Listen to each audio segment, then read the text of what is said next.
Just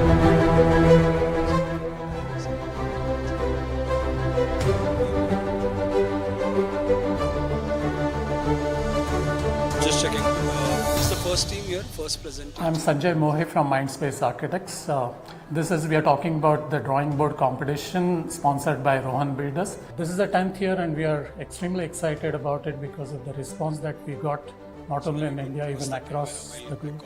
The site which we are introducing this time is in a place called Sadahalli, which is known for its granite stone. There was this hillock over the years with a small shrine. While excavating the rock, what they did is they preserved this small piece where the shrine rests. And the access to this shrine is a thin wall. Now to approach this site, you sort of walk through plantation of eucalyptus trees and you come at a mid-level, not at the top level. And that's again an intentional thing because the top part of almost about 7 to 8 meters, we want to leave it undisturbed to keep the serenity of the site, to keep the serenity of the shrine, and the intervention will happen below that. Now the idea is how do you energize that place. But what is wonderful is you have a sky on the top, you have the shimmering granite, grey color, silver grey color in the middle, and you have water below, and that water has a turquoise blue color. And when you see that reflection of that grey granite into that water, that brings in a different dimension to the whole place. So I'll explain you the site conditions. Over the years, there was this small hillock with a small shrine.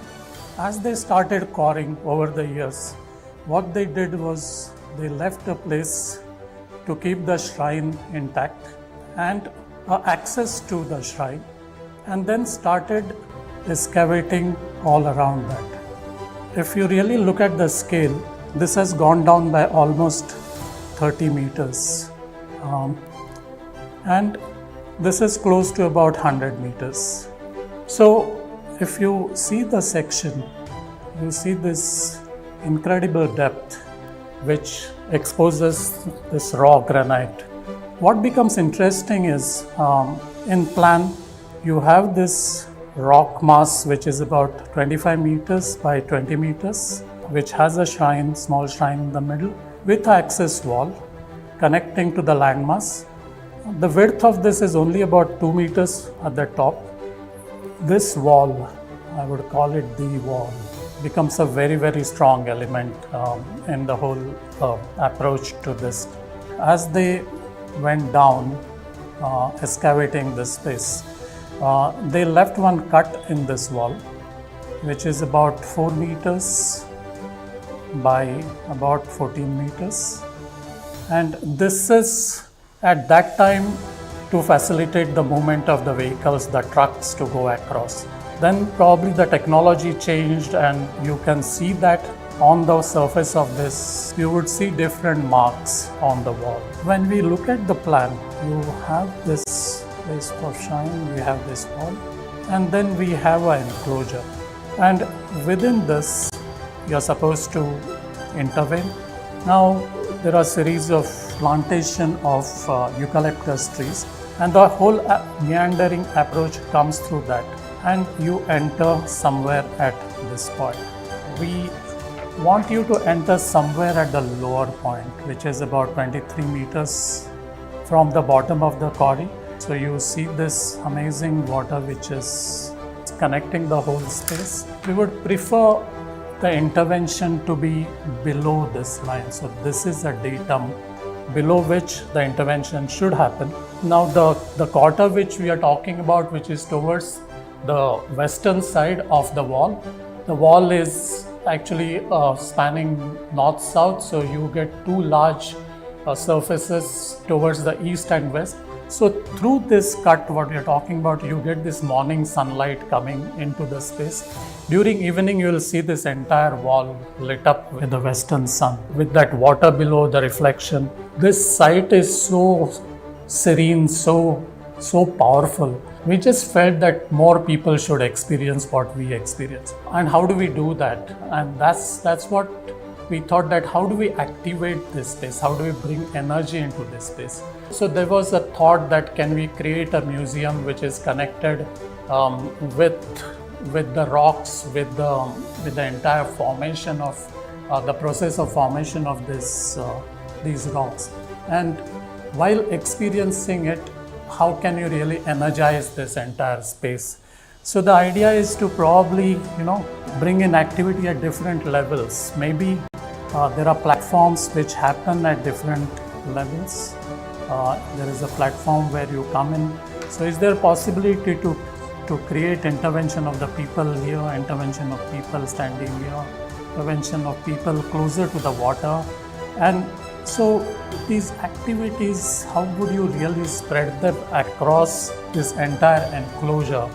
This entire process of human intervention, which is bringing this incredible quality to that space. How do you preserve it? How do we express it? How do you energize it? And how do you bring life into this? Shweta will talk about the requirements of the project. This is Sadahalli Quarry, which is located on the outskirts of Bangalore. The site actually carries physical traces of the long and layered history of quarrying process. If you closely look at these quarry walls, you see varied patterns and textures. At the top are these horizontal lines which reveal the earlier process of stone extraction. So here the holes were drilled to a maximum depth of around 900 mm or so, and controlled blasting techniques were used to break the stones into manageable pieces. And as we move down, the lines change direction. So the deeper vertical grooves reveal a different technique of quarrying. Here the holes were drilled at a very close intervals to a depth of nearly 6 meters, and larger chunks of stones were extracted. In contrast to these textures, you also see very smooth surfaces. Here wire saw machines were used for more precise stone cutting and extraction. Now the quarry is no longer in operation, but the entire process has given us a place which is very unique and very rich architecturally. So here the idea is to give a new life to this space, where people learn about the rocks, minerals, fossils and gemstones, and also the mining history of this place by designing a museum for geology. So the site in specific are these two quarry walls. That is the western wall, which leads to a temple on top, and then the southern wall, which is connected to the western wall. This measures around 100 meters and this approximately around 90 meters. We have various small platforms at different levels on these walls, and at the lower level we have like larger stone platforms which measures around 1.5 meters to 2.5 meters. These platforms appear or disappear depending on the water level during monsoon. We have considered the maximum water level to be in line with the 1.5 meter platform. You enter the site at a certain height, which is nearly 25 meters from the base of the quarry. So any intervention should be avoided beyond this height. We will be sharing a SketchUp model of the site where these areas are highlighted in blue. So the design program for the Museum of Geology is divided into 3 distinct zones. One is the exhibition and gallery zone, the other one is education and research, and the third one would be admin and storage facilities. The total built up area, we are looking at 50,000 square feet. It is limited to 50,000 square feet. So each of these zones have specific areas, like for example exhibition and public areas, it is around 30,000 square feet, where we have permanent galleries, interactive labs, temporary exhibition hall, AV room, museum shop and a cafe, and toilets and utilities. Education and research lab is at around 10,000 square feet, which has lecture and seminar halls, research library, offices, toilets and utilities. And admin and storage is around 5,000 to 10,000 square feet. The zoning can be shaped by the journey you want the visitors to experience. Think about how people will move through the space, what they will see and what they'll discover. This should be an immersive journey where the building and the quarry would work together to tell a story. It is strongly advised that the students do not visit the site because it's a private property, and also due to the safety concerns. All the videos and photographs are available for reference, so please avoid going to the site. Now we want that activities to happen at different levels. It could be at near the plantation of eucalyptus trees, over these different platforms which are formed, and right up to the edge of the water. So how you respond to that water edge also becomes important. So with all this at your disposal, the sky, the trees, the rocks, the water, and the light, and with all these elements, how can you create magic in that place? When you just look at those pictures of the site, you will get excited and you will start feel like sketching, I'm sure about it. So put in your heart, do the best. The best part of this competition that you get not just wonderful participation from you all, but we get great national jurors, international jurors, listening to their comments. That itself is a big process of learning. So I urge you to sort of participate and learn from it, and it's a wonderful platform to get exposure in this professional field. Wishing you all the best.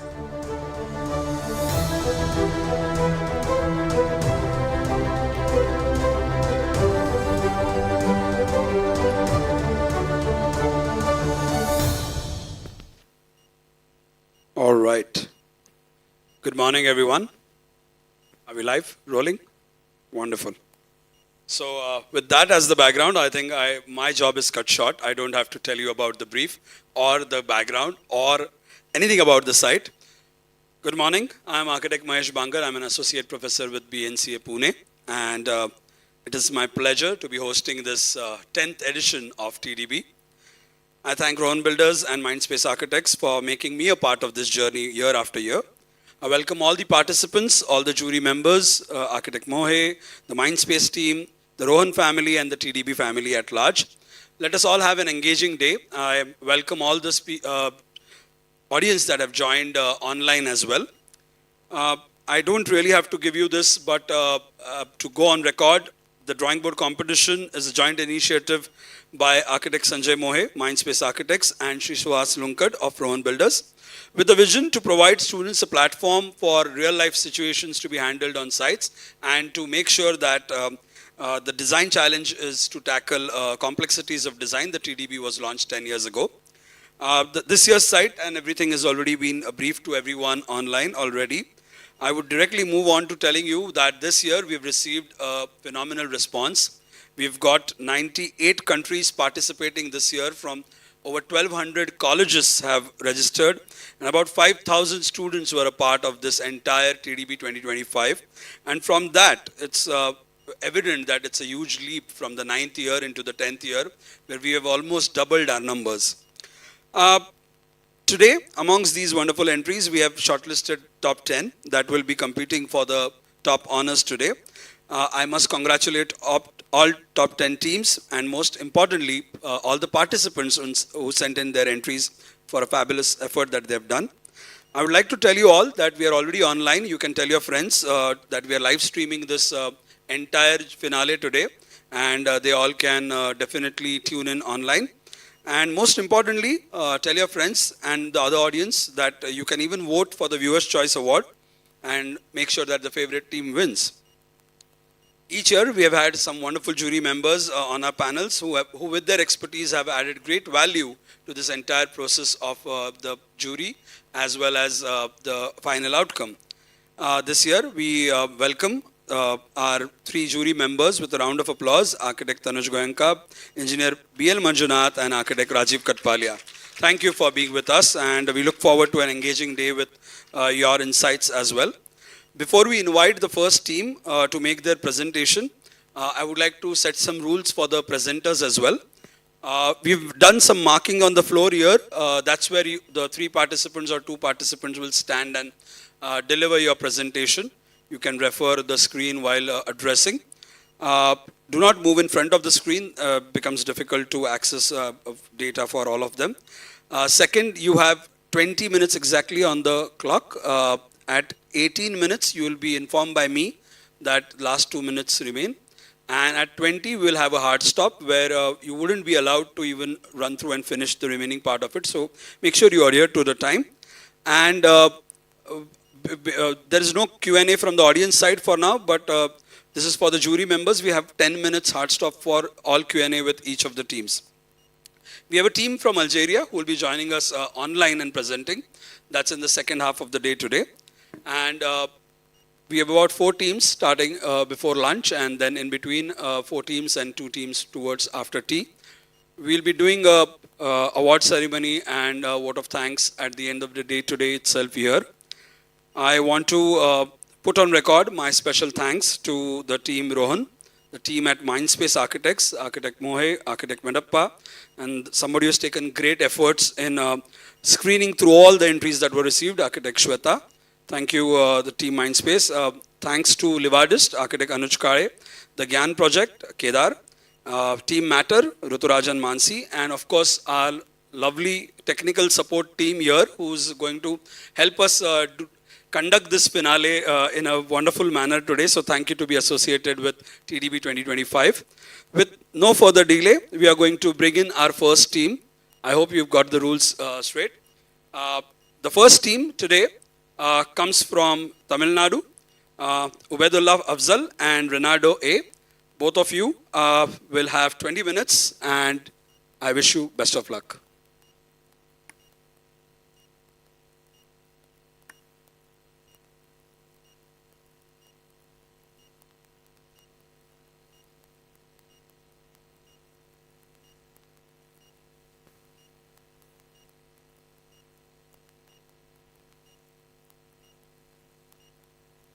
Check. Okay. Good morning, respected jury members and everyone here. I'm excited to present my project today. So first we'll start with my understanding of the context. So we understand that this is going to be like one of a very interesting, unique site because the brief and the program also is very rooted to the context of it. So the site and why it's chosen to be a Museum of Geology is a very crucial part of designing it. So we understood that there is 2 primary axes that we consider as lines, which are the walls, and we understand that the site is mostly water. So we want to retain all the natural textures of it. So that's what we started with, and we started sketching around it. So we wanted to add geometry to the site, continue the geometry of the site, and also we wanted 2 different aspects of the design. One that is very sort of like a monolith, so that it feels like the spaces are carved out of it, and another part is that it floats on top of water, so that becomes like an ephemeral part of the design. So touch the earth lightly is something that we take very seriously while we design. It was told by Glenn Murcutt, who's an Australian architect who focused more on landscape-based designs, and his approach always focuses on the site and preserving what's there in the site. So we wanted to mimic something that we could bring into the design because it's very contextually right for our design. So this is how we approached the site zoning. So we wanted to continue the natural ramp of the site, and we made that a core structure, and we displaced the exhibit volume, and we gave it a bit of gap so that it would have a bit of space for light to enter from the north. And this line along the wall creates a massive line along the wall to create views towards the entire site. So this extends sort of like a hand towards the shrine, and it creates a circulation for the entire site. And secondary elements, so we wanted to add a lot more functions than just viewing or exhibiting. So we added OAT seating that extends into the water. So we wanted water as an important element and the natural textures to be enhanced through this intervention. So this is how we developed on the massing. So the line here is the quarry line, and as you can see, the top roof level is in line with the ramp, and you walk along this linear water body, and then you discover the ramp that enters inside, and the water body is connected again by a feature that we added in the lower level, so that water becomes a repeating element in the design. And the exhibit volume is displaced around 4 meters from the core volume, and the ramp becomes the main circulation element along all the floors so that it becomes a wayfinding solution so that you don't get lost in the while you're exhibiting the spaces. So we added a secondary core which connects the a steel structure that we have added in the site and the main exhibit volume and the core volume. So this is the steel structure. So we imagine this to be a viewing gallery and a floating path that extends into the water between two stone platforms. And these elements, so a spiral staircase that will enter into a watchtower that would be like a closure of the design so that you get views towards the museum, the shrine and the rest of the site. And the extending seating that extends into the water would create an interaction space in the lower level. And open exhibit, this open exhibit would is parallel to the slit in the large wall so that light would fall on top of it. And all of these structures, steel structure is made to be floating on water so that it doesn't disturb the natural landscape of the design.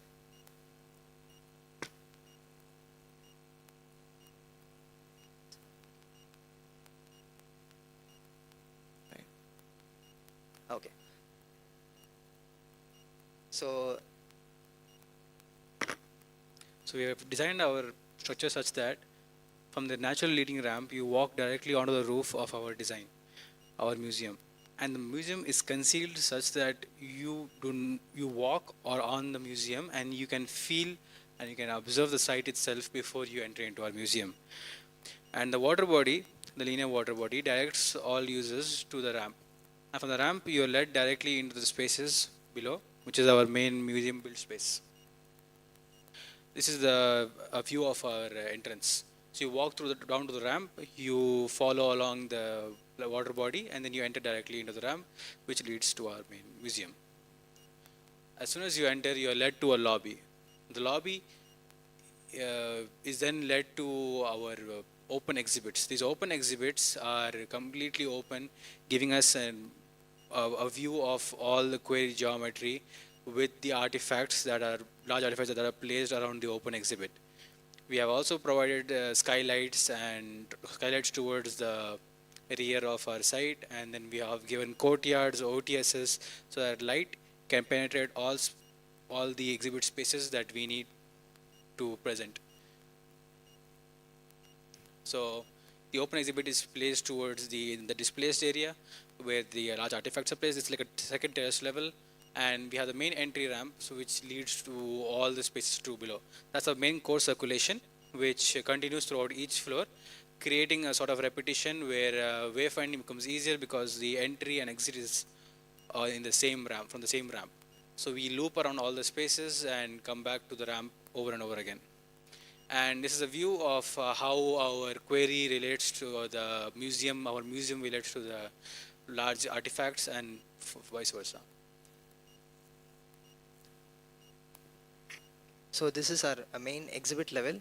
So how we planned our spaces is that all the spaces have a very underlying geometry. So it happens in grids, and grids of 10 by 10 meters, so that all the spaces are non-hierarchical and could be moved around if needed. So the space marked as 7 is a digital gallery, and space marked as 9 is thematic zones where artifacts could be exhibited, and it's facing the north. So everywhere the exhibit is facing towards the north, and towards the rear of the site there is a skylight that brings in light on the inside. So this is the display and the exhibit area.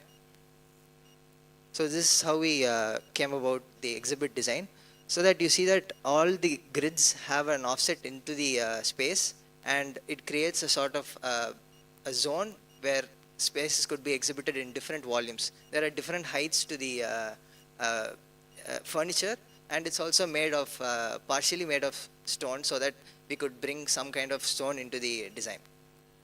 So this is what it looks like when it's fully occupied, and the view of the exhibit. And this in the lower level, we didn't want to create same height spaces in every floor, so we created a double height space for the workshop area, which could be converted into a exhibit space.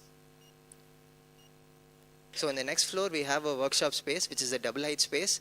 So this brings in a lot of light in the north, and this is the second lowermost level from the site. So this would have a very expansive view towards the site. So you sort of reach the lowermost part of the floor, and from here you access the viewing gallery through the core. So the core has the service spaces, the staff areas, and it connects to the viewing gallery.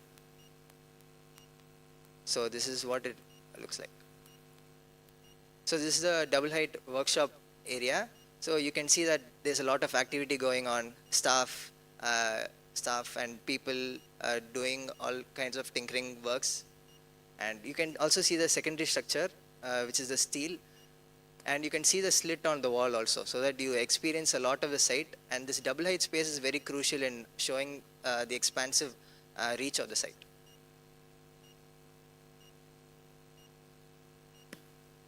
So our last floor, again, we have reintroduced our water body to enshrine the large rock that she really liked, which was like pre-existing in the site.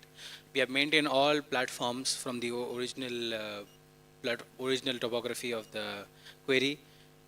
We have only added platforms wherever it is structurally necessary, or else we did our best to preserve the site the way it was. We have a large water body which overlooks the quarry. You have views towards the horizon line. You also have views towards the water body and the quarry of the geometries of the quarry and everything. And then from there you are led to the floating structures, the steel structures that are placed throughout across our site. You have a large walking gallery where you can walk through and experience all the textures of the bridge wall, the wall that, as Sanjay Mohan mentioned, Sanjay Mohan. And now you can view all of that, and then you will also have access to a sculptural exhibit, which is open to sky again, and which we also have the walk tower and the OAT, which blends directly into the water surface.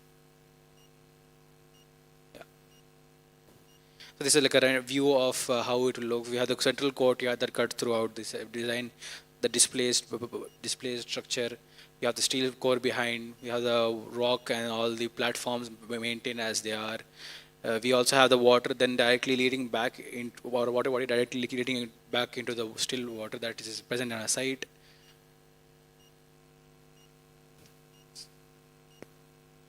So this is the open sort of floating structure that we designed. So this extends into the water. So the cylindrical volume there is a spiral staircase that leads to the watchtower. So the watchtower becomes the closure of the design, from where you rethink on everything that you experience in the site. So the viewing gallery itself is a sloped roof structure with translucent materials used, so that you see all the textures that is around the site, whether it's the wall, the site, the water, or the exhibits below. You experience all of it in a long linear path, and it helps you experience that linear path. Next. So this is the view of it. So as you can see, the watchtower is in line with the slit in the wall, so that you can see it has 3 openings, so that it directs the viewer into 3 different directions: one towards the quarry, one towards the exhibit, and another towards the rest of the site. So this is what it looks like. This is the tectonic of the design and how it fits into the entire design. So the core is what connects the museum to the steel structure, and the steel structure is something that floats on top of water, and the museum structure is something that is in line with the rest of the quarry. So one is a monolith and another one is a floating structure. So this is the entire view of the design. So you can see that.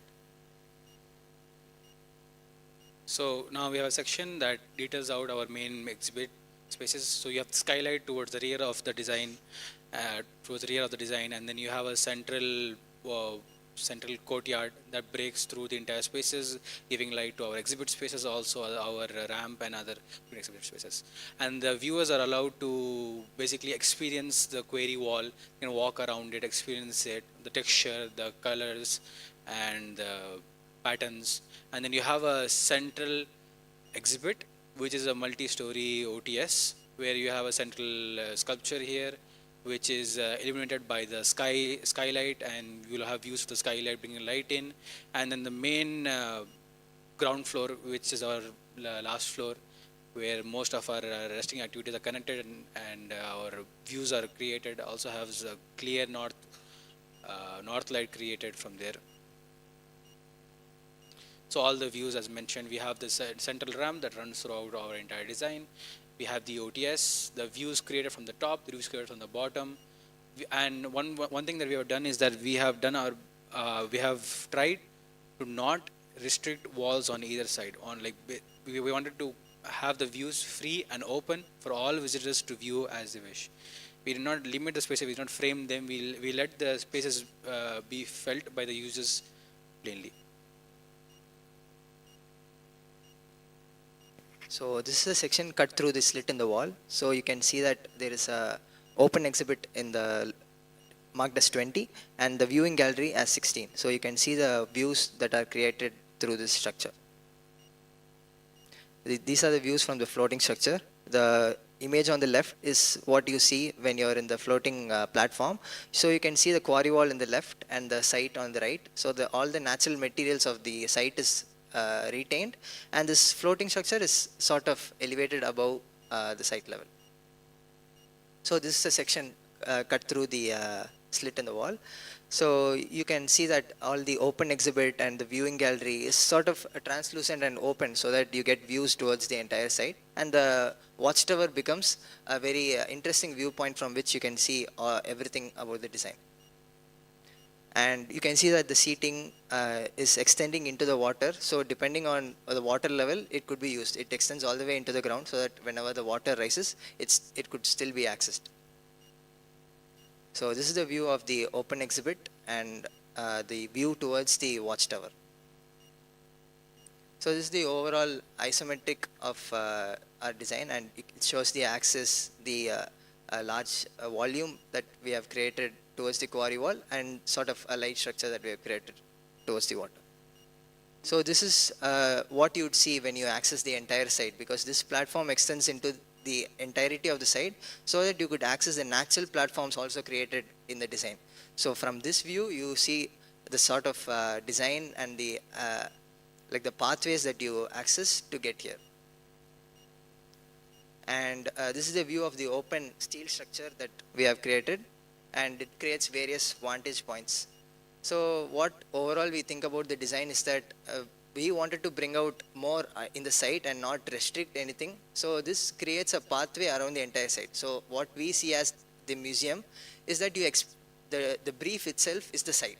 So we wanted to accentuate the site as much as possible instead of just covering the entire thing up or restricting views or framing views. So this becomes like an open kind of design, so in which the functions could be endless. It could be, depending on how people use it, the space will change. So this is the final diagram from which we conclude our design. Thank you. Hello, yes. Thank you so much. Over to the jury members now to ask the questions. Let's start with Tanuj.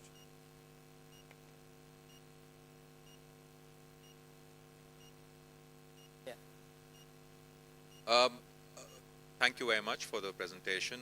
First question, which college of architecture are you from? Crescent School of Architecture. And where is it? It's in Chennai. In Chennai. And which year? 5th year. 5th year. Okay, thank you. I think we should start with that introduction. That next time onwards. I have the details with me. Yeah. Thank you.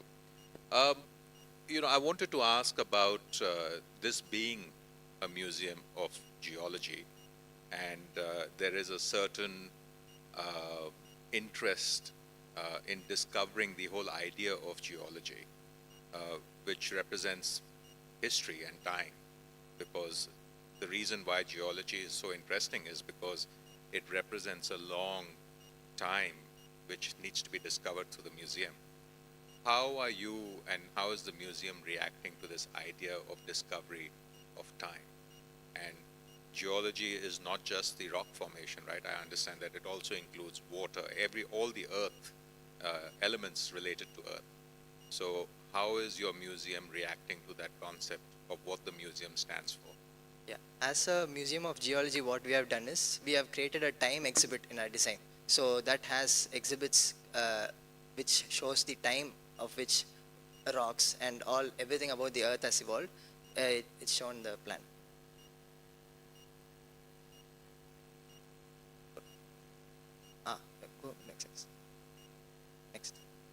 in 15, as we have marked, it's closer to the water, and we have placed the time exhibit through which people could walk through and experience all of time.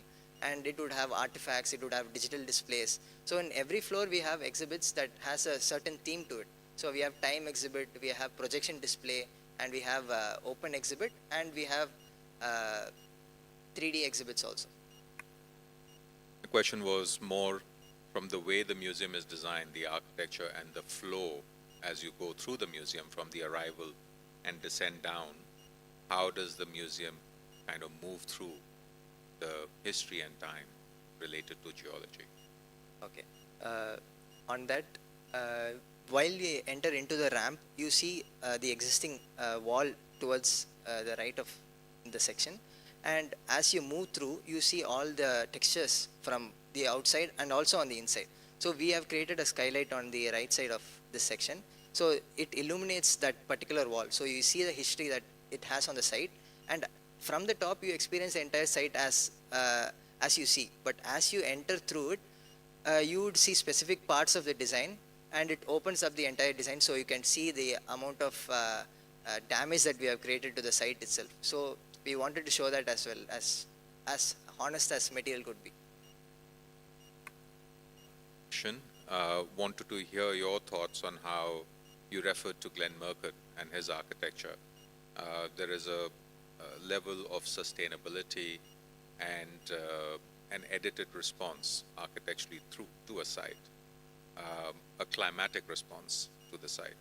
How does your solution work with the climate and the cultural context of being inside this quarry at a lower level?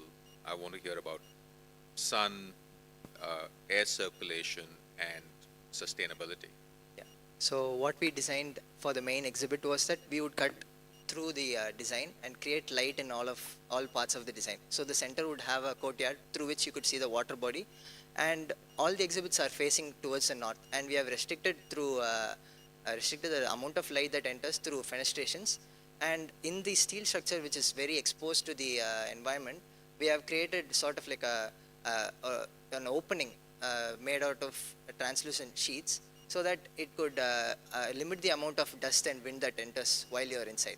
And the viewing gallery itself is a complete glass translucent structure supported by weathered steel.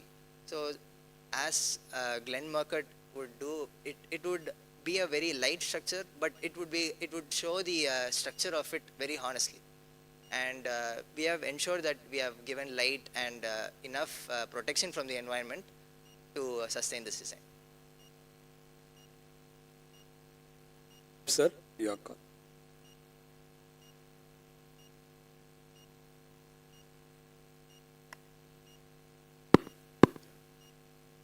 First of all, my compliments on your drawings and your project. I had a couple of questions, starting with, how did you decide how close or how far will you be from the existing walls of the quarry? How did you decide that? Well, we were focusing on trying to basically level the site, level our design, conceal it such that it doesn't look very poking out, very witty like that. Therefore, we chose our dimensions overall with the contours of the site. For example, the first structure, that the main structure we have, which is the core, we aligned it to the entry ramp. See that, sir? We have aligned it to the entry ramp. That's how we have aligned the first structure. The second structure is thin and is aligned towards the platform that are there below. So that basically we almost sit on that particular platform below. So that's how those spaces work. And To add to that, we also consider the angles through which people would be viewing the slit in the wall, and also how light would enter. So when we displaced the exhibit, we made sure that that courtyard that we create would create views towards the lower level, and the steel structure would have a direct view to the slit in the wall. So that's what we focused on. And our line structure is somewhat mimicking that of the existing site conditions, where you have the bridge, the wall. We tried to mimic that as well, not to poke out too much, and that's how we derived our line structure. And then small displacements like how the shine is displaced and how the other platforms are displaced towards the upper extent of our site. Okay, let me sort of expand on that question. I was wondering whether the kind of light that falls, because you're on one side, you're facing north, and the light is coming back up. So this wall, except very early morning, does not get much light. It's where you're entering. Courtyard of yours, I really wonder whether you get much light coming from the one that you have in between. Yeah, this the courtyard. you're Because absolutely what right. you're showing as in your things is as if the light is coming from the north. Yeah, In fact, it's actually the other way around. yeah. Second question was connected to the displays that. What would be the nature of these displays? Do you need light coming in? Do you need sort of actually not have light coming in so that you can see those displays? How do you control that light that you need for illuminating this? What would be the height that you'd have for those galleries? Would there be some places where you need very close contact to see the structure of the stone? Are there places where you would want distance to see the scale of things? So would that nature of the museum also actually vary depending on what you're exhibiting on? Yes, that is right. Actually, the display part in this drawing is a much smaller in size compared to the exhibit that we have displaced. So the displaced part of the design would have a lot more light coming in because it's placed in the north, and and the courtyard would not have light almost all part of the day. It would have diffuse light because the exhibits that we are creating towards the core structure would be digital displays, and that would not require a lot of direct light coming in. So what we focused on was with the skylight that we have given and the open courtyard that we have given, we would have enough diffuse light to exhibit the artifacts there. So that's what. And then did you consider the fact that that light that comes from that cut in the wall, that goes to the shrine, early morning light cuts through that and illuminates this whole part, which is actually in darkness in the early morning. That in some ways affect the ways you locate your tower, ways Go that to the you- section. Section. Go to section.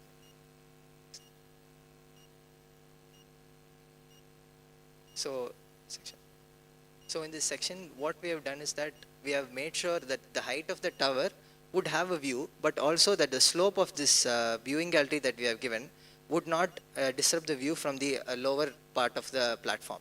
So in the slope of the design itself is created to make sure that we see the slit and the light that falls through it. Also, the deliberate decision of making that viewing gallery very translucent and transparent is so that we could experience the shadows and the light that comes in through the early morning. Also, that exhibit that we have placed in number 20 is is parallel to the slit in the bridge that is there in the wall, so that light falls directly on it. So that's what. So what do you imagine would be the timings that one can visit this place? Like 8 o'clock to evening 6 o'clock maybe. So that would be but to experience it really well would be at the evening time, because during sunset would be the very optimal time to experience this part of the design. So as during sunset the light falls on the design in a very high prominent way. So during the evening would be a very good time to visit the museum. So would that have affected the ways that you placed your things? The timings and the seasons and the way sunrises and sunset? Yes, that has a very interesting effect on the design, but all parts of the day you would be able to experience all of the side, the views and all that, but the specific light and all that could be experienced in only certain hours of the day. So this steel structure would be enjoyable in the evening time, but throughout the day the exhibit spaces and all the side features could be enjoyed all parts of the day. That's what. And my last question is, are there parts of this which are environmentally sealed, or this is all open, just platforms? I mean, are there places that are air conditioned or closed, or they're all open? Yeah, so the main exhibit structure would be air conditioned because it is sort of like a monolith. It's carved out, but it's not completely air sealed tight because we are creating all these openings. We cannot completely keep them open to the environment. So some parts of it would be air conditioned, but this, except the viewing gallery, everything else would be open in this particular structure. All right, thank you. Any question from Manjunath? Otherwise, because we've run out of time already for the Q&A, but maybe a question here. I think this is a very rare site. No, it's like you don't get these type of sites. You know, what made you? What is that initial thought? Is there a restraint to initial thought, or you are just flown into the project? Yeah, so our initial thought was that we needed to extend into all parts of the site and not consume the entire like the outline of the site, but we wanted to consume only parts of the design so that entirety would be porous. The lower floor would be porous and the textures could be felt. But other than that, we want to explore more on geometry a lot. We wanted to explore a lot of structures, a lot of steel structures that we could use in the design. You felt that the roof is a necessity for this building? Because your display is all stone only. Yeah. Even for a minute, if I am getting wet, big deal. No? I can have umbrellas and go. That's one. Second thing is, I think the datum in this particular site, the datum is horizontal as well as vertical. So you don't need foundations because the foundation is already laid for you, right? So I think the setting of this whole datum itself gives some sort of generation of space, you know, rather than building two buildings in two materials. Did it find that I can take supports from the vertical, I can take supports from the horizontal, but my choice of materials can be mixed? You know, this, because the beauty here is the pure light and the reflection of the light. Okay, two surfaces are there. One is natural light. The same light is reflected because of the water. But how do you, as what you said, you know, how do you become light? You know, how do you leave light, or how do you build light? Is there for you. Then how do you articulate with the choice of the material to allow this light to, yeah, that is one. And then second thing, did you have any idea of taking the eastern light into the space other than the split? Because We would have to extend more towards the outer of the site to experience that entire east so light. whether the floating could have been let go in the water in the morning and then come back in the, you know, Yeah, evening towards his, you know. that could have been. It's a nice drawings. Thank you. Thank you. Yes, thank you, Team 1. Round of applause for Ubedullah and Renato. Just a couple of requests. Jury will keep it to 10 minutes for Q&A and kindly hold the mic closer because we are live streaming this, so goes across very well. We are going to invite our Team 2 to make their presentation. Our Team 2 is from SPA Bhopal, Madhya Pradesh. They are fresh graduates of 2025. Team 2 is Nino Chalai, Saloni Desai, and Aviral Sharma. Is the team here? Wonderful. They're just walking up to the stage now. They're from SPA Bhopal, and they're just fresh graduates of 2025. A friendly reminder to all those watching online that this is a Viewer's Choice Award invitation. You can vote for the best entry that you think is suitable for going online. As the Viewer's Choice Award, you can vote on our TDB website.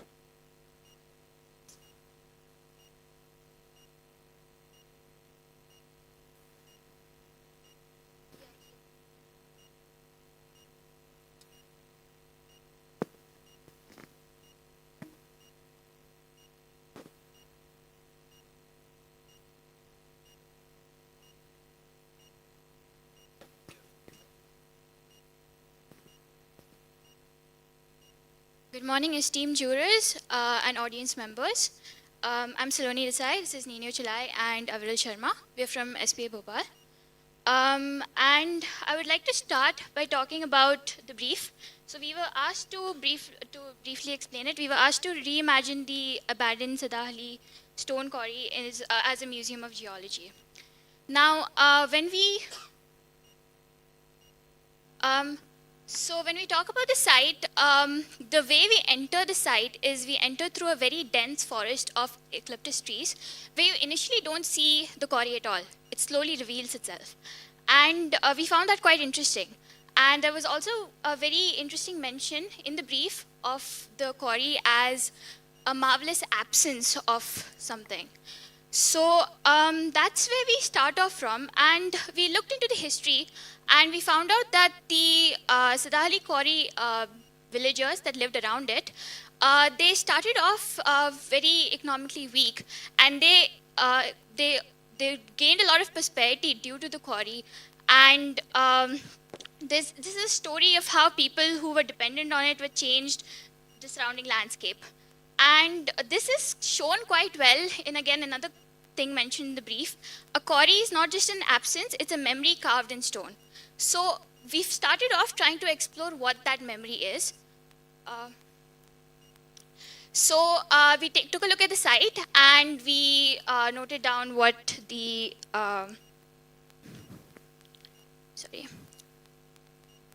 so we noted down what are the key features that we observed carved in the stone and what kind of memory they could possibly be telling us. For example, we observed that there are two main structures which are bridged by a gap, by a wall. This wall currently functions as a bridge and is the only access to the temple that exists on the site. So this bridging of two rigid forms is a concept we thought we could further explore in our design. Beyond that, there are other very interesting textures happening on the walls. There are these existing strata details, which, as explained earlier by Sir, we can see the different quarrying methods reflected in the stone itself. A memory is carved right in there, which again influenced the terraced form that we later adopted. Besides that, other interesting fissures and cracks are there, which create focal points and other points of interest. There are these terraced landscapes, which again evoke a sort of a terraced form. And the rectilinear geometry that we see in these stone pavements again signal us to design in a way that respects that geometry. A liminal edge, an interesting transition space is created between the water and the stone platforms, which we thought we could also explore. These are some images which show the same.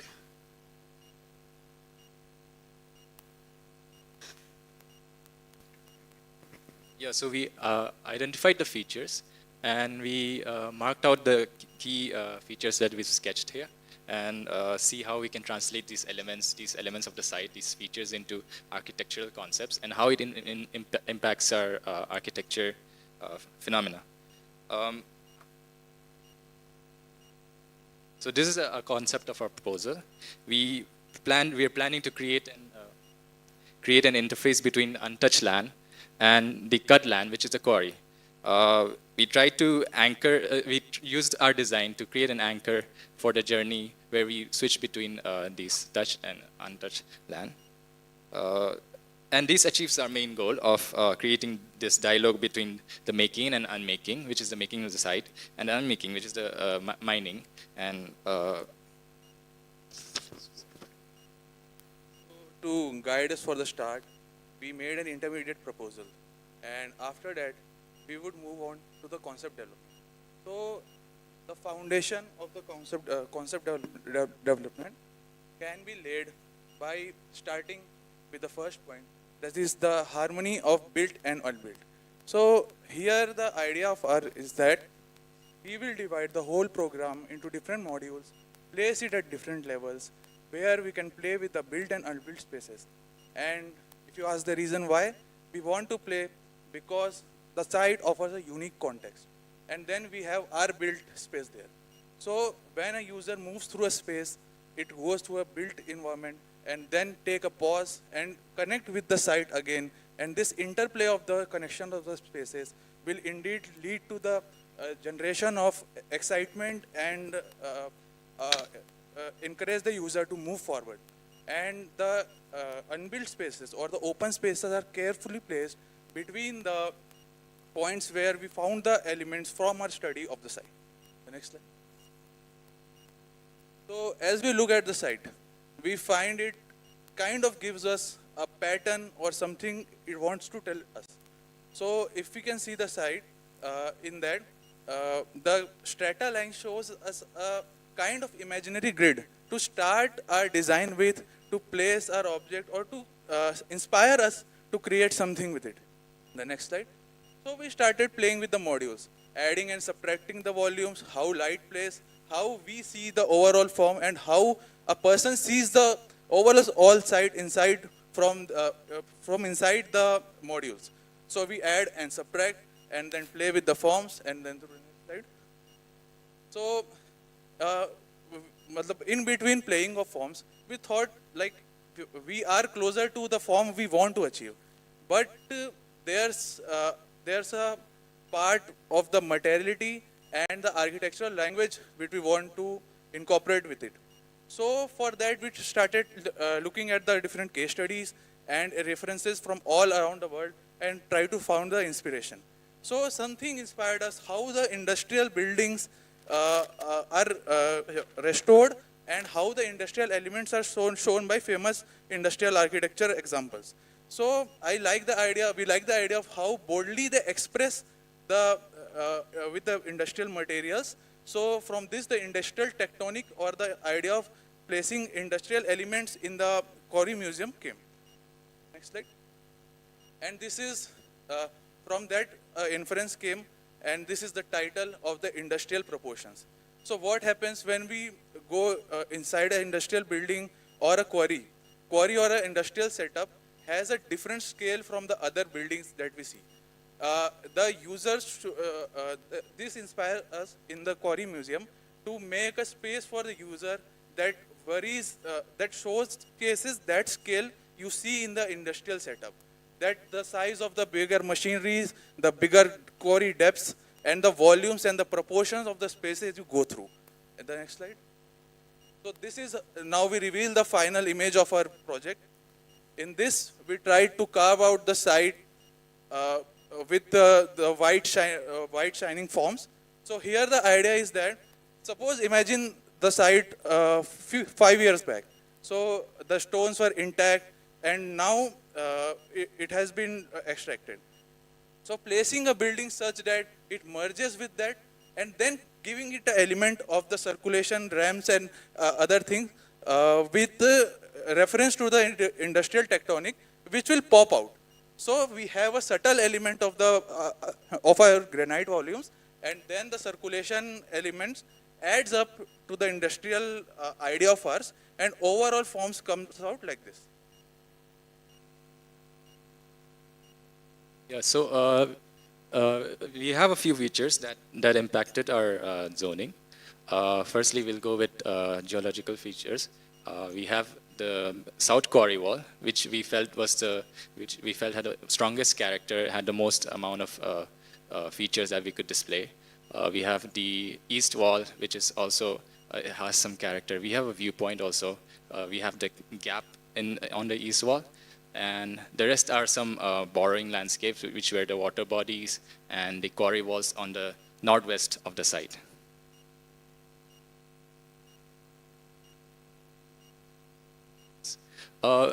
According to the site, we also wanted to create viewpoints, not just viewpoints in terms of from the top view, but in terms of levels. And since my teammate explained about creating this narrative of start to finish, there's this involvement of levels. So we show viewpoints from so we show viewpoints from different levels, from the ground water level, and also from the entry level. Yes, these are the axes that we try to show, and we have the main inferences, which is we build the quarry wall. We built the museum next to the quarry wall, which has the strongest features. We have a core that attaches the two blocks from the museum to the research block. And on the ground level, we have an OAT and a cafe along the north axis. And and this creates a full journey from the top to the finish. And yeah.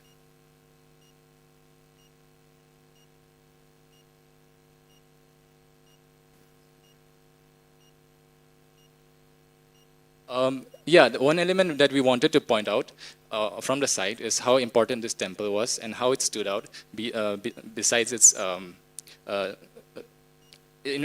besides its small scale. We see a large quarry, and as we see the small temple standing out, and we wanted to draw a parallel from this temple into our site. So we decided to, if we go back to the zoning, decided we wanted to draw a small parallel from that design into our OAT, and giving the reason that it was due to its cultural significance that it stands out so much. So we planned on making it central. We planned on making designs that were anchoring around the OAT.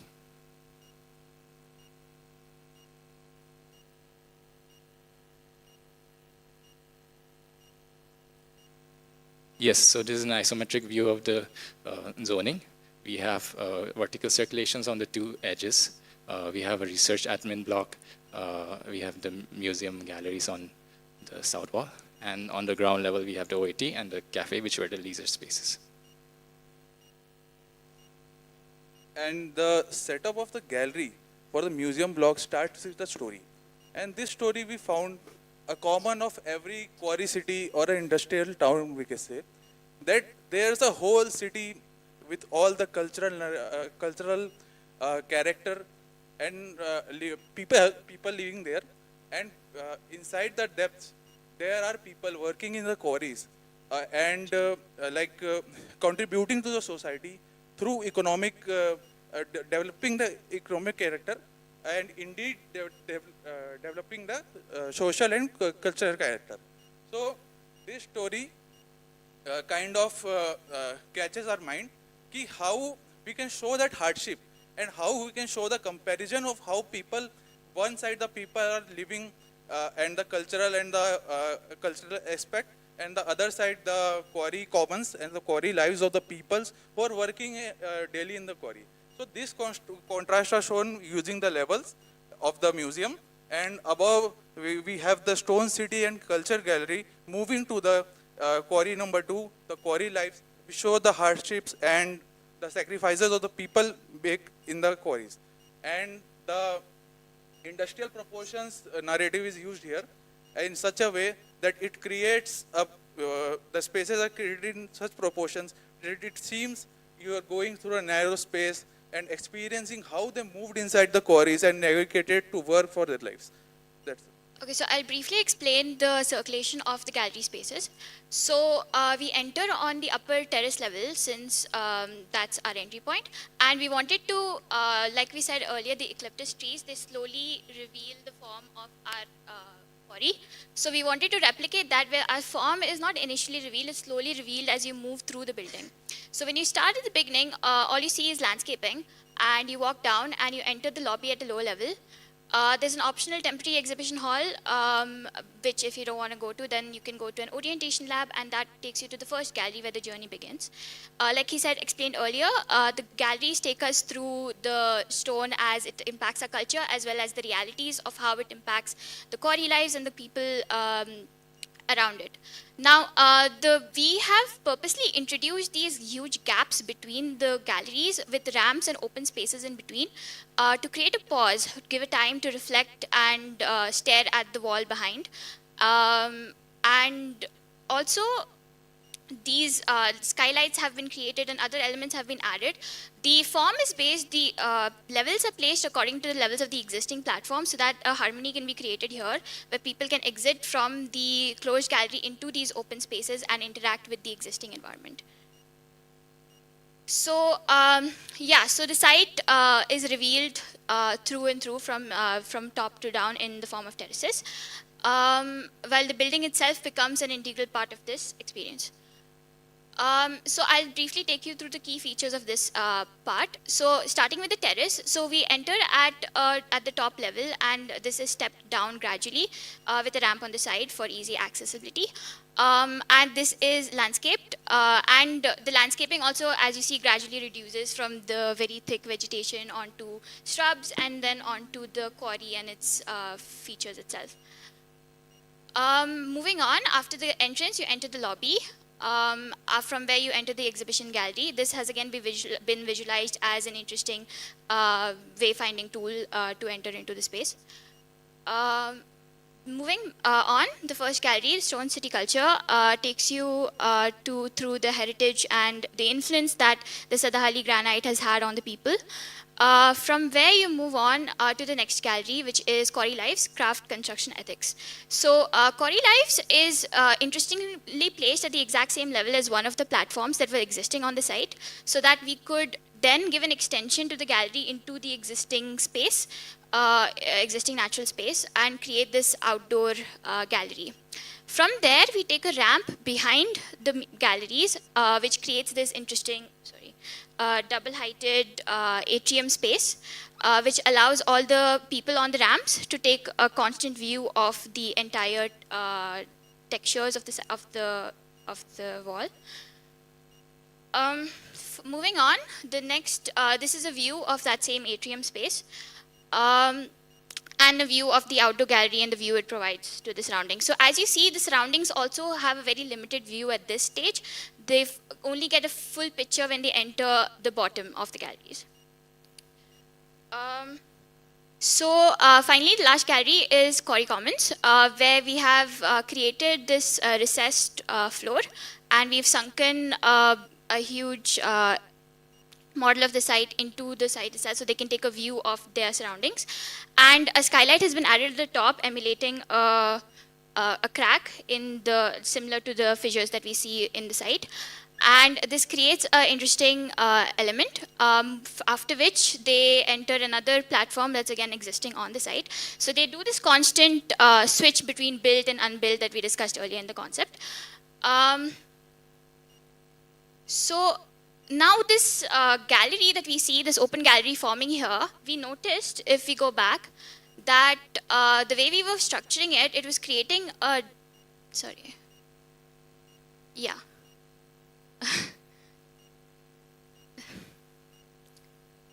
it was creating this dingy space here because we had 3 levels going on. So then we thought, why not we subtract the whole volume out of here and create an interesting atrium that faces the south that would let in some light into our space, so that potentially vegetation can also grow there. So that is this atrium visualized here and also shown in this section over here. Finally, at the end of these galleries, we exit from the galleries onto the stone platform. And an interesting fracture exists in the existing form, which we wanted to highlight through our form. So we subtracted volumes out of our form to create this highlight point and also make the wall itself the gallery. So after we exit from here, I just like to reiterate this natural gallery and exhibit forming here from the existing stone. We finally exit out of all the gallery spaces and we move on to the 3D theatre and the student labs, which are also relatively public spaces, so they have been placed in close proximity.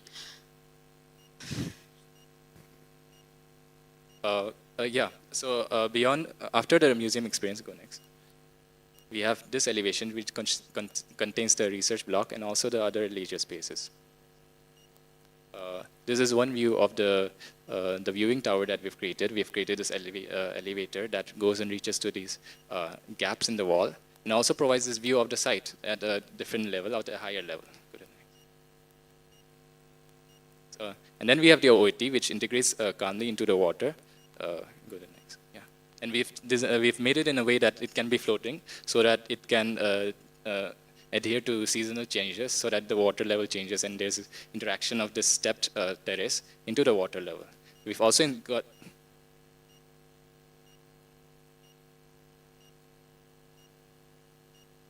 So this is just a view taking us through the OIT space and how it is visualized. Another view of the same. And a cafe is similarly created in a public space with the interaction with the water, which is again visualized here. And finally, when we reach at this end point of the public spaces is when you finally get a grasp of the whole quarry as a whole and the gallery as a whole. Coming to the technical spaces, from the library, from the lobby, we go to the admin spaces and the research seminar and the library blocks, and the research admin, again, which have two cores to distinguish the public and the private. And the research labs are placed close to the student labs. Finally, this is the, under the library, there is a seating platform that is placed for the researchers so that they can also engage into the OAT spaces. And that's it, that's a section of the same. And these are the plans that we have explained through the isometrics. And these are some of the structural detailings that we have. Thank you.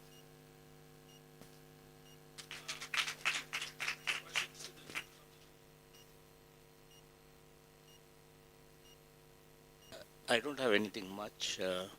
What is it a ramp or an escalator? It's a ramp. But it's quite steep, huh? No, it's not. We've maintained it at around. What? Degrees. Yeah, it's a 12-degree slope. Of a maximum 12-degree slope, it's But lower. it looks quite steep. That's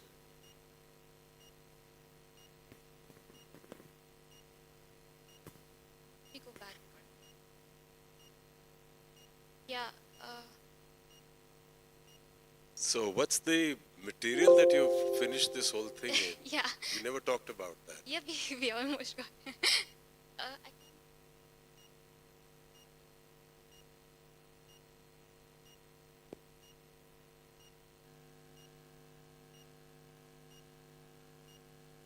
Yeah, so we've used translucent polycarbonate sheets in the galleries, and we've used a lot of steel structures resembling the industrial materiality. And we've overall kept a very industrialized look, you could say.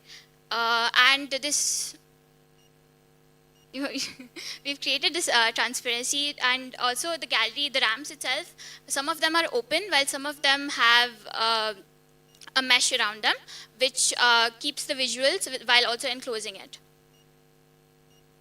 Okay, so I was wondering, I looked at all your diagrams and the ways that you had sort of placed your buildings. They almost seem to want to stick to the walls. We've actually offset, we've done that, but then we've offset it from the wall so that the wall can take center. I guess we've shown that in the atrium Yeah, space. I know, I'm aware that it is not sticking yeah. to the wall, but all your diagrams seem to suggest that they want to stick. So they may be coming out a little bit or whatever. The offset is exactly maintained according to that industrial proportion, like to pass through a narrow space. So we intentionally did the offset, a little offset only, so that a narrow What is corridor. a little offset? Can you touch? You can't touch. I guess we can see that in the render here. It's in the back. It is maximum 6 meters, from 3 to 6 meters. You can. No, some of the spaces can. We have one gallery, I think. Yeah, so I'll try to point at it. This ramp here is the longest ramp that we have, which goes all around, and that's when you can actually touch the wall. And in the other spaces, when you're initially, like I said, we're taking them through the stages. Initially, they're just seeing it, and then when they enter the lowermost galleries, when they start touching the wall. And also the wall itself does this terraced pattern where it's further away at the beginning, and then as you get down, it gets thicker.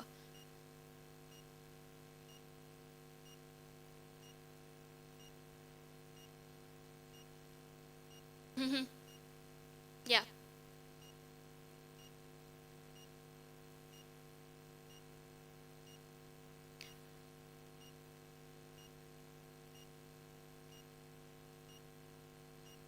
It felt disingenuous to stick it to the wall because it would take away from the site itself. We wanted to actually not build on the site while also building on the site, by keeping things elevated and away from the wall so that the wall can stay as an exhibit. And also the structural columns actually we thought could enhance that industrial quarry look that we wanted to maintain in our industrial tectonic visual concept.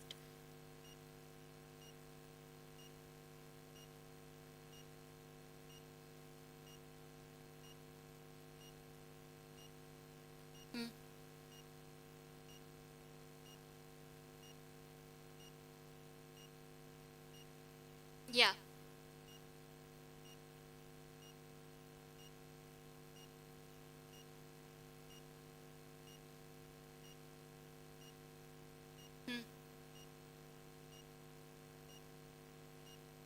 Okay. So can you hold the mic closer because we are unable to hear? Yeah. It's not on. It's not on. Yeah. Mic two. Mic two. Check. Right. Right. Please. So the question was that whether some places you actually wanted to touch or not touch and have all of these things which are part of the walls itself. When you say not touch the quarry has been touched. Yeah. It's been worked upon. Is it so sacred to leave it untouched entirely when you add something to it? Or you can do both? Yeah, true. Well, our interpretation was not about sacredness. It was about the memory that is in the stone. It represents the lives of the people back when they were quarrying it. So we wanted that memory to stay. If we built on it, we thought it might disturb the memory. But yeah, we could have, I guess. Tell us a little bit about the memory. The memory that you keep talking about. What is it about Yeah, the so memory that the you're stone, talking about? like I discussed very initially, the stone has these patterns carved all through it, these cracks in the wall. Sorry. You can just talk about it. We know what you're talking about. So. Yeah, so there are these, this fracture, this main fracture that exists on the wall, this keyhole. All of these are results of quarrying. The steps here itself are a result of different extraction methods, etched in stone forever. So we sort of wanted to preserve that memory, that history of the site. So I had a couple of questions. I don't know how much time I have, but you know, in terms of the brief itself, Yeah. there's a very distinct difference between the galleries, the exhibition spaces, and say the research and the educational wing. It's the way that the entire design would be used, the building would be used. You have people who are coming in, who are visiting the gallery and leaving. They probably come once in a year to see it, or maybe even less often. And then there are people who are there permanently doing their research, all of those. And then the third element potentially is, how does this space and your solution become something for the community and not just for outsiders who are coming in? How does your architectural form and resolution of the architectural form represent these three distinct usage and visiting patterns? Because when I look at the architectural form, it all looks very consistent. I can't see through the form what is a gallery and what's a research lab. That's one. And second question, which is linked to it, and Rajiv spoke about it in the first review, is the nature of the exhibit. What is a geological exhibit which would be shown in these galleries? What's the nature of the exhibit, and how does the form and the volume and the way the light is introduced to that space represent an understanding of that exhibit itself? Because geology is very interesting because it's something that you cannot see, but you have to discover. It's like an iceberg, right? You only see the tip. And that's what makes a Museum of Geology so interesting. So I'd like to hear all of your thoughts on these few questions. So one of the main key exhibits is the quarry itself, because that stands as a testament to the... But the quarry represents a very small size slice of the geology. The Museum of Geology is not a museum of this quarry. I'm imagining it's a Museum of Geology, which is a lot more wide-ranging than the site and what this granite quarry represents.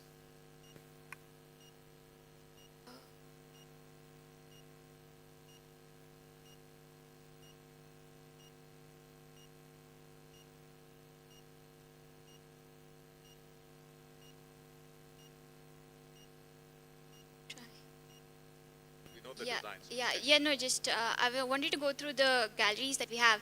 So we actually tried to focus it on a little bit on, I know it's not a quarry of just Sadahalli, but we also tried to make it a bit contextual, like talking about the one gallery dedicated to talking about the culture and the influence that the stone that was quarried, maybe it was used to build a temple, maybe it was used to build a school, what influence that stone had on a space.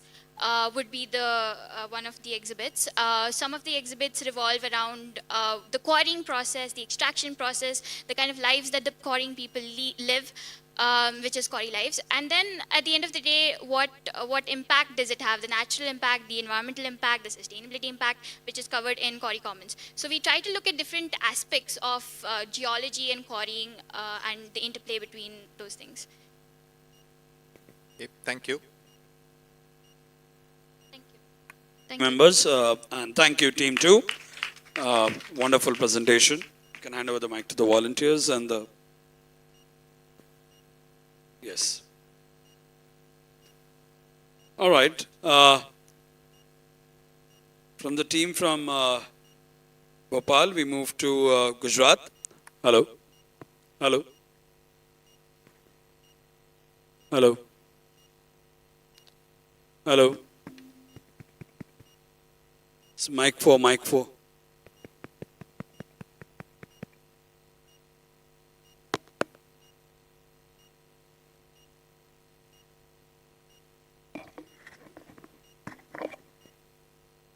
Hello, hello.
a tea break, and we have our third team presenting from SEPT Ahmedabad.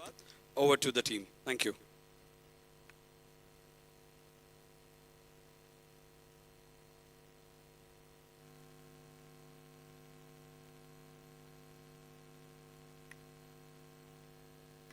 Once a bustling quarry, with deep rumbling of drilling machines, high-pitched whine of whirring saws, loud blasts of controlled explosions, and clanking of metal against stone, now sits in a quietude.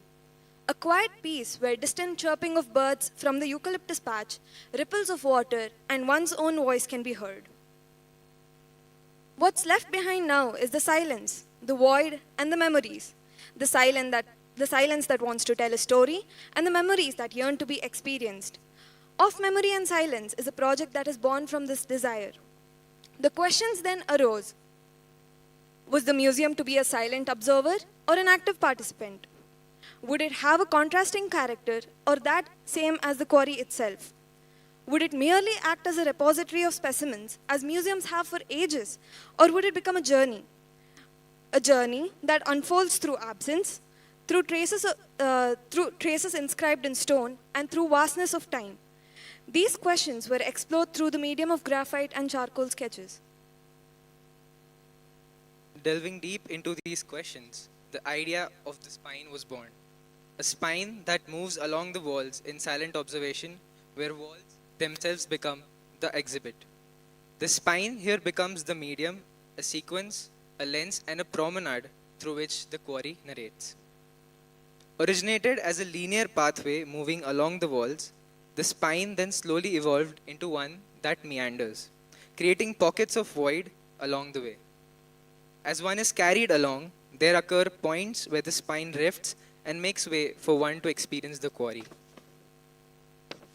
With the clarity in keywords describing the project, further explorations were made through collages.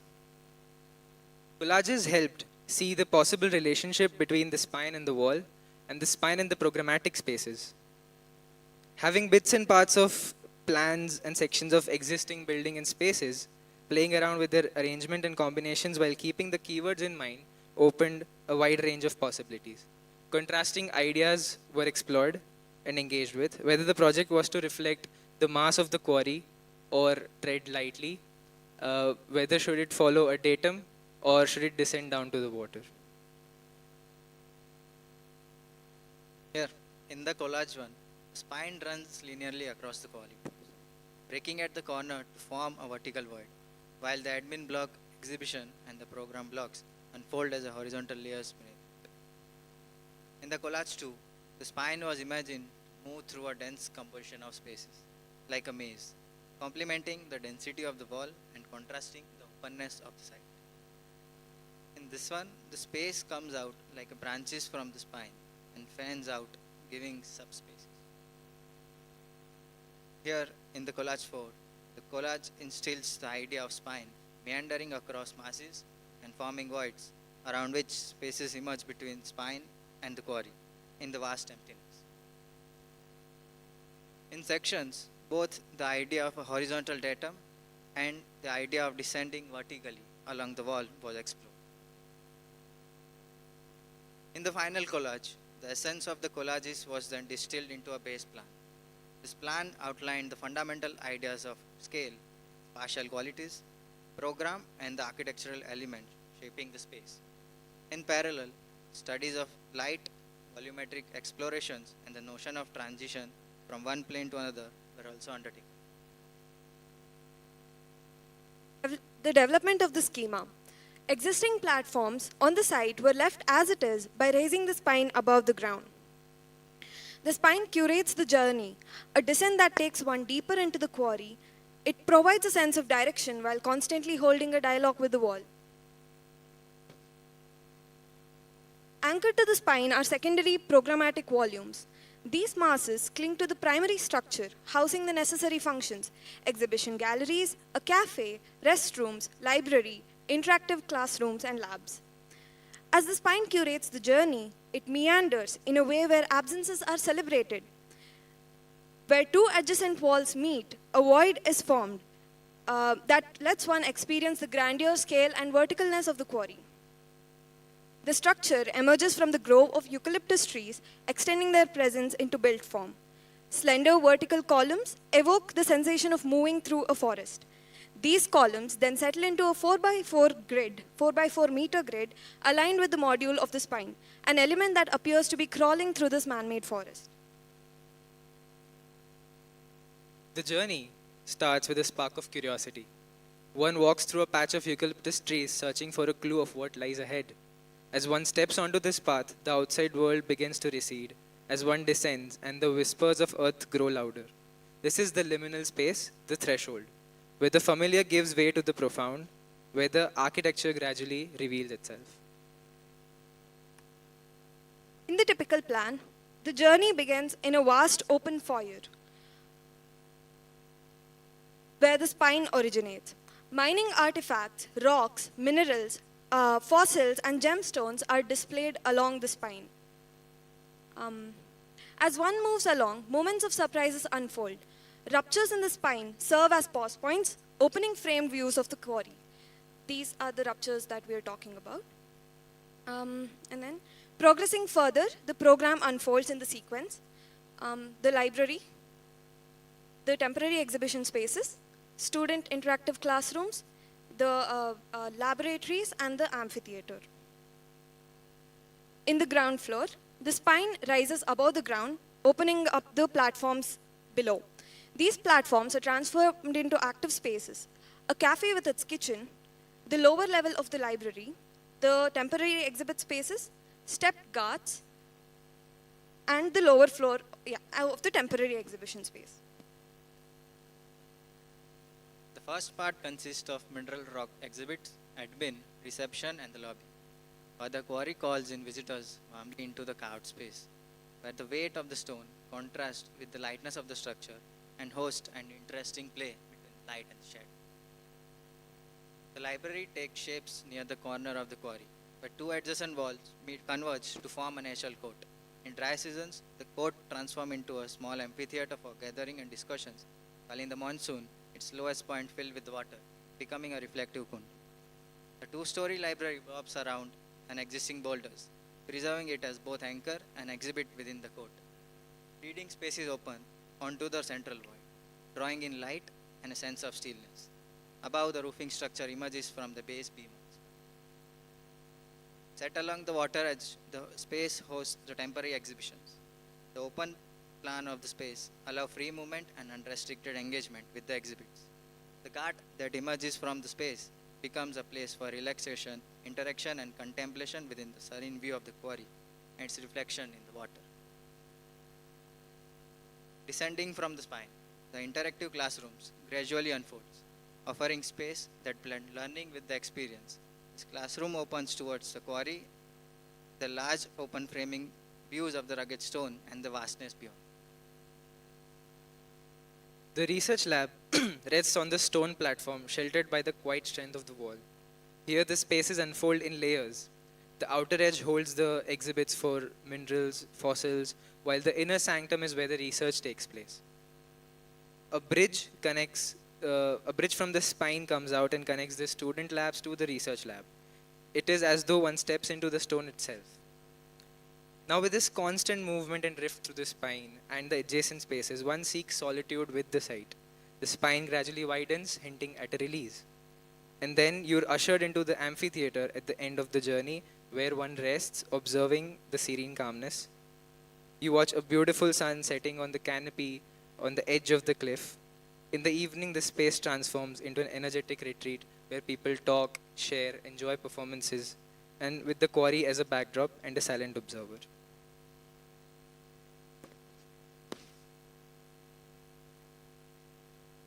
Now, from the earth, a heavy stone gabion wall rises, giving a sense of permanence and enclosure. Contrasting the heaviness of the presence of massive quarry walls, the slender tree-like metal columns carry the weight with quiet strength, while the walls delicately enclose the space. A suspended metal truss carries the floor deck, and the puff panel roofing sheets on top complete the shelter, while a skylight in the center opens a dialogue with the sky, drawing in light and guiding the gaze upward. Balconies emerge at the corners of the spine, establishing connection with outside, inviting birds over, and it becomes a part of the ecology. What remains is not the noise of extraction, but the quiet weight of time. You stand as a silent witness to the labor and history etched into these geological layers. Through this project, it becomes a memory made tangible, a silence given form, a story still unfolding. The quarry rests, and through architecture, it lives again.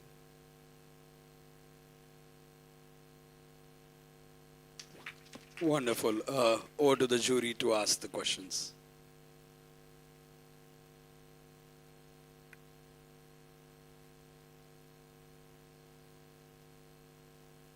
Thank you very much.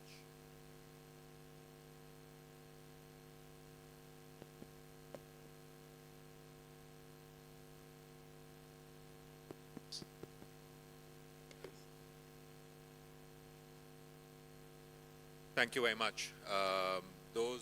I really liked your sketches, the graphite sketches, and your drawings.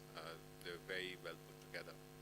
And I appreciate the time that you have taken to understand the basic concept, journey, and also what this museum is about.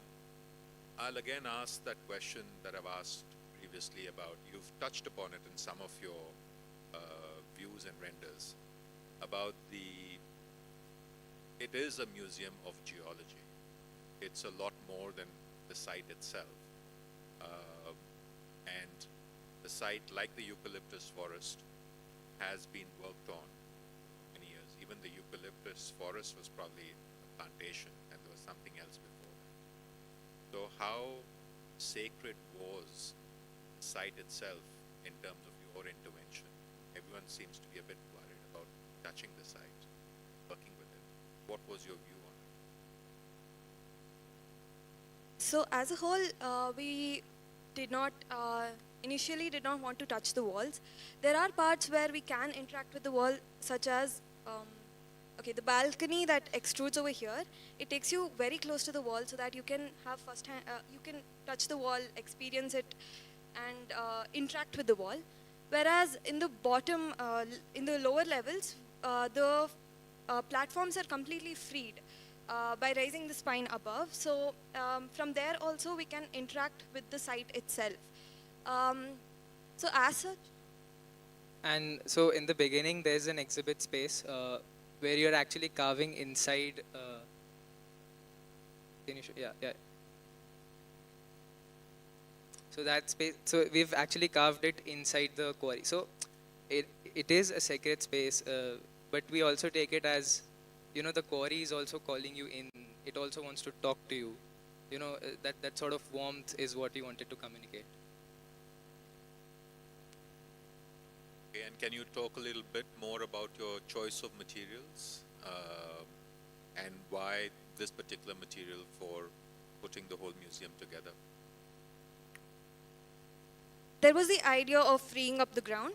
So in order to do that, we raised the whole museum above, and there we introduced metal columns. So then the materials that we chose also went along with these metal columns. So something that was lightweight, something that would visually and in terms of mass wouldn't affect the structure. Okay, and one last question was the landscape intervention. The quarry itself and the floor of the quarry is something that is not very hospitable for trees because there is no topsoil. And you're talking about bringing that topsoil down into the quarry which has been cut. Again, your thoughts on why you are doing that and why wouldn't you leave the landscape as what it's meant to be at the bottom of the quarry? I think vegetation, humans have a connection with trees as a whole. So in a way, we didn't want to keep it barren entirely. Of course, that's also beautiful. The stone is really beautiful. But then we also wanted to have that sense of, so the trees would actually humble down the scale when you're walking on the platform, so it doesn't feel very overwhelming as well.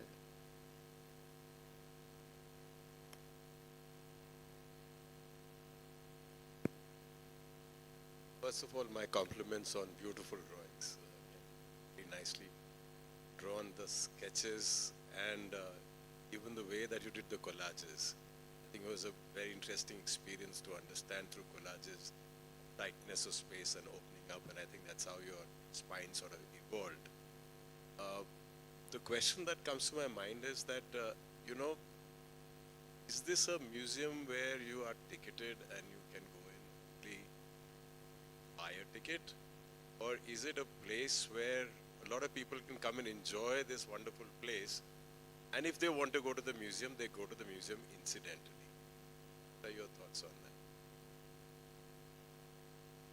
I think the way we have designed it, the museum, the spine, the whole project itself becomes the museum.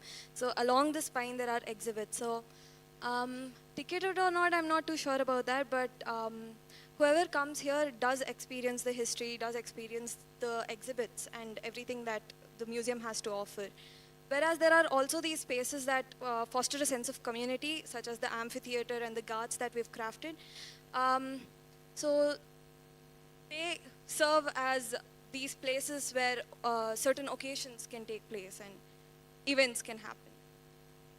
I appreciate that.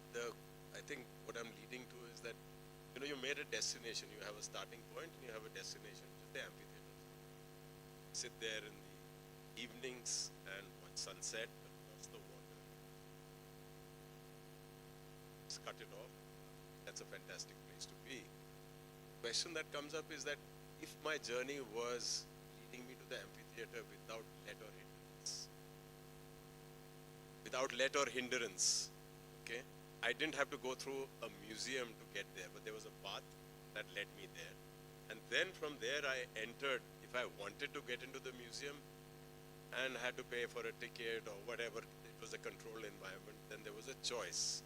This was for the people, so that the communities around this place, and I don't know if there are communities around the place or not, they start saying that, oh, this used to be a quarry, but such a nice place to come there and sit there in silence. Maybe come there and have a community group discussion out there, because it's such a wonderful place that you've created. And I think that creation of that wonderful space is something that is meant to be shared. And that's the reason I'm asking you this question, that you made a wonderful destination. Can I get there without? So I think the spine, in a way, it directly connects you to the amphitheater.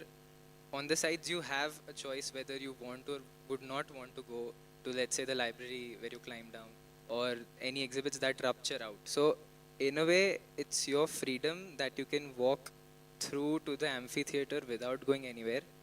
So probably then the subspaces can be ticketed, and this can be a free way for the people to just go enjoy the platforms below and the amphitheater in the end. So, the amphitheater, the cafe, etc. is things which are for everybody. Yeah. Second question that I had was that, you're the first team that has actually decided to cut into just this light study which you show. And I think that's wonderful that you said, okay, let us violate this brief. We have to be away from this. Then a thin wall that stretches across temple. That's where you get that east light. And one place you made this gesture of coming to touch it.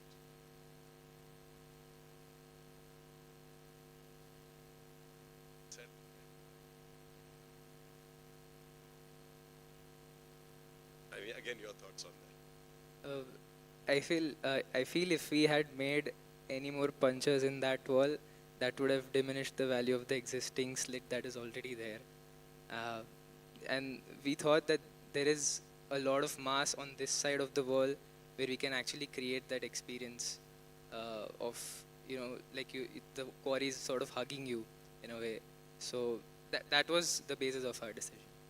So that one is way up, big cut. There was this small crack. See at some point. It said that was one place that was so special because you came to touch it, then it lights up, glows, just a crack through it, which is at a scale that you can touch and feel that have made a difference? Yeah, I think so.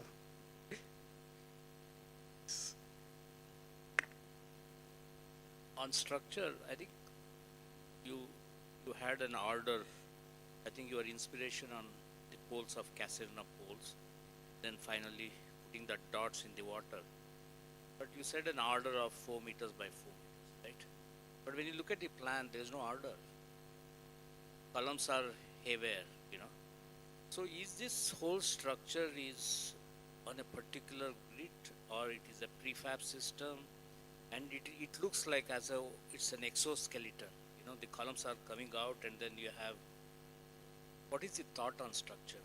Then how do you build this building?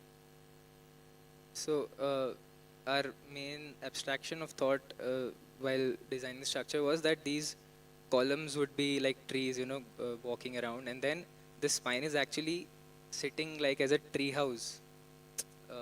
So the columns are holding it within, and then the spine is moving through. So it's a prefab skeletal. Yes. Where you place your enclosure well within. You know. Yeah. I think if there were to be a part, detail of how you create this skeleton, it makes interesting because, and all these are getting into water. How do you think that the steel and water they are not friendly, right? So how subtle you have to look at, doesn't corrode, it should not, I think a thought on that, I think very important here. I think the disorder of planning and the order of structure needs to be looked at, because you can't even measure spacing. But how do you see the order of structure in the total disorder of space? If something you want to talk about it in the sense, because our structure is just put as dots, because inspiration could be as nature, but when you are building it, it has to come with an order.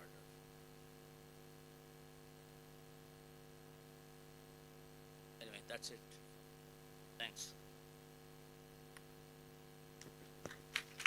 Thank you, jury members. Thank you, team 3. We'll move to team 4. That team is of an individual. He's from SEPT Ahmedabad, a 4th year student, Neil Soni. He'll be presenting his presentation here. That's entry number 4 here. Neil Soni from SEPT Ahmedabad, a 4th year student. Over to you, Neil.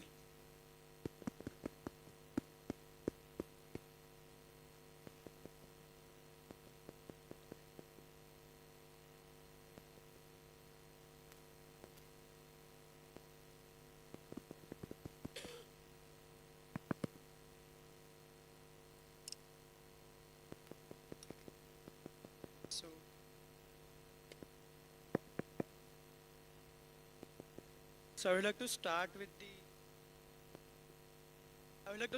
the dialogue what the design does with the site. So the journey to the design started with decoding the site. Site has a unique element, a slender wall that connects the temple along with the elements that are the staggered rocks and the water. So like looking at these elements, the idea was to respond to these elements on the site and use it as a spatial feature in the design, and to build spaces that highlight the importance of slender wall, the undulating plinths and the levels, and the presence of the water that changes across the seasons in the levels. So it started how can the built spaces exaggerate the presence of the wall, the undulating plinths, and other features on the site, and how can the wall which is existing on the site, it can be experienced in the different ways, based on connections with the sky, based on how it connects with the wall, and based on the volumes which are created and the levels of spaces. And then these were some sketches which I was imagining, okay, what could be the textures, like how could be that feel where the texture of the wall is being reflected on the water, on the site, And how can that experience be exaggerated?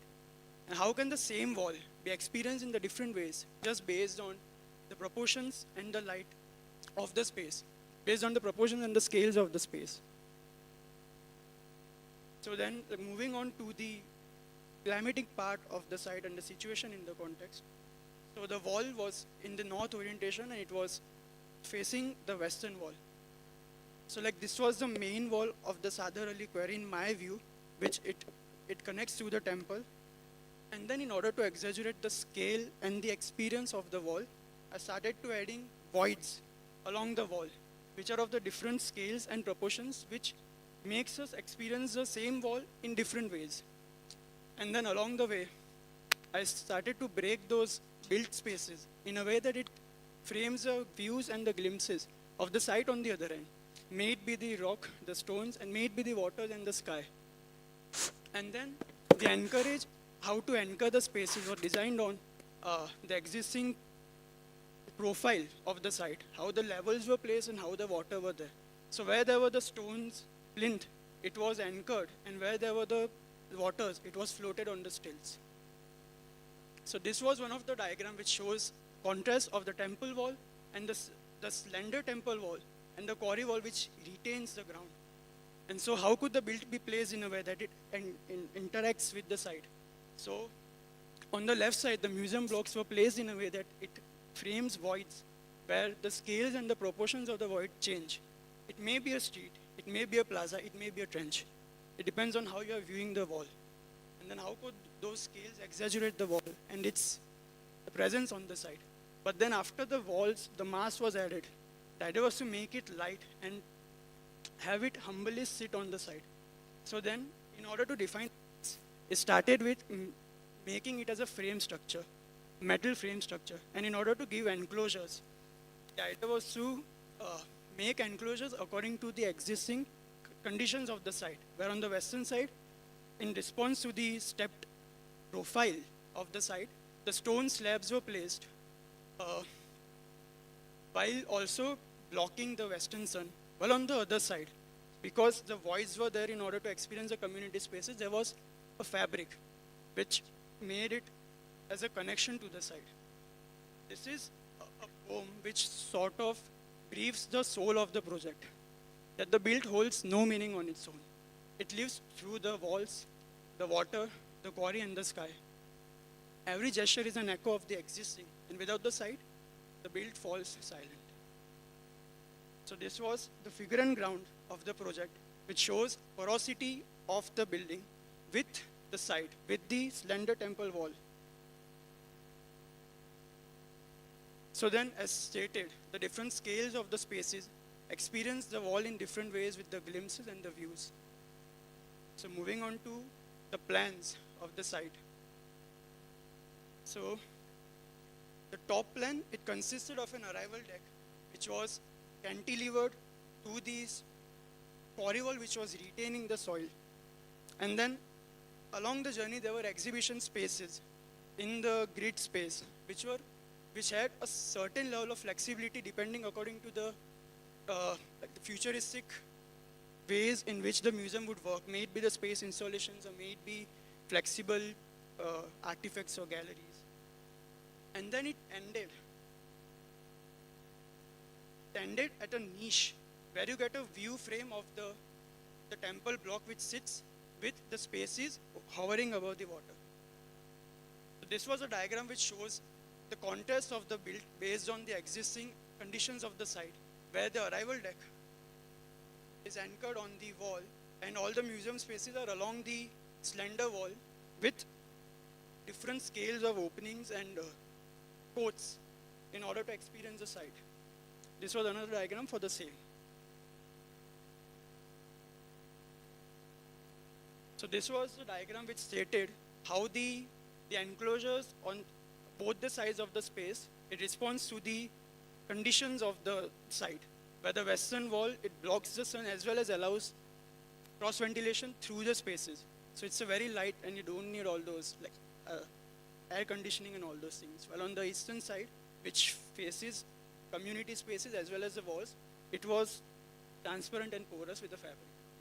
And then the slabs, the stone walls were placed in a way that it gave glimpses of the quarry wall on the other side. And then this was a diagram which showed the advantage of using a grid plan, which allowed flexibility in the scale of the spaces. It may not be just a museum or an exhibit space. It had that level of flexibility even for the use in the future. And then how the 2-meter grid allowed ease of circulation throughout the spaces, and how the columns could be used as a different spatial element in the layouting. So then the bottom plan was actually dedicated to all the community spaces and the spaces which helped in experiencing the site walls, the water, and the sky connections.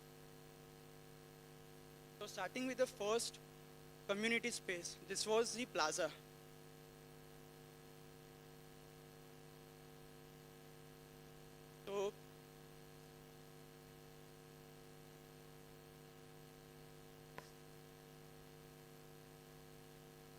So the plaza was a space where you could experience the scale and the humongous nature of the wall. So it was like the first space where you actually hit by the huge scale of the wall, and then there is a bridge which breaks that scale and frames the views of the side. So this view of the bridge, it actually frames the horizon where the stone wall meets the sky. While on the other side, when viewed from the plaza, it frames the wall and the skies from below. And then again the diagram, how the scale works in respect with the wall, and how the walls respond to the existing conditions of the site. And then this was a sketch which I was actually trying to imagine how the light shapes as well as shades the community space below. And then again the view of the textures of the wall and how the build interacts with it. So then this was one. So there was one more space at this edge. So as the building is in a way separated from the existing wall, I got an opportunity to make a street, a trench, which could be experienced along with the plaza. So this was a view which shows that the trench which is being formed, the street which is being formed, where the wall is exaggerated in its experience. And then the plaza, how the build and the metal columns through the fabric, they form all the sculptural shadows on the wall. And the wall almost behaves like a canvas for the space.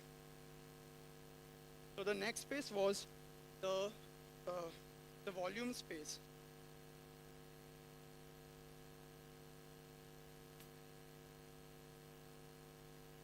So in the volume space at the bottom, there was a long compressed volume with the street at the edge, which framed the views of the site, of the water and the horizon where the water and the stone meets. So this was a section which showed the same, how the street as well as this volume frames the views. The bridge and the street experience a different presence of the temple wall and the sky due to the proportions of the space. So this is the street which is narrow and vertical, while on the other end, at the horizontal bottom side, it experiences a completely different way of the same site itself. Then how one frames the views of the site as well as the different views of the same wall and the different experiences of the same wall from above. So this was the artisan's workspace at the bottom. So the idea was that the artisans could work and the people could view them as well as the site as a backdrop. And then these were the diagrams which showed how the volumes also sculpt the light at the bottom and in the community spaces. And how the street, the bridge at the above, experiences both these blocks as a street with the existing wall, the temple wall, as a backdrop and as a defining volume for the person over here. So this was a view which was being framed in the artisan's workspace.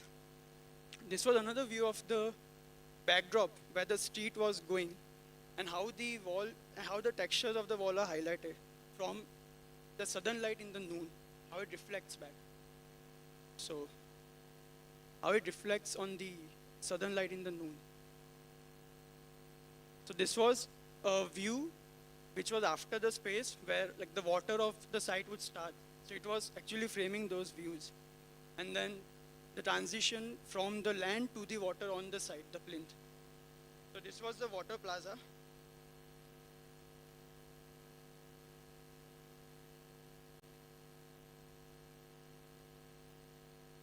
So this was the water plaza space where there were steps at the bottom where according to the seasons of the space, the light, like the water levels would actually change and the water would craft a different experience of this whole space. Like from, the light would be coming from here and this whole space would be different. And then there were views.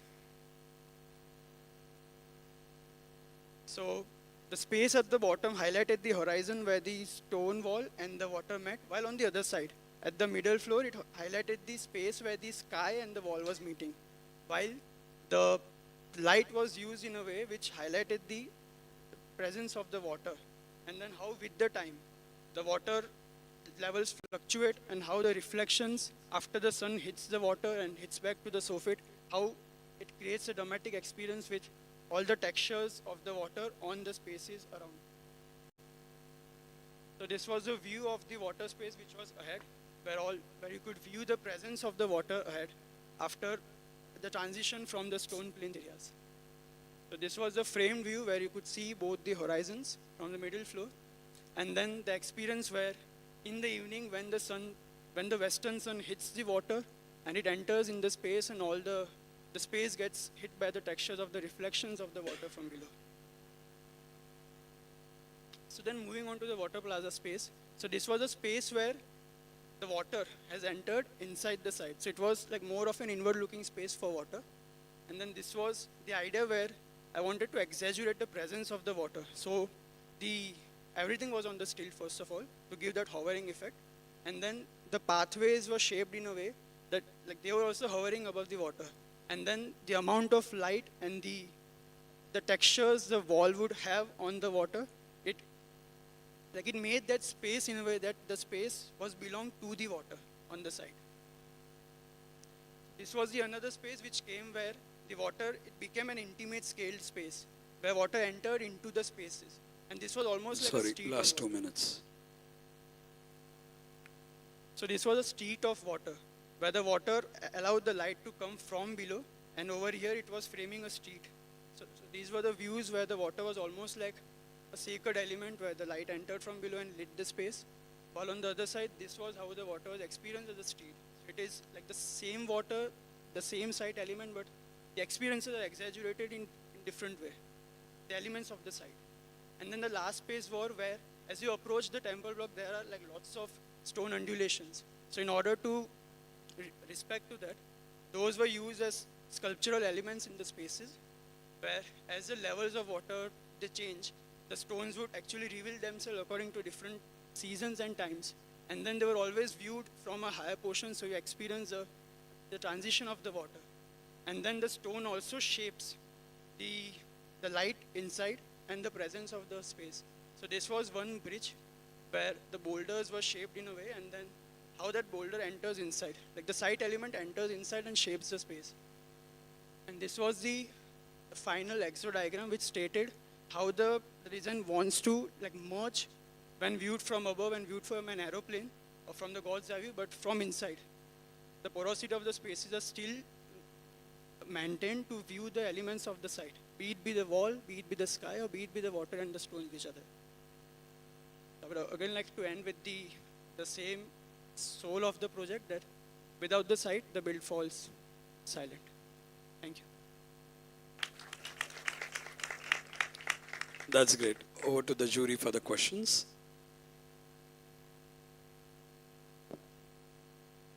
Well, thank you very much for that presentation. It was very good, and the way you built up your response with the diagrams and the thought process, it's very well put together. When I started looking, when you started showing the initial few sketches, the charcoal sketches, I was imagining something which was, your solution was going back in time, because the quarry today is what it is today. But if you were to go 50 years back, it would have been not as, the excavation wouldn't have been as much as it is today. So why did you decide to build the building in steel when your initial sketches had this weight in them? If you look at your charcoal sketches initially, it was almost imagining as if you're taking stone blocks from the quarry and going back in time and using that stone volume to create the museum within it. But then towards the end, as you started detailing it further, that initial clarity of idea, in a way, in my view, got a little diluted.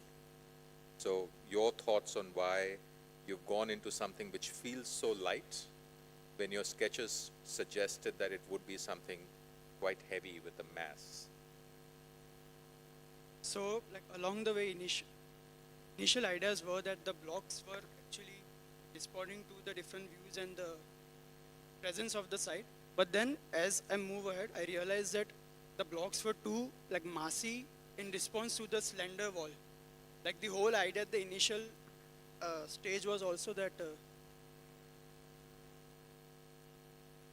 it was the contrast between the slender wall and the presence.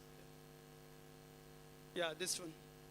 That particular diagram suggested to me that you would go in a direction where those become blocks of stone that were carved, and your initial plan also suggested that. But then it became something which was a lot lighter. Even the way your pavilion touches the water, it's hovering over the water rather than being placed in the water itself. So what was your thought process and journey to get to where you were? These were the initial ideas where I had to frame the porosity of the design. But then as I move ahead, I realized that there is a narration which I was already sticking to, be it from the transition from the plinth, which is the mass, to the water. And also everything is in response with this slender wall which is over there. So then I realized if there is a block which is much more dominating in terms of the thickness than the slender wall, then it won't be a nice response to the slender wall.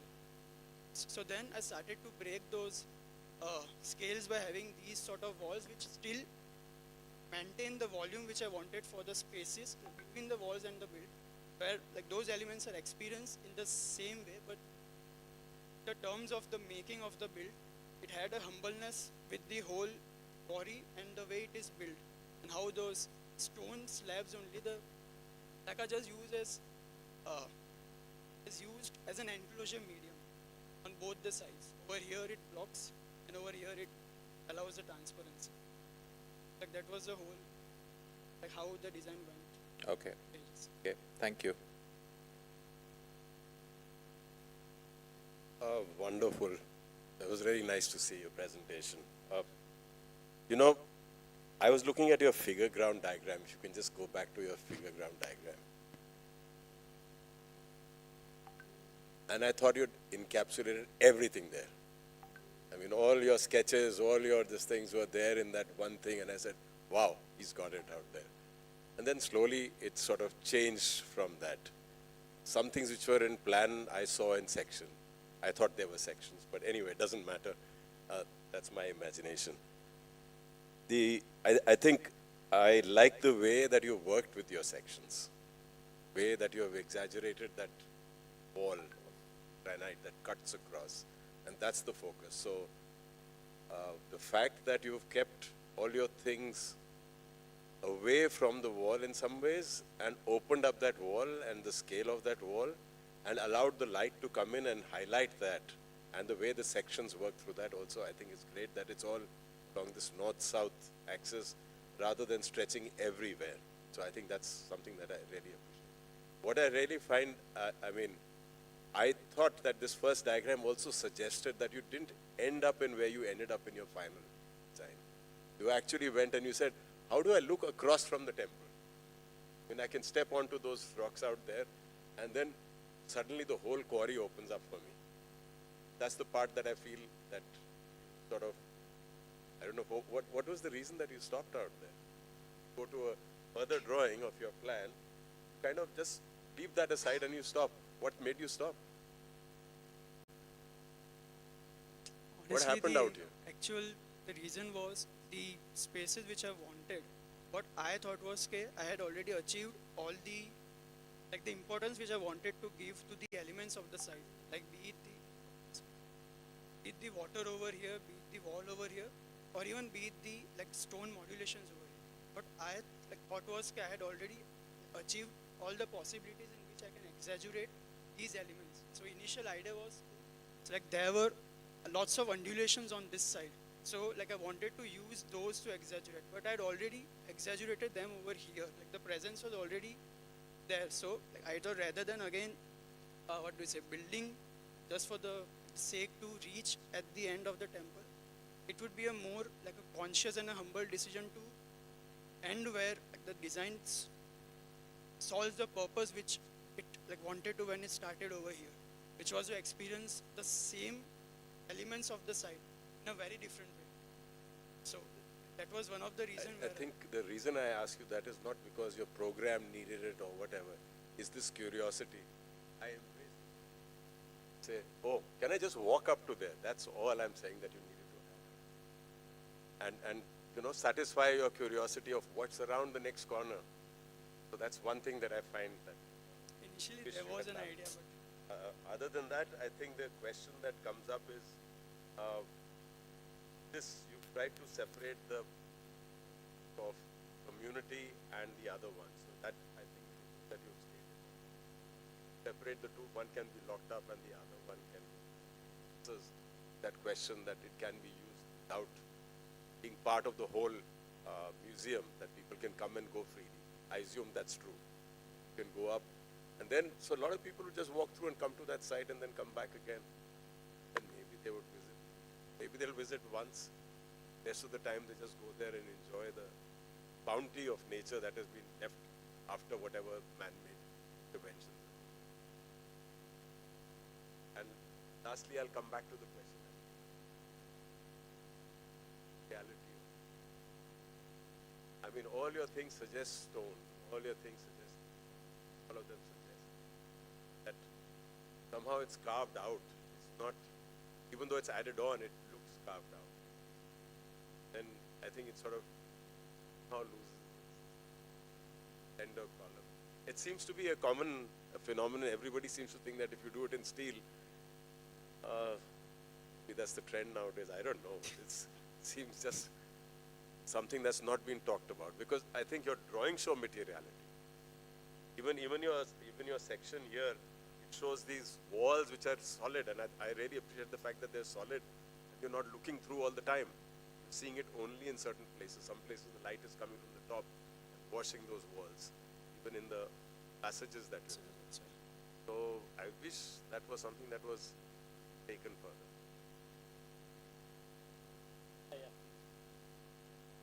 I think a piece of architecture is about discovering and surprises. You know, your concept is very strong in trying to achieve those moments of discovery and surprise.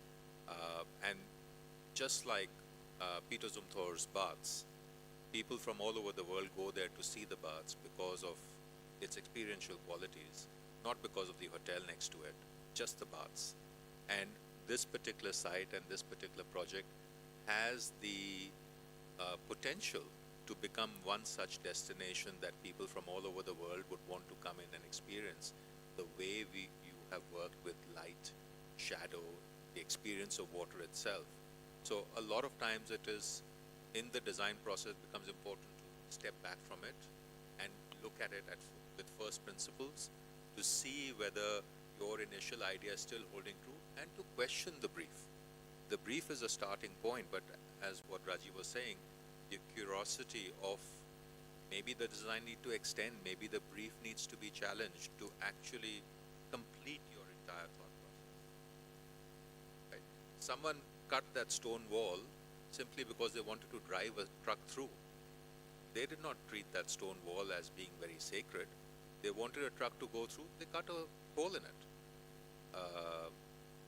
Maybe part of the wall needs to go, you know. You have to be able to push the boundaries.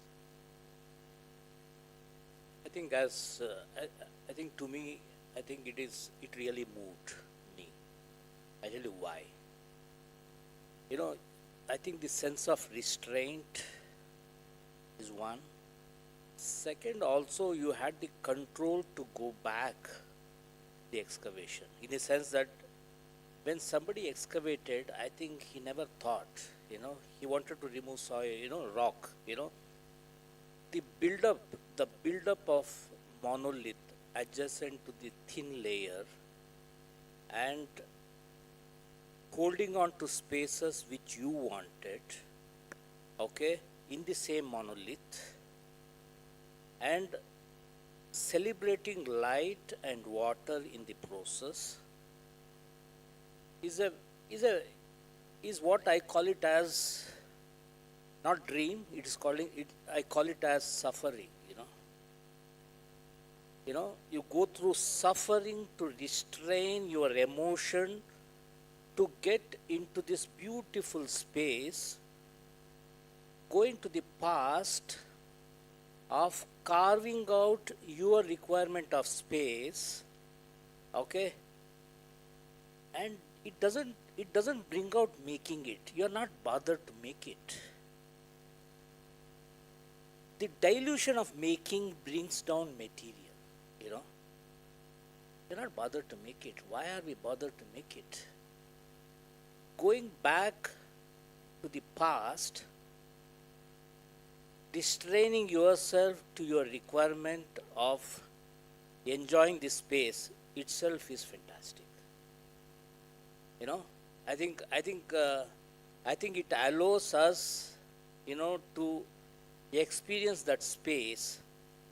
If the excavator is so calculated and also has some soul in removing things what is not required, that is something which I can experience as a creator. You don't have any control. I think that is the option. And every time you are looking at saying that this is thin wall. How do you see thin wall? Other than when you are at that scale. Thin wall could have felt if you had done a jewel of 3-meter dia cutout, just to celebrate the morning sun. I think this space requires that morning sun to pierce into your space. That's the jewel, which I felt. Because I enjoyed it. I think using steel is the most dilution. Even though I do a lot of steel, but actually I don't. The steel is too flimsy and too fragile as an idea of, looking at this space. Yeah, thanks. Thank you. Thank you so much, jury members. Thank you, Neil. We move on to the fifth one. We're going to do entry 5 and entry 6 before lunch, so we'll adhere to the time accordingly. Team 5 comes from Kolkata. Another fourth-year students, Abhirajit Roy Chaudhary and Suramitra Biswas. I welcome both of you. They are from Om Dayal Group of Institutes, Kolkata, fourth-year students, Abhijit and Suramitra.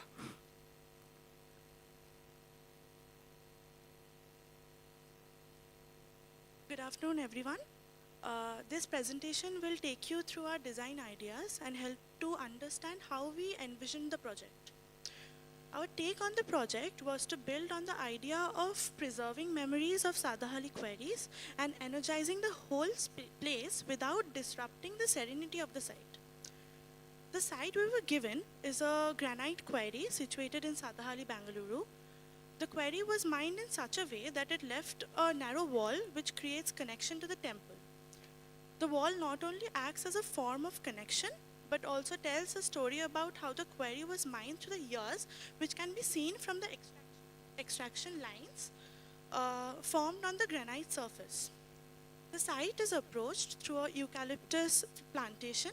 The entry opens up to a vast void that descends nearly about 25 meters and at the bottom is now accumulated with rainwater. So now with the context of the quarry, we were asked to make a Museum of Geology which showcases the site's features and responds to the terrains. To understand and proceed, with our design, we took up some case studies which helped us in the process. Our first case study is Nashan Geological Museum, which is in China. They have designed the museum to respect the site's terrain and merge the surroundings. Here's the museum showcases how volcanic activities takes place throughout the plains through plans by creating spatial drama for the users. Now for the next case study, we studied various design strategies of Geology Museum by eStudio MMX in Mexico. The museum is planned with a heavy importance in spatial connection and how the users move through the space. The spatial drama of the whole space is designed by light and shadows throughout the entire day. Museum also strategically designed to gradually merge with the beach at its site.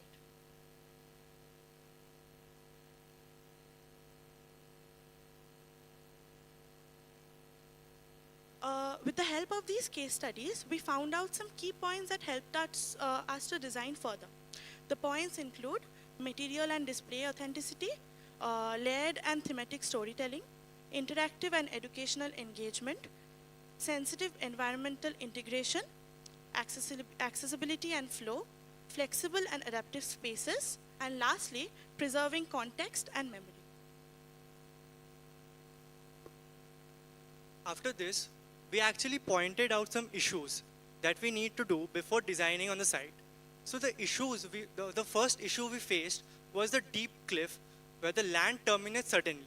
So how do we change? How do we energize this place? How do we move the users from this space? So we actually tackled the situation while we designed structures in zones stepping down from the entry of the portion gradually to the bottom of the surface.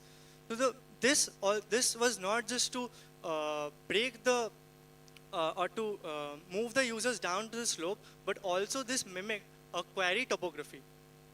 After this, a second issue we found out was that the land was a wall that was leading towards a sample. It was illuminated by the sunset light. So we couldn't do any construction above this wall. This would disrupt the serenity of the site. So what we did is the structure was developed at the very lower side of the wall where the upper portion is not disrupted of the natural sunlight. The next issue we faced was if we designed the structure from the walls itself, the lower volume of the space would be dark. So natural sunlight won't penetrate through the space. So in order to tackle this situation, what we did is we strategically carved out some voids onto the structures. So light could permeate through these voids and fall into the lower volume of the space. Onto the next issue was just cantilevering these whole structures from the wall the building structural capability would be compromised. So what we did is we created vertical support elements that would hold the building together. Now these support elements are not just for support, but they also provide path and connection in between of the museum spaces. From these solutions, we actually carved out the main form of the building. So at first what we did a singular mass of the specified area with the specified area chart, and then we kind of broken it down into steps. So after breaking it down into steps, we have carved out some voids to let light permeate through the space and fall into the lower volume of the space, so it would have light in the lower space. Moving on, we did this towering wall-like structures, which were for the support of the building and also for form connections in between the interior spaces. Not only these technical solutions, but also how a quarry is mined was a big step in the form of our design. So we can see here the quarries, normally quarries are mined in such of a step format. So this creates our form of the building also. So we can see here, the whole structure mimics the sense of a quarry topography. So since we are designing a museum of geology, we wanted it to mimic the terrain and the landscape itself. So what we did here, we filled up the void, but for the users, it will feel like the natural landscape itself. So they are going from the natural landscape and not going from the building. Now moving on to the site plan, we enter the site through the eucalyptus plantation and gradually enter the space, revealing the stepped roof level of the museums. Now, coming to the approach to the site, when we enter the site, we gradually see the massive void with water in the lower level of the wall, leading to the temple at a distance and sky in the above. The structure is designed in such a way so that the user has a visual connection with the water at all times, as well as the natural surroundings. Now into the design part, our structure was designed in two ways, the built and the unbuilt. So the built was sort of divided into 7 zones in a linear path. So the users coming into the space, they would go into a linear format and so that they could experience all the zones of the museum. Onto the unbuilt section, the lower volume of the space, we did not do any architectural intervention to let the users feel that natural weight of the quarry. So the movement of the built environment, it goes through a linear path through these zones, through this some sort of connection that we did. And to the unbuilt, in the unbuilt portion, when they come into the unbuilt portion, it is some sort of organic movement. So we are not restricting the users to follow any path. They can move around freely and experience the space as per themselves. Now our building starts with the roof plan. So we have connected the stepped roof with a series of staircases and ramps. This helped us to slow the user movement through the space so that the user has more time to experience and appreciate the natural surroundings of the quarry. Now we have distributed the visitors throughout the site by giving them multiple options to explore the museum. So we can disperse the user groups according to their choice, thus minimizing crowd and long queues outside the areas. So here we can see that the step terraces, they follow a pattern. So they follow a linear line. So we enter the museum from the second terrace itself. So people have to come down and they go to the museum from there. And if the people think they don't want to enter the museum from there, they can take the straight path and go and explore the terraces as well. So this whole portion, it is visually enough. So when the person comes over, the user comes in the first terrace, they sort of see the whole space at front. So they see all the activities that are happening at different levels, and they have that curiosity of exploring the space. So as we have designed our project in a stepped manner, so we kind of see different parts of the query at different levels. So we have marked the parts of the query that can be seen by the user in the screen. So now these step terraces, it is some sort of, it can happen a lot of public intervention all over the step terraces. So we can see here the step terraces can be used as outdoor exhibits. It can be used as green terraces also and viewing decks also at every other terrace. So, and from the first terrace itself, all of the activities that are happening in the whole museum, at the roof level of the whole museum, is sort of in a visual line. So the user has that whole visual access to the whole museum, of the whole roof level of the museum. Apart from that, on the roof level, there is also the OATs placed over there. We strategically place the OAT over there, so because the two walls we are having, the two quarry walls over there, it is some sort, we are getting a very natural reverberation over there. So with the sky on top, with the water at the back and the rocks in front, with the diverting the rocks in front, it's sort of a very serene environment for an OAT. Moving on to the support systems of our structure. So when we are looking onto the side, this wall that was leading towards the temple was a very strong element of the site. So we actually studied the wall. So we studied how the wall, what is the shape of the wall, how light permeates, the morning light permeates to that void on the wall.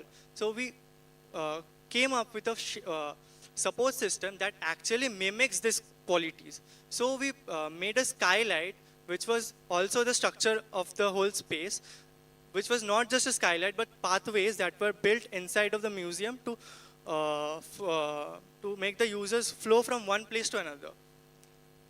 So we did a small section of this skylight. So at different times of the day, this skylight will take different amount of sunlight. So making the spatial drama change throughout the day.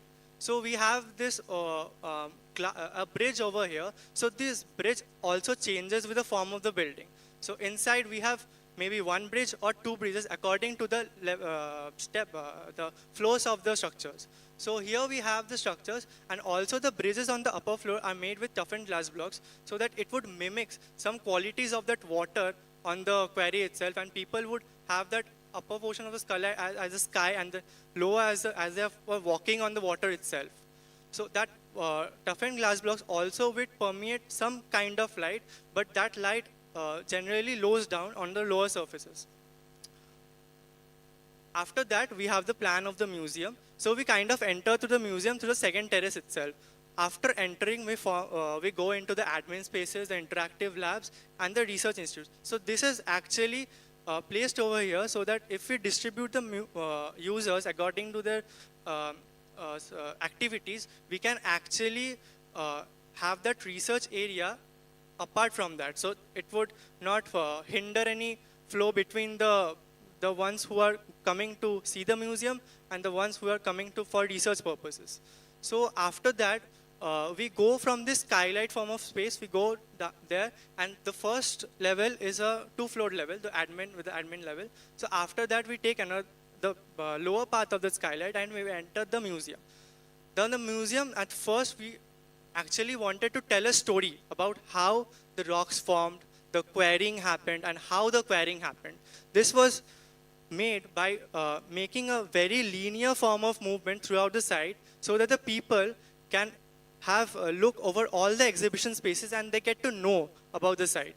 So we are also giving the users two options at the first floor, at the plan, at the first section. We can see at one, there's a stone formation gallery.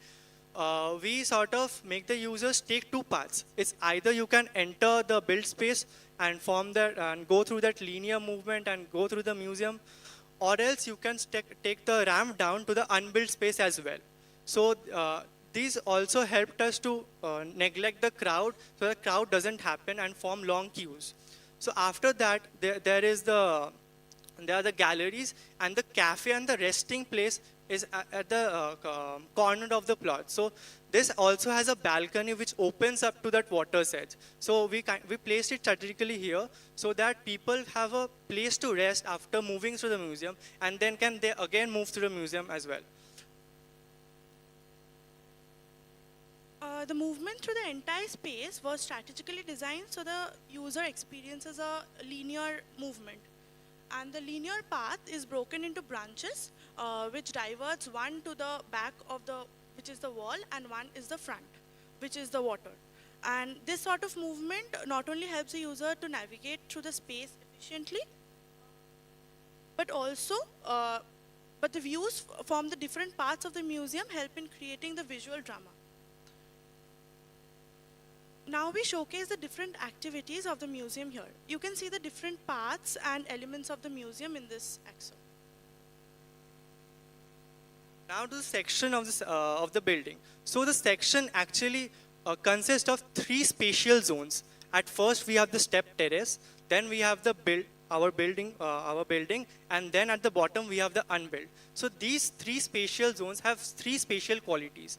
So at first, when the people are coming into the terrace, they sort of have that visual connection to the water, to the sky above, and the rock surfaces as well. And when they enter to the museum, there is a sort of visual connection to the rocks, and they could see that rocks from that built space. And onto the lower floor, there are physical, natural connections to all the natural elements over there, to the ground floor, to the ground quarry granite, and the walls, and the water's edge as well. So these are the sections of how the users flow through this space. So at first we get on the admin and we come down to the temporary exhibition hall. After that we take the lower bridge of the skylight, and the skylight of the section of skylight is like this. The light comes up from the top and sort of illuminates the space. Now this illumination is changed throughout the day. So after that, they enter another part of the museum, which has an open glass windows at this side, so that they could have that visual window of the rocks. After that, they enter through a skylight again, and they go to this cafe sort of space, and after the cafe, they move on to the other museum. Now, at the exit of the museum, there is also another path to go down. So we are giving people choice. So what they can do, they can is either go to the bottom level at once, or they can explore the museum and then go to the bottom level. Now, as we move into the gallery settings and display settings, we came to form three solutions, which are niche, podiums, and walls. This would also keep the users motivated and curious to explore these spaces. Now, we created these huge glass panels, which becomes a window for the users to experience the natural granite surface of the quarry wall. Now, this space acts differently and changes the spatial drama throughout the day. As you can see, in the morning, the light doesn't fall on the wall and it's a dark space. But as we go through the day, around mid-time, the light is falling on the wall, and the user can actually experience and observe the formations that are created on the wall while quarrying. Now, moving on to the unbuilt spaces that is at the bottom of our structure, this render gives us the idea of how the user will feel and how the user will physically experience the unbuilt area that is at the bottom. Apart from the design itself, the plannings and everything, the facade of our building was very important and an element of the museum. So we designed the facade with sort of a connection with the terrain itself. So in the terrain, we saw the stones were actually cut with this vertical extraction lines. So we wanted to have this Last 2 minutes, sorry. We wanted to have this importance in the building itself. So these vertical lines, this made us build facades out of these lines. So these were vertical lines that would create a sort of and mimic this environment of the quarry. So after this, this facades not only mimics the environment, but also the shadow that this facade makes, it changes throughout the day. So not only this, also we added micro gutters in this facade so that we can have that rainwater harvesting as well. And we could channel these rainwaters from the facade itself. So while channeling these rainwaters, we are actually making a type of controlled staining. So we are actually making the rainwaters go from these facades in some vertical lines. So after some years, after experiencing many seasons, this would actually mimic how the staining has actually happened in the quarry over the years.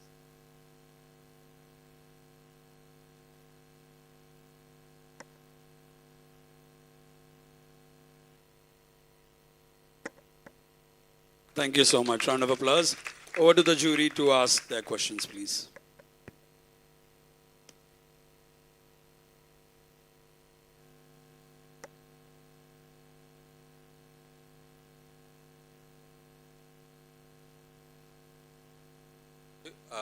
Thank you very much. Can you hear me? Yeah. If you go to your early diagrams, I had a question which showed the initial concept. The one which showed the fold in the building form.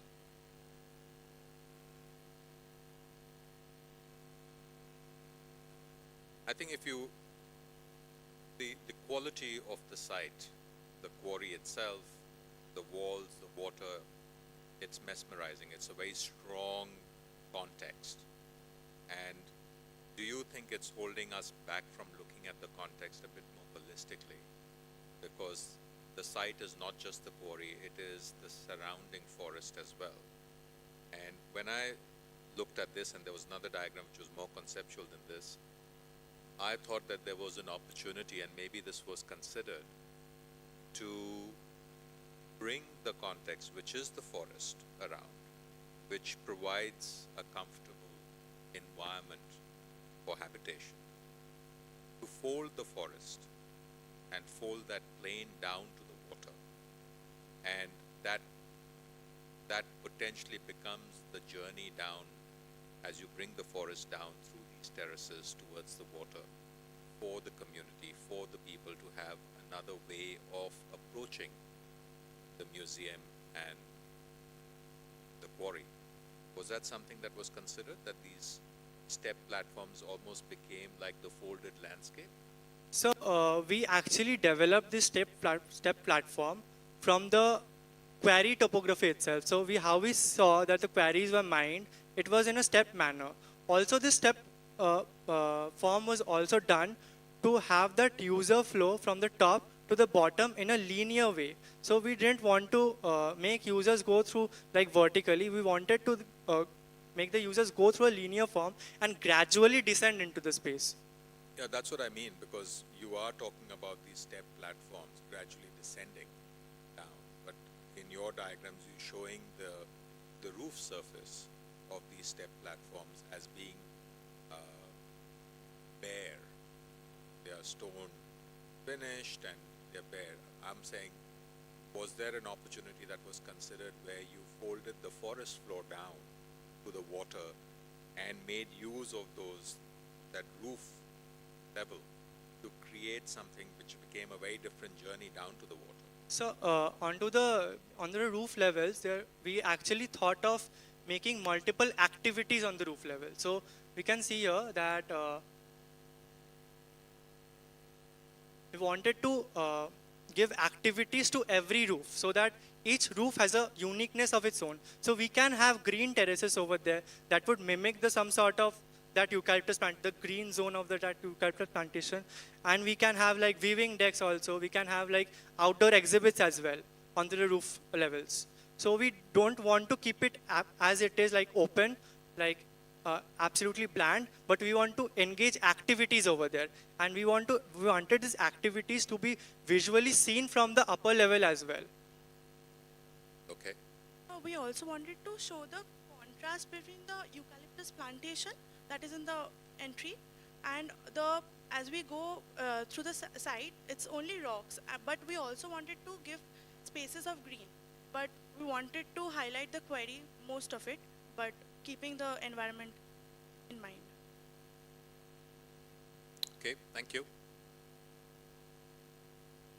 Yeah, I think I'll expand on that question. You mentioned green terraces, you mentioned it here, you mentioned it in your initial things about, get one of the ways of dealing with the climate. And I think the fact that you allowed all these terraces to happen, and if they're changed from, in contrast to the stone, they became where the soil collected, things grew over time, and that became a public garden, which was public space that you created. And that led you to finally where you're right next to.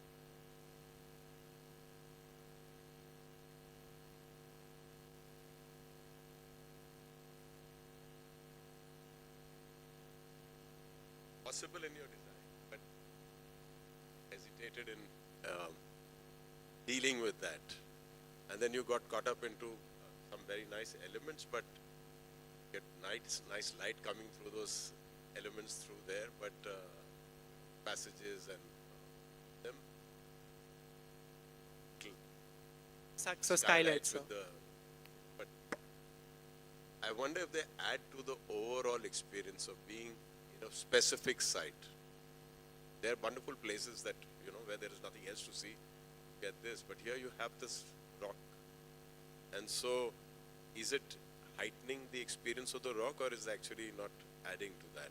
It's a question that I guess. So these skylights were designed keeping in mind the wall that was leading to the quarry. So the skylights were designed as such. We wanted to make that wall kind of break down and come over to these spaces. So we wanted to have that uniqueness of Sadahalli through these form of skylights as well. So that's why we designed the skylights as long vertical spaces. Thank you. Nothing much, but how do you handle the glare here? So the glare because of looking at Bangalore, the light on this wall and then the reflection of water. So onto the roof level, we wanted to keep it in a natural setting only. So keeping that, matlab, if we wanted to some sort of barricade that glare, we didn't want that glare. We couldn't do it here because it was in a natural setting, it's an open setting. So it was not possible. Ladies, I think you have to give cooling glasses for people to go. Inside the build space, these facades that we talked about, this sort of breaks the sunlight that is coming into space. So inside the built environment, glare is not there. So what's the materiality? It's stone only. So we wanted to make these structural elements that we are doing. We wanted to do it in RCC, and all the structures as well. But the facade panels, we wanted to do something that was weatherproof, and we wanted, for here we have used GFRP panels, glass fiber reinforced panels with waterproof membrane, because we are talking about that water staining over the surface. Thank you. I think round of applause for the team. Thank you, team 5. Thank you, jury members. We quickly move on to our team 6. They have a model to place, so I'll request the participants to quickly move their model in front of the jury members. Meanwhile, I invite team 6. They are from the final year from the Wadiyar Center for Architecture from Mysuru. Neil Gugari, Ashrita RS, and Lasya Jain. We have the other participants as well. All right, they're coming from here. Over to team 6. They are from Wadiyar Center for Architecture.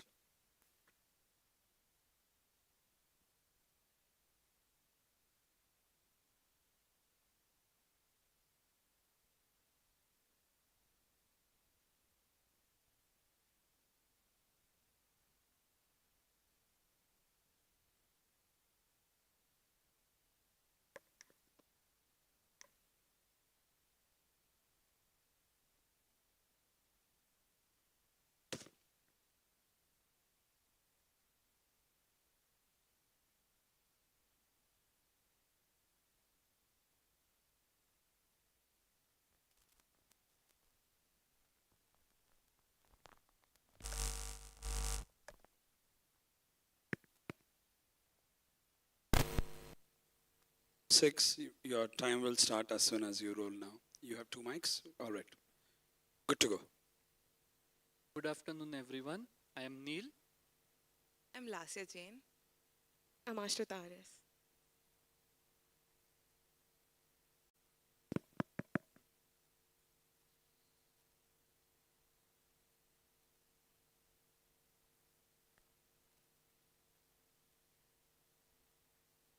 Sorry, can we check with the pointer? Yes. Yeah. The title of our project is The Ensembled Rocks. To create atmosphere is not to decorate a space, it is to orchestrate the senses. Our presentation is characterized into 4 chapters: story and site. Quarries mark the hidden foundation of our cities. Sadahalli granite, once prized across southern India, gave form to countless houses and public buildings. When the quarrying is done, what remains is not just a void in the land, but a void in memory, fenced off, silent, and overlooked. Each quarry is both a monument and a wound, a reminder of what was given and of what was taken. They seem suspended in time, landscapes where activity has stopped, but memory persists. Faced with such a sight, we began with asking ourselves questions. Can an abandoned quarry become more than a scar? Can it hold meaning beyond its role in extraction?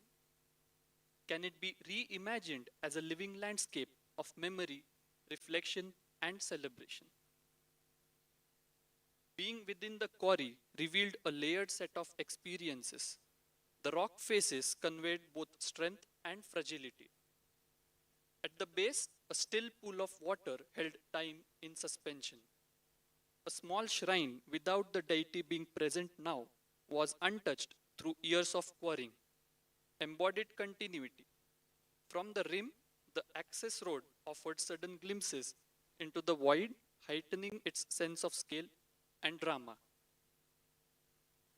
These impressions were not just visual, they carried weight and emotion. The site made us aware of its balance, its intensity, and its silence. These first encounters became the ground on which our design process would stand. Insight and analysis. Our observations were condensed into 4 diagrams, each capturing a key spatial experience that guides the synthesis. Humbling, the immensity of the quarry reduces us to scale, instilling a quiet humility before its magnitude. Delayed gratification. The quarry conceals its depth until the very edge, where a sudden reveal transforms anticipation into immediacy. Exposure. The quarry's L-shaped walls corner the body, leaving it fully exposed to the immensity around, where the loss of human scale turns into an overwhelming vulnerability. Idea of multiple grounds. The quarry offers no single ground but many, shifting with each cut-off stone a fractured terrain that suggests diagonals and layered realms of space. These diagrams form the bridge between raw perception and design principles, allowing felt experience to evolve into architectural thinking. We imagine the quarry first as a solid mass. Through extraction, voids are carved, not exactly as seen here, but as a metaphor for how subtraction reshapes the land each time differently. Today, the quarry stands as bare walls, tying back to our exposure observation. But for us, these voids are not absences, they are opportunities. Cuts, folds, and edges inspire a language of subtraction to shape new spaces. The program is introduced as a journey through these voids, moments of humility, delay, exposure, and shifting ground. In the end, architecture is not the protagonist. It is an instrument framing and revealing the quarry in fragments. The quarry remains the voice, architecture only a quiet whisper.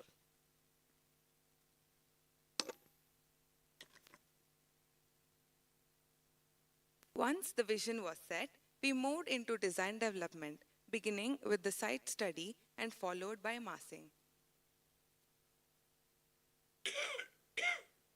The site is oriented north-south with winds from southwest and the access point, which is also from the southwest. Our first massing was a L-shaped massing guided by the site, but half of it faced south-southwest, bringing the harsh glare that compromised the spatial quality. It also appeared too prominent on entry, breaking the subtlety that we intended. When programs were induced into this mass, it appeared fragmented and lacked coherence.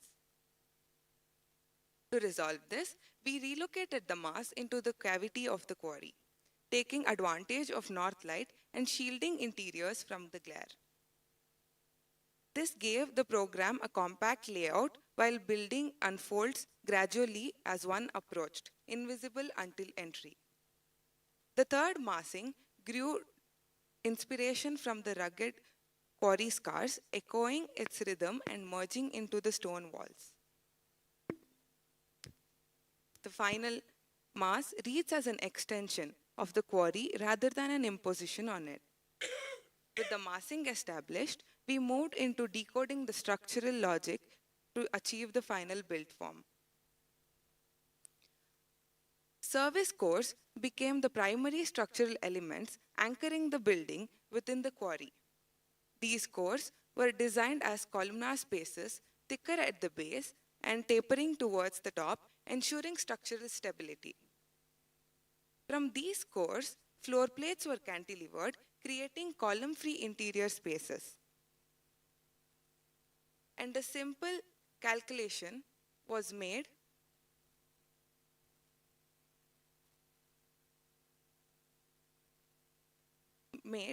to understand how much area could be carved out to bring light, ventilation, and circulation. And the final zoning. And since we knew the amount of area that we needed to carve out, our final floor plates looked like this.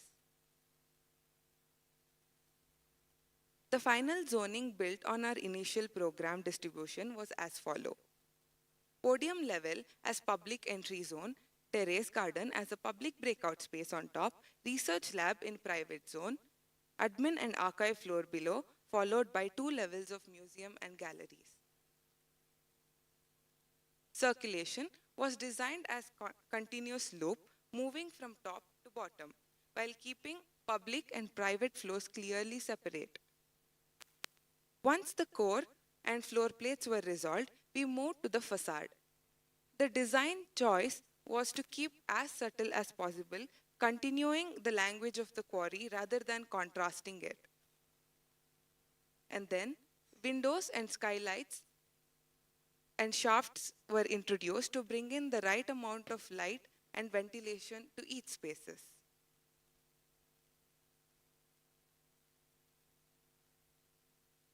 In this building, you begin on the rock bed and slowly descend the journey, finding its culmination at the water. The approach begins with a ramp from the parking, leading you to the terrace level. Here, you pause at the reflecting pool. Your first framed view of the shrine, the quarry wall, and the bridge. A bridge made of folded cotton steel plates cuts through the pool, reflecting on the quarry's machinery while standing in contrast to both concrete wall and the Sadahalli granite. Crossing the bridge brings you to the terrace, a public aspect of the project, oriented to face north and shaded by the quarry wall behind. The terrace remains naturally shaded for most of the year.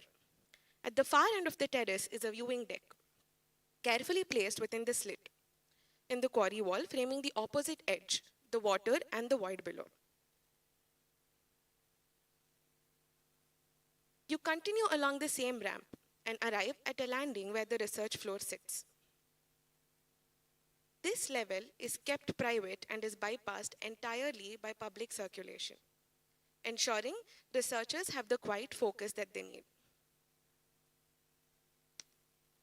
From here, you arrive to the podium level. If you bypass the research floor and continue along the same ramp, you arrive at the podium level, the first point where the full framed view of the shrine, water from within the space is revealed, creating a natural pause to absorb the scale and drama of the site.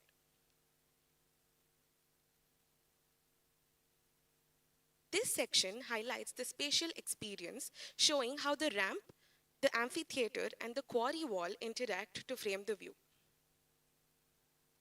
The double height volumes here amplify the verticality of the space, while providing a sense of openness and connection between the levels. This diagram here shows the activity within the podium's amphitheater, how people gather, move, and engage with the space, making podium both public and functional area.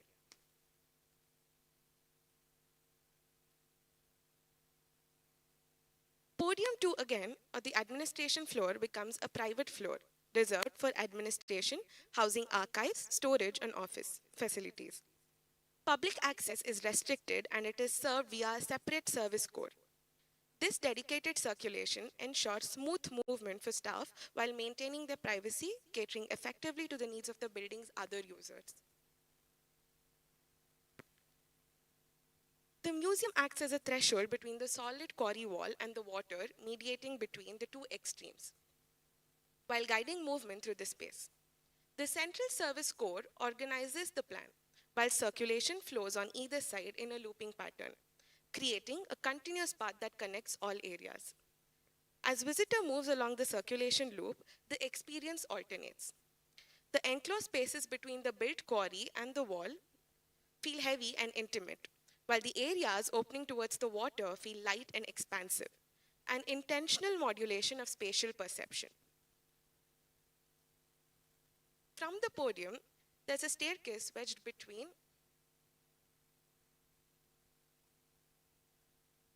between the building and the quarry wall, where it takes you to the museum floor. This plan shows the layout of the museum floor, and rendered highlights shows the wedge staircase where the built edge meets the quarry wall. While designing the museum, one thought that came to our mind was the fatigue that one faces with all the knowledge that they gain. To counterattack that, we introduced courtyards and strategically positioned openings to bring in light, providing moment of pause and visual relief. Small openings in the facade allowed visitors to catch glimpses of the quarry and the water, creating visual breaks and maintaining a connection to the surroundings without disrupting the exhibition experience.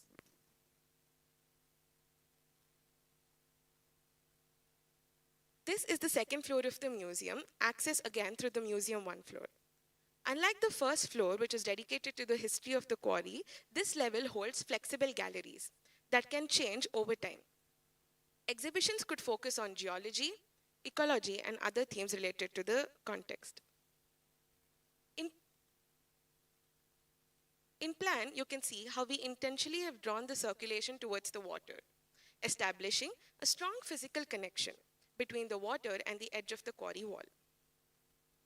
This section shows how the journey that began at the rock culminates at the water. The circulation reaches its end point here, offering a quiet moment before the visitor loops back to the podium 1 using the vertical circulation. The intention behind the sections were as such: placing a solid block close to the quarry wall to anchor the building into the site, carving out volumes that break its heaviness. Then we cut into the block for light, ventilation, and circulation. Finally, we imposed the floor plates, and the process gave us one of the key sections of the project, a section that defines the spatial character of the building. The intended wall section was conceived as a unified system, one that blurs the distinction between the inside and the outside. By using the existing rubble from the site, the wall becomes an extension of the quarry itself, carrying the same tactile and visual language on both sides. The facade captures the mood of the quarry.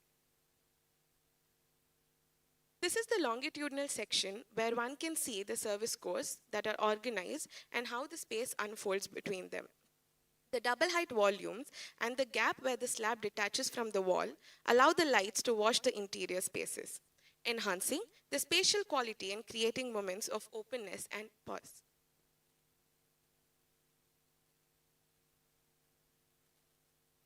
Once the building was established, we stepped back and asked ourselves what the larger intention of this project was.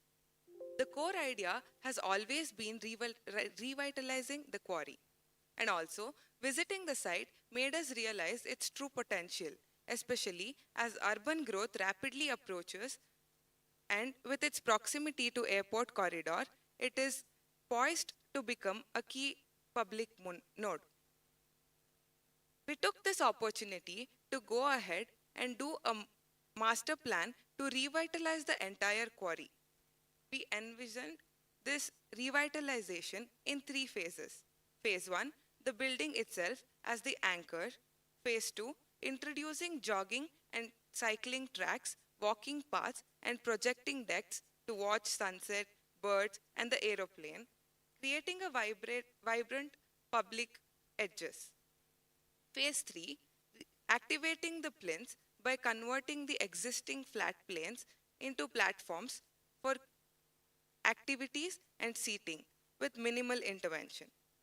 In this way, the quarry transforms from an abandoned scar into a living lung of the context. With this, we would like to continue with our video. Can we have the video, please?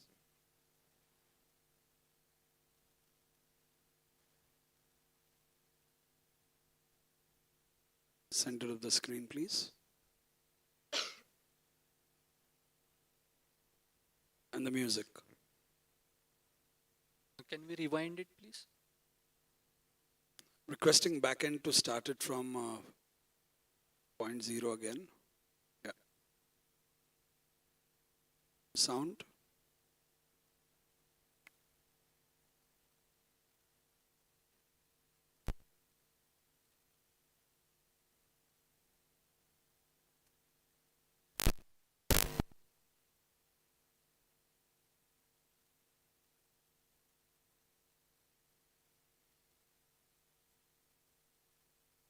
Can we get sound, please?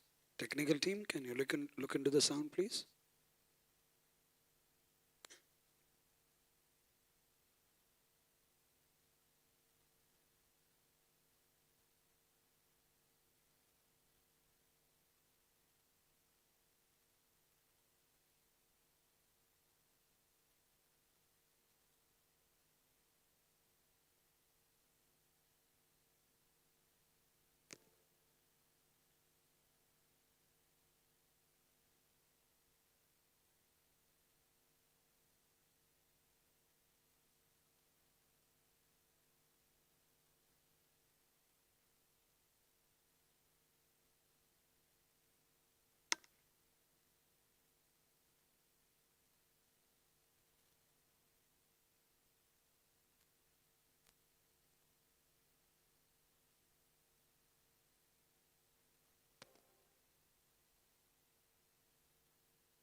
Thank you. Thank you, Team 6. Over to the jury for the questions.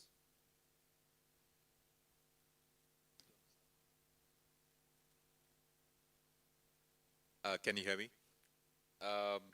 Thank you very much. Very interesting solution to the brief that's been established, and it was good that you have you shown a larger vision for this project of how this project can be not just a museum of geology that is sitting within this site, but it is something that has a larger mission and future, which is for the immediate community, the people of Bangalore, and something that is visible to India and overseas. I had a couple of questions on the architectural response. I'll start with the facade. If you go to the facade, the singular idea that you have for what the museum would be is pretty strong. You're very clear that it is one consolidated building that is almost an extension to the stone wall that is there, and then you are carving spaces within it. What was the thinking behind the form of the facade? Why does the facade do what it's doing? Because all the surfaces, the walls of the quarry are quite ordered, And if you are saying that this particular building is an extension to what was there, why does it take such a different form? That's question number one. Question number two would be, would your architectural response be different if this quarry and this site was located in the desert of Rajasthan? How does your architectural response work with the climate of Bangalore?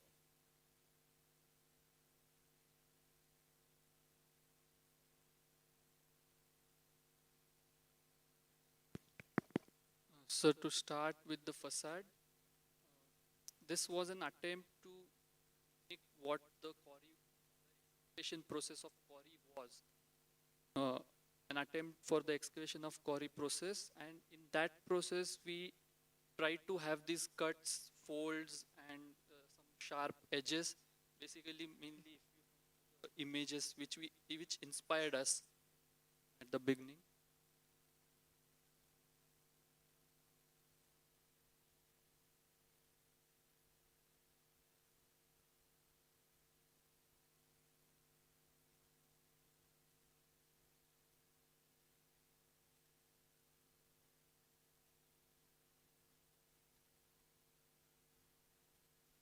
Yeah, so needless to say, we had been to site and there was some things which we took inspiration from. For example, the laid out stones there in that very natural form of quarrying, etc. And basically, it was an exaggerated attempt as well from our side, but we still tried to keep it very subtle in its materiality as well, without introducing a third element.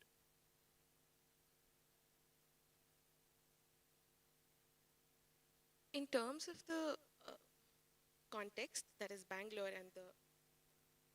and its weather, we all know that in the morning it's sunny, afternoon it rains, and the night is cold.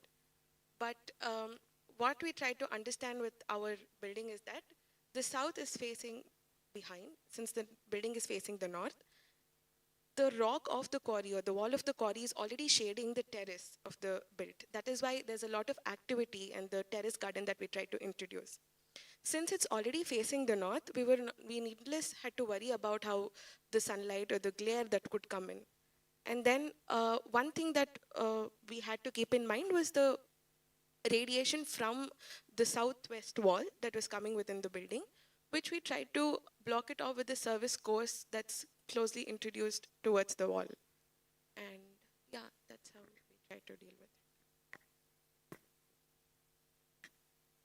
it. Even to add into the facade question, the first one, we even wanted to curate the what one sees from inside the building towards outside. Otherwise, the exposure observation which we had, that you are completely out in the open height. So then we wanted to even create this parallel to the wall itself, which led us into the massing and then having the facade in the way it was. Okay, thank you. Your black and white photographs were wonderful. Such beautiful photographs and such grain and textures that you've captured in that, and the light. That was truly amazing. Let's run them again. It's just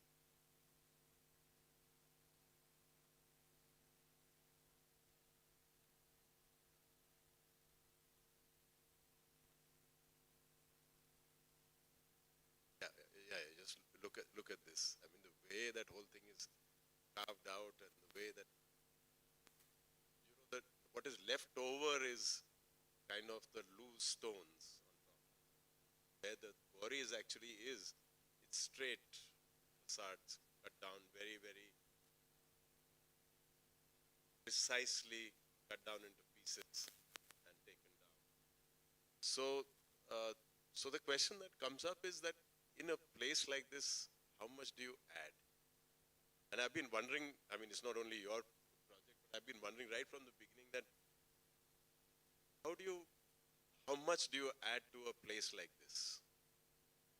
Really make a huge program, or do you say that the program is minimal and things are Or if you add, then how do you add in a way that it doesn't really become visible? So I don't know your thoughts on that, because what you have done is to make sure see a huge mass that's been added on. Didn't build at all.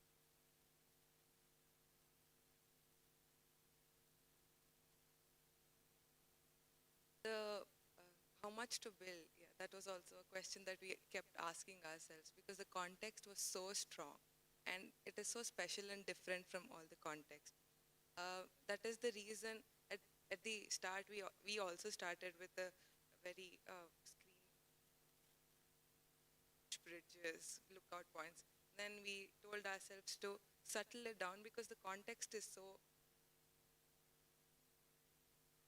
yeah, it's a very special context and it has a very different kind of approach, and we took the different approach in the sense we really made it merge. So the entire context becomes the museum and not just the museum that is inside the building. I guess that's really what I'm questioning, is that what you try to do is really disappear.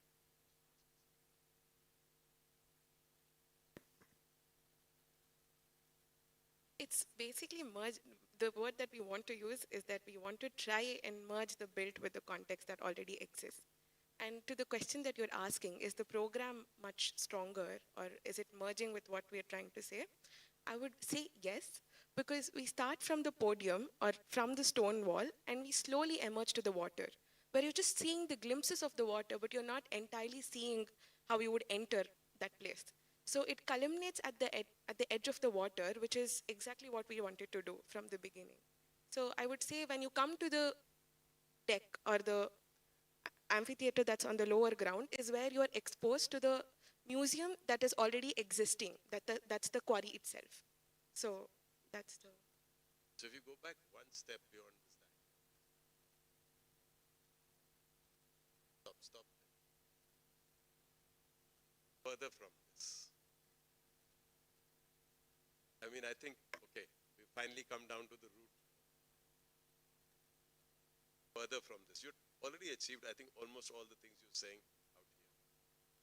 Sort of added, why did you have to add after that? That took you further. I'd like to go back when we decided that this is the cavity we are going to build in. Then what kind of articulation your the masses and the facades and when you're adding the programs would do. Then in that case, these inspirations of when the granite was cut, the blocks, the heights around 3-4 meters, they start merging with the building, and then the ruggedness of the quarry. And to go back even to the facade question, we observed something that there were, even if you see it is as a straight wall, there are no 90-degree angles, and that is also one thing we tried to take it ahead into the massing and the facade.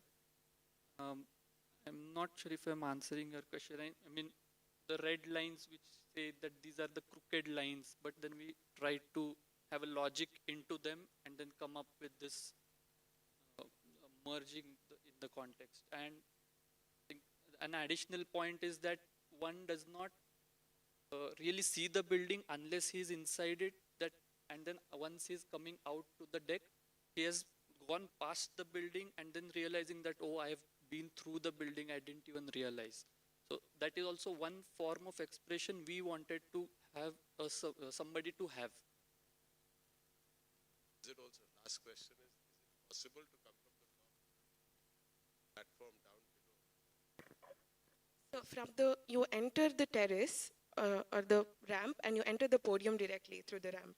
From there, there's a staircase that's leading you to the amphitheater, or there's a lift from that service core that brings you to the amphitheater below. That's the deck near the water. That's the ramps coming down to the podium level, and then this staircase directly takes you to the deck. So if you choose not to enter the museum, you can still have the experience, and that is one thing we hold it on to through the entire project?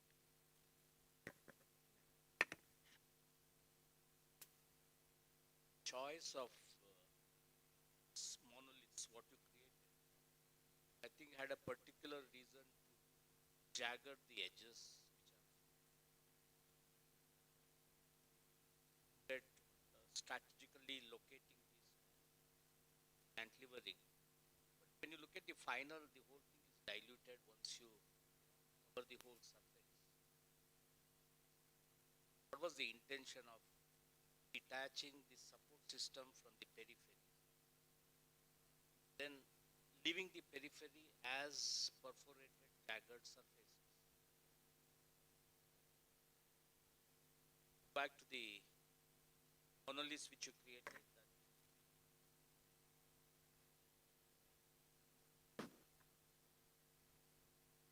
The initial sketches.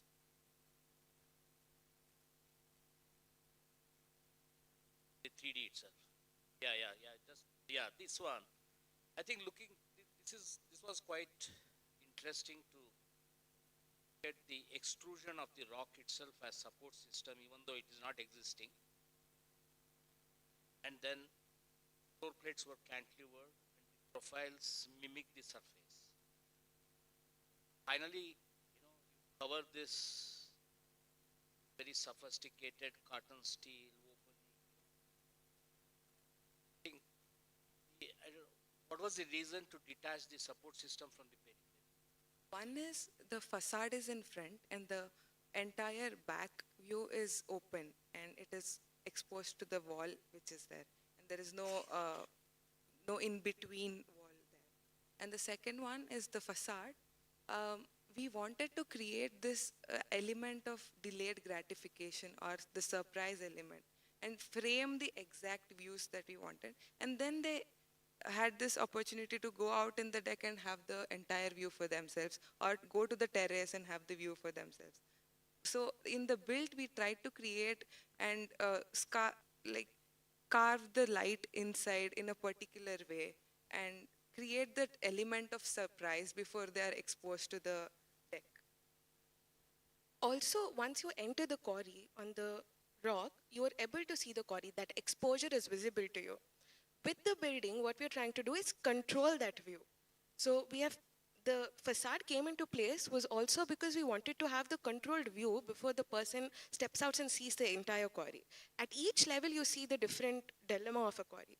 So those smaller cotton steel windows are so small in order to just give the glimpse of what we wanted to show, not the entirety of the quarry. Because the facade is a stone wall, right? Yeah. It's a dry masonry, as what you have proposed. It's all inclined. It's on a cantilever slab. It was an attempt from That's us. it, okay, yeah. Okay. Thank you.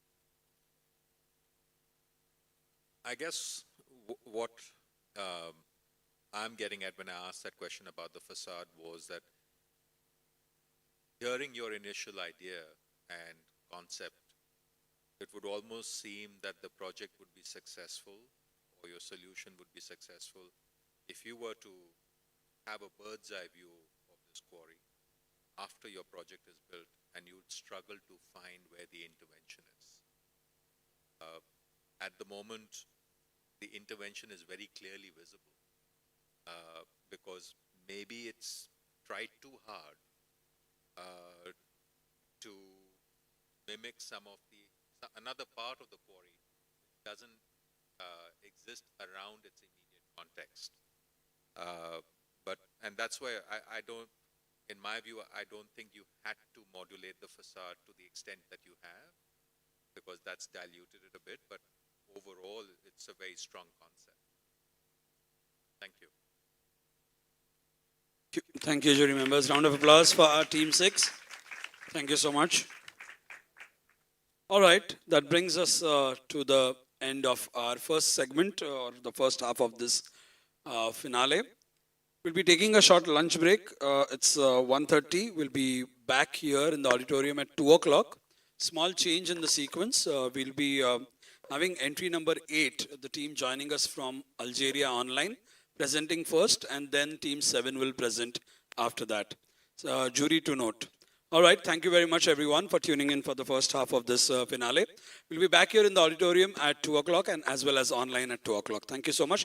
The food is arranged in the Tata Hall.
Are we good to roll? All right. Rolling in 2.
Jury members, there's a mic in front of you for the online. So. Good to roll. Are we live?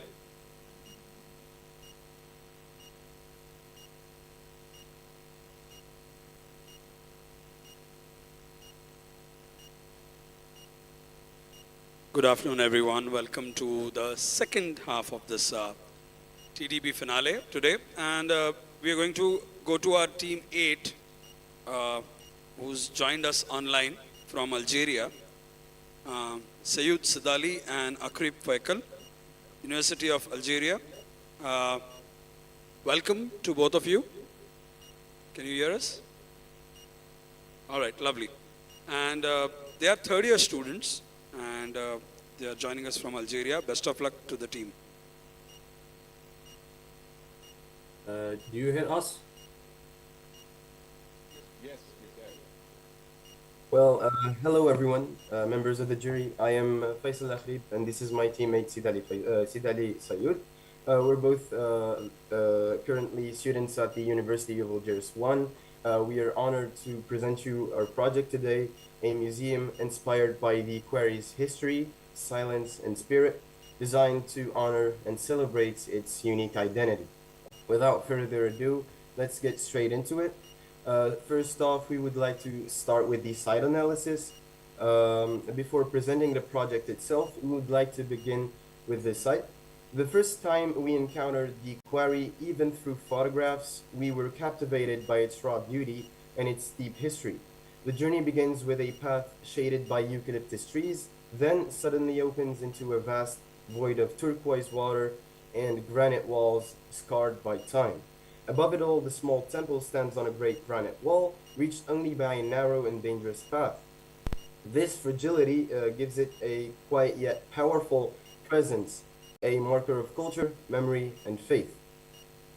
From there, our turned to study every aspect of the site, means the movement of the sun, the direction of the winds, the risks for visitors, and the natural approach leading towards the museum. All of these observations made one truth clear. Architecture here must not intrude, but instead listen, preserve, and reveal the site itself as the first and most important exhibit. Now the question is, how can a museum within a granite quarry allow the site itself to be the primary exhibit, while architecture quietly frames and preserves and reveals its story? Now we move on. We will present the development of our design. The first step of our concept came as a response to a question: how can the journey begin even before reaching the museum itself?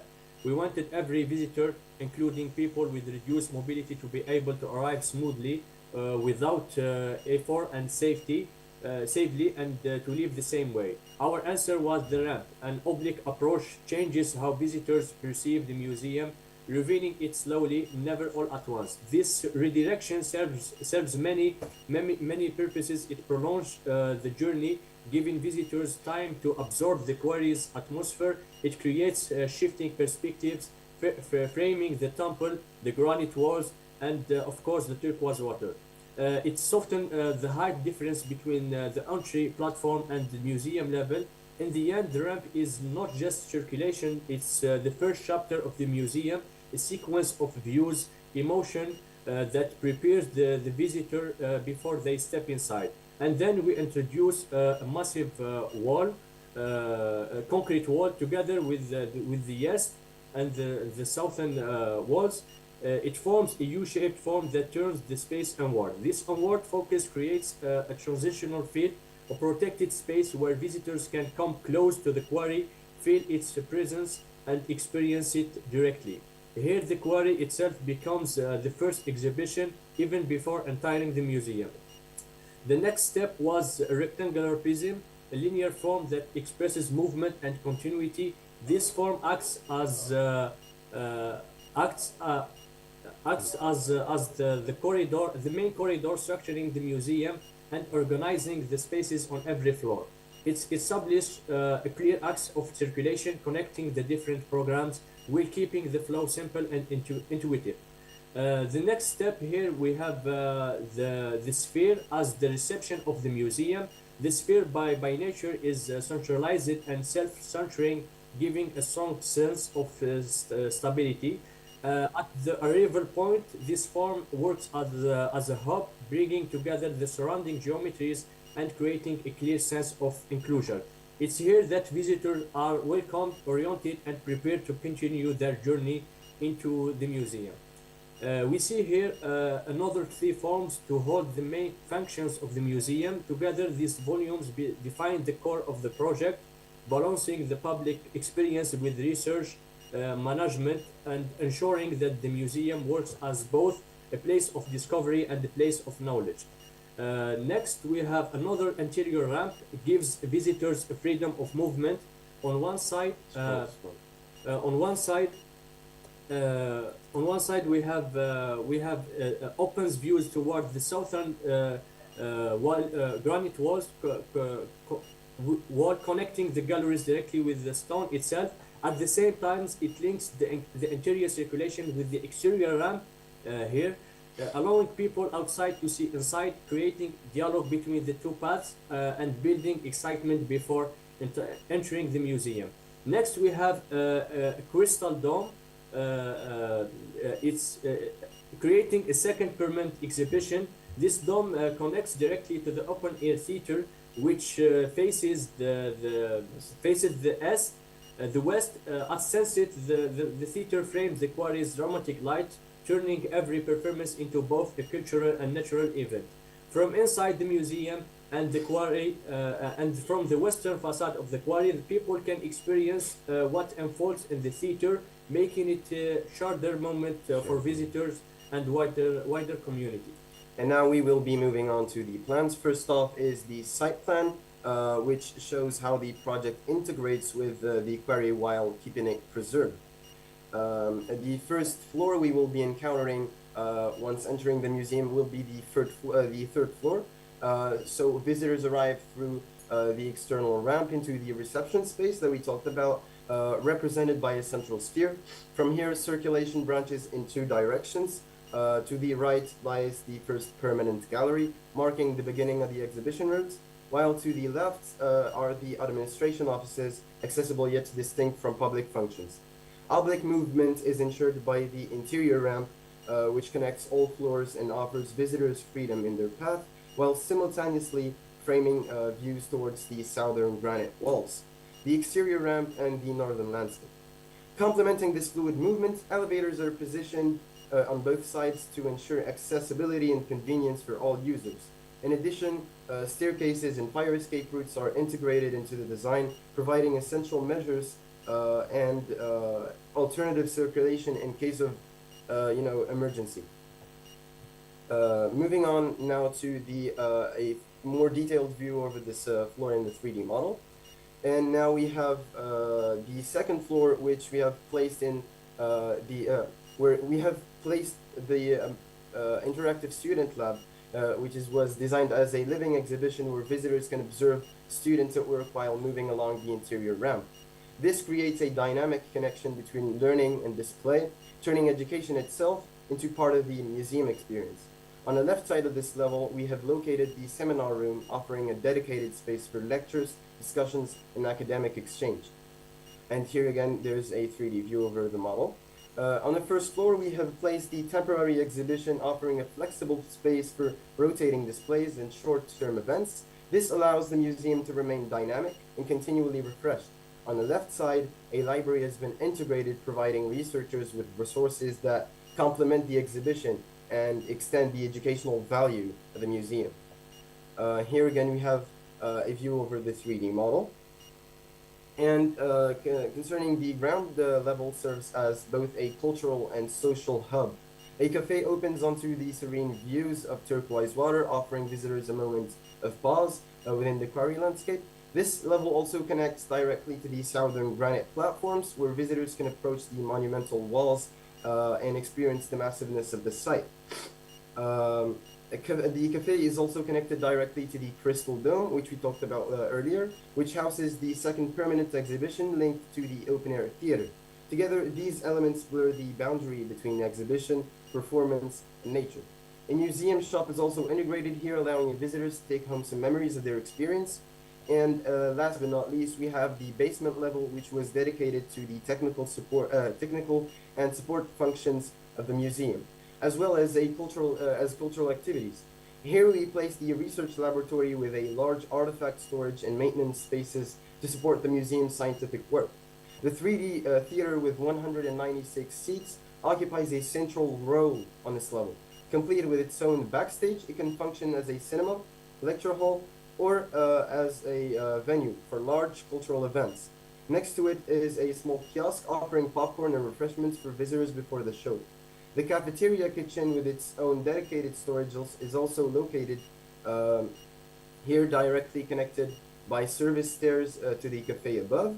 Finally, the basement houses the technical rooms, an electrical room, and a water management system with pumps, ensuring that the museum remains protected from rising quarry water levels.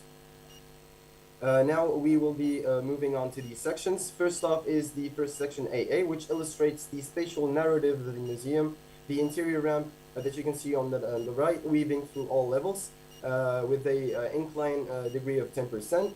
Natural ventilation shaping the atmosphere, and framed views guiding the attention to the quarry. It also highlights the crystal roof dome directly connected to the open-air theater. And now we have a closer look at how the natural ventilation will be possible, the extension of the facade. And then we have an inner view about the inner shell of the second permanent gallery. And here we have, in the open-air theater, we introduced indirect LED lighting rising softly from the bottom to the top. This actually avoids excessive artificial lighting, preserving intimacy with the quarry, and this ensures the view that of the quarry remains undisturbed, allowing visitors to feel the site more deeply, especially at night.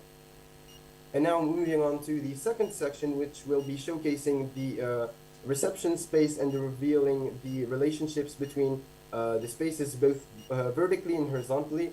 The interior ramp appears as the main element, organizing the oblique circulation, while the section also exposes the structure of the project. And here we have a detailed view of the 3D model of our project. Now we move on to the elevation section. We can see here how we used the granite pattern to on the facade. We translate it into the 2D geometry. In the north facade comes from sharp cuts and traces left on the quarry's granite walls. These scars of extraction became our design language, translating into linear patterns and geometrical rhythms across the surface. We combined raw concrete with glass, the concrete carrying the memory of stone, and the glass opening views to the quarry, the turquoise water, and the sunset. In the reception sphere, as you can see, we added a small window that frames the temple directly, giving visitors both orientation and a moment of spiritual connection to the site. And the S facade is designed as a largely solid surface of concrete with minimal openings. This quite massive presence allows the building to integrate with the granite walls, and you can see here a series of balconies provide natural ventilation for the galleries, while offering visitors private poses and framed views of the quarry. Next, we can see the southern facade reveals the dialogue between the two ramps, the exterior one and the interior one. Through a glass facade, the interior ramp opens views in both directions. This transparency allows the granite walls outside to participate in the exhibition, while at the same time bringing natural sunlight deep into the galleries. Next, we have the west facade is defined by a play of void and solid, large glass openings bringing daylight into the administration offices, research spaces, and library, while also offering views outward. An open fire stair enhance safety and allows natural ventilation. In addition, a secondary stair here, as you can see, connects the second floor to the ground with rotation, create a more private outdoor post space for staff and researchers, a place to step out and reflect, without crossing paths with visitors. And now we will be moving on to the last part of our presentation, aka the renders. And we named this presentation through visitors' eyes, because basically these views are framed as like the views you will see once visiting the museum. From the western node, for example, the quarry appears suddenly as a dramatic void carved into the landscape. The museum does not rise above this horizon, it remains embedded, letting the site itself command the first impression. What visitors encounter is not a building, but the uninterrupted presence of stone, water, and silence. The journey begins with a long exterior ramp, an extension of the natural eucalyptus-lined path that leads into the quarry, as you can see on the two pictures number 2. More than circulation, it is a gradual descent, offering shifting views of granite, turquoise water, and the temple. Along its course, the ramp also opens visual connections to the second ramp, so that visitors walking outside can glimpse the movement and the light inside the museum, while those inside remain in dialogue with the exterior. And this interplay creates curiosity and excitement, reinforcing the idea that the museum is both part of the site and alive with activity. Built in raw concrete, the ramp integrates with the quarry's rough textures, becoming not just an entrance, but a ritual of anticipation, a spatial prologue of the museum. And now we will be moving to more of the interior, and especially the permanent exhibition gallery located on the 3rd floor. This interior is conceived as a neutral frame for geology. Raw concrete expresses the weight and permanence of the quarry, while white surfaces create clarity and focus, ensuring that visitors' attention is drawn to the rocks, crystals, and fossils on display. A roof opening brings natural light into the galleries, directing it precisely onto the rocks. This controlled shaft of light transforms the specimens into focal points, while reinforcing dialogue between geology, architecture, and nature. And as you can see on the photos below, the design also follows the principle of the free facade, opening the galleries to controlled views of the quarry.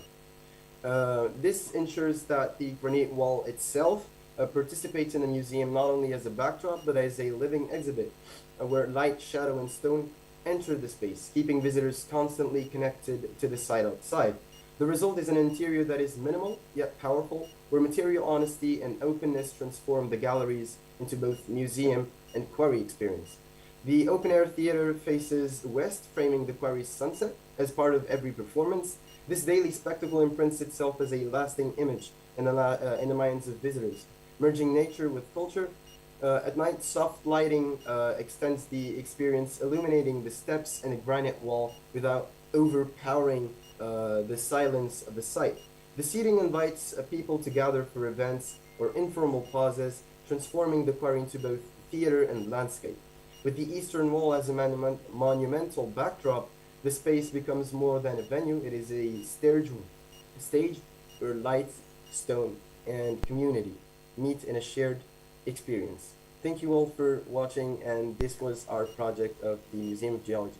Please, we would like to ask you to put our animated video on the screen if it is possible. I think there is a problem with the presentation. Hi, can you hear us?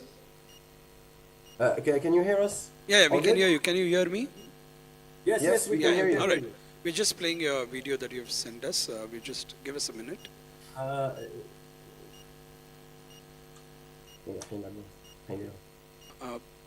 we shared the screen? Technical team, have you shared the screen for them to see the video?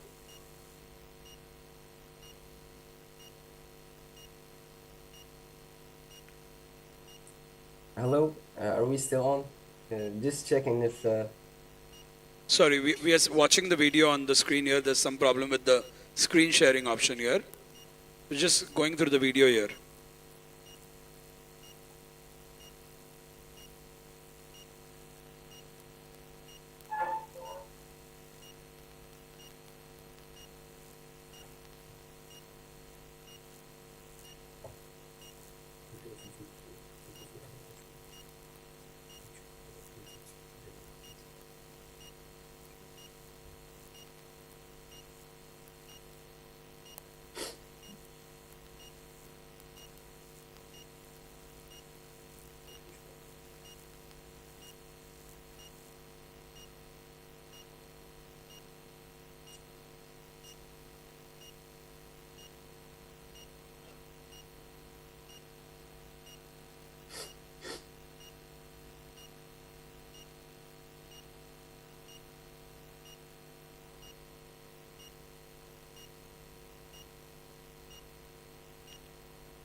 All right.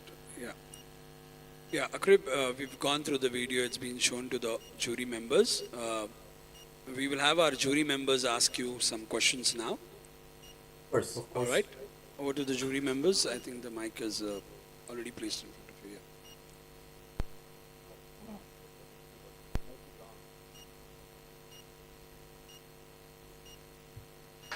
of you. Akrib, we are just trying to figure out our video. Just give us a minute.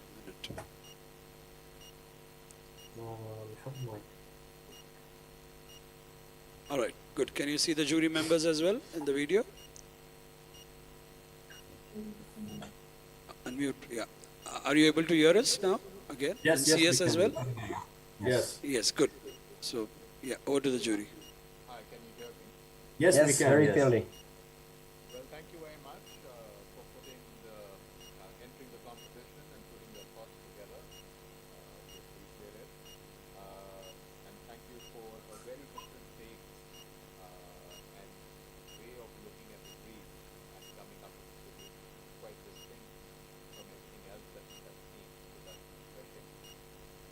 I had a question about your research or how much you know about India and Bangalore as a garden city, and how did that influence the design of what you saw?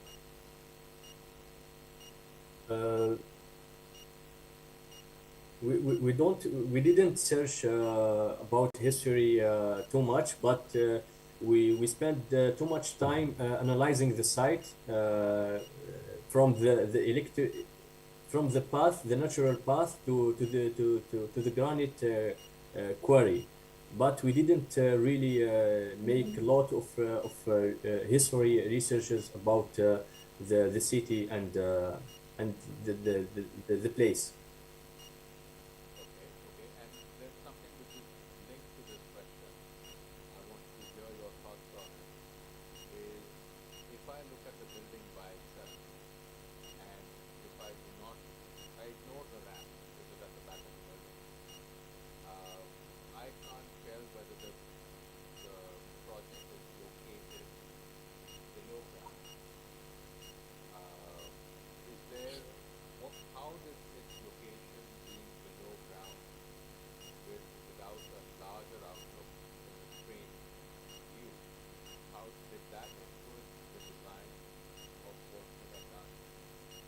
Are you talking about the basement level? You mean? Talking about the building in general. So, for example, even if I was to look at the image that is on the screen right now, Yes. if I ignore the ramp which is at the back of it, this building could be located at ground level. Yes, yes, I can. Doesn't really tell me that it is something which is subterranean. So, did the fact that it is below ground, did it influence in any way the design of what you have done? Yes, yes. No. The this our starting point was the difference level between the entry platform and the platform below. The difference level our solution was the ramp. So it's it was kind of a way to channel the visitors' path into the museum. Like for example, if you go to normal museums, generally people would walk inside the museum and then circulate in a vertical way, maybe to see the other galleries, or horizontally via the stairs. But our plan was to actually lead these visitors through the ramp, and then in the museum through another ramp, so the circulation always goes smoothly instead of using stairs, etc. And the view always goes both ways, so it's horizontal via the quarry's immersive ambience, and also the stairs that play a great role and in giving the site its importance and its value, actually, because we didn't want to disturb the site. We wanted to use it to our advantage here in the museum, and use it as an actual external exhibition. Does that answer your question, sir? Yeah, and I have a follow-up question when you talk about disturbing the site. I think we're a little more practical, and it's not just for your entry, but all the designs that have been shown today. Yes, sir. The question that might come to my mind, I'm reacting to what you were saying, that the building will be built in RCC, and how appropriate is that method of construction for this particular site, knowing that access to the site is limited? Should the building be more prefabricated and be assembled in this delicate location? Because if it was built in a regular fashion, you might destroy the context which we are trying to protect. What are your thoughts on that?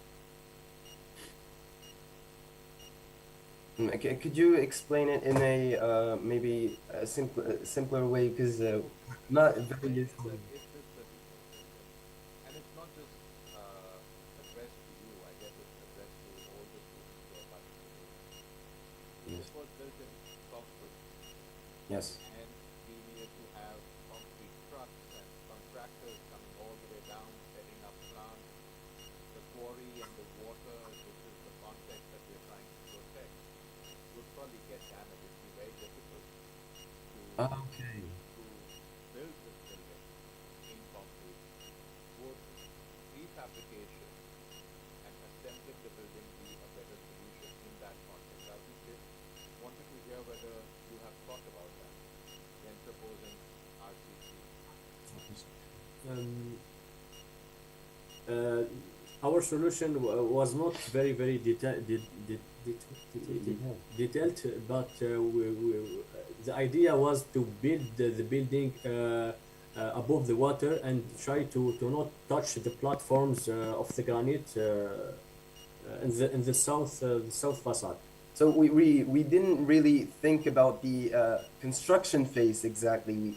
We thought about the harmony, in the view, etc., and in the integration, especially in the spaces, because as you see, if we move the project by maybe 1 meter, 1 centimeter, it will derange all the spaces and all the maths we did on the project.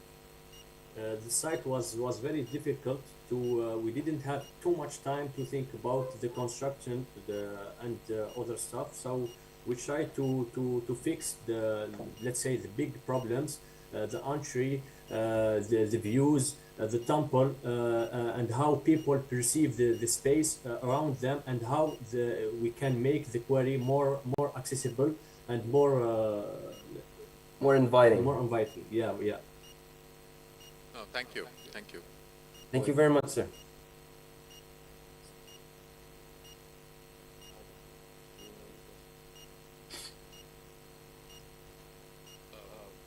Thank you for a very clear presentation. Really enjoyed the presentation. Clarity of thought in terms of how things are organized is also very clear. So compliments on that. I think the question that comes up is because of the image that's on the screen, it just shows project without the context around it. So maybe that sort of confuses the issue. The earlier ones, that's a better this thing to really talk about. Yes, Sir, if you hold that, I think that is much better. Yes. We made that render, especially like as a conclusion, as a thank you. I understand that, but this sort of gives you a better sense of how the building sort of sits in the context that is surrounding. So one question that came to my mind was, in the ways that you located your building, is the cut that is through the eastern wall, does it have any relationship to the way you have located your building? The east wall and the southern wall. In the eastern wall. Yes. If you can see, we have this big concrete of wall, as you can see. This wall shaped this wall with the east and the southern wall shaped U-shaped form here. This U-shaped form, let's say, creates a focus into the quarry by creating a space to make the platform below more feels more like we are in the quarry. It's like making the granite walls. It enhances the immersive feeling that you have once you get in the middle, especially in the ramp. And you see when there's that middle point in the ramp, when you get there, you will feel it's more psychological. So when you are there, you will feel like you already entered the museum. You can see it here in the renders and the last page. Yes, here. Yeah. No, my question was a little different. Go back to that. I'm talking about the wall that leads to the temple. The wall that leads to okay. Sheer rock face that leads to the temple with a cut in it. Oh, yes. Yes.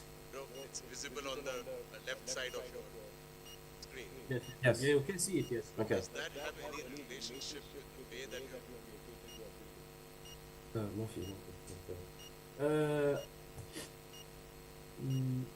building? I think we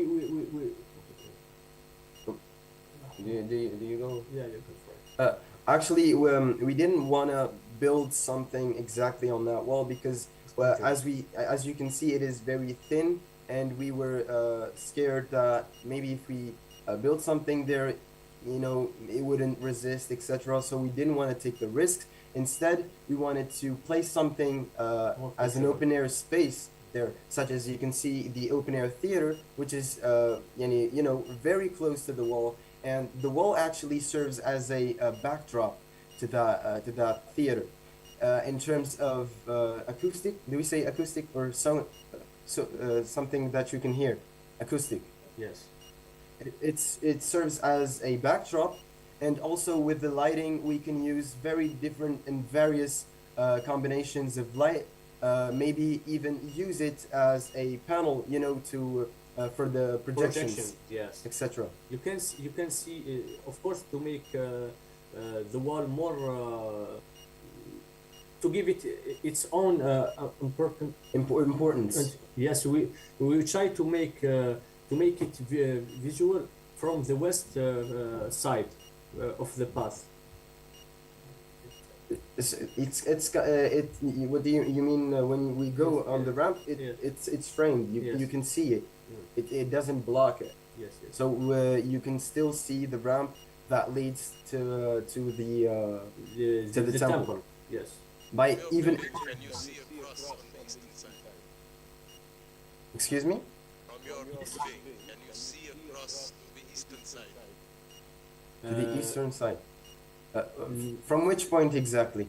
The same cutter. Because I thought that somehow you had an opportunity with the way you made your building to actually focus there. Look on the Yes. other side, which you can't now. Connection. Because the morning sun starts from there. Here I'm a little bit lost. Could you please explain in another way maybe, or give an example? All right, thank you. I think we've got the point. No problem. Thank you so much. We are running out of time as well. Thank you, team Algeria. You are amazing. Thank you for participation and presenting your work to us. And we look forward to you joining us online until the evening as well. Thank you so much. Thank you so much. Round of applause for team 8 from Algeria. Thank you so much. All right, moving on. We go back to team 7 now. They're from SEPT, from fourth year students. And Nikit Chetan Kota, Vidhu Neve, and Aryan Soni from SEPT, Ahmedabad. And they're fourth year students. Team number 7 presenting their entry.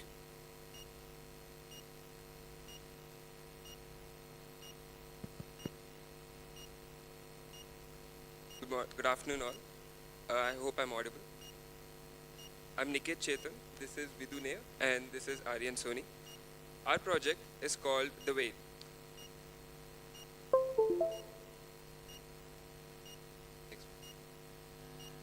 Our project is called The Whale. It is a museum of geology located inside the monumental Sadahalli Quarry. The idea is simple yet powerful. The quarry is too vast to comprehend in a single glance.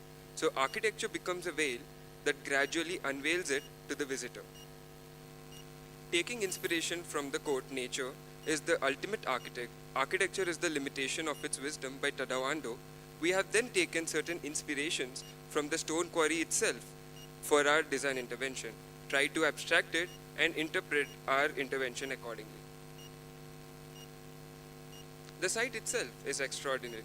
The quarry walls rise 21 meters high. The entrance is from the top, and one has to descend all the way down. This vertical scale and sense of enclosure becomes the starting point of our design thinking. A conscious decision we took was to create a journey from the top to the bottom, in which we curated a journey creating different qualities of experiences along the wall and finally touching the water as a climax. Coming to the idea of whale, we asked ourselves, how should one experience such a powerful site? We revealed the quarry. We realized that the quarry cannot be shown all at once. Instead, a concept is the veil. Architecture acts as a veil that conceals, shows a glimpse, and then finally reveals the quarry in its whole, allowing visitors to slowly discover the scale, texture, and atmosphere. The quarry itself is the museum, and the veil simply reveals it. Coming to the mass and void, to go forward with the idea slowly revealing the site, we have created masses in such a way that it will take user first through the narrow space along the wall, where the site is concealed. Then they'll go along the space away from the wall through the external path where one gets a glimpse of the site, and then finally in the end, when they reach the lowest point into the site, where they are holistically revealed into the site itself.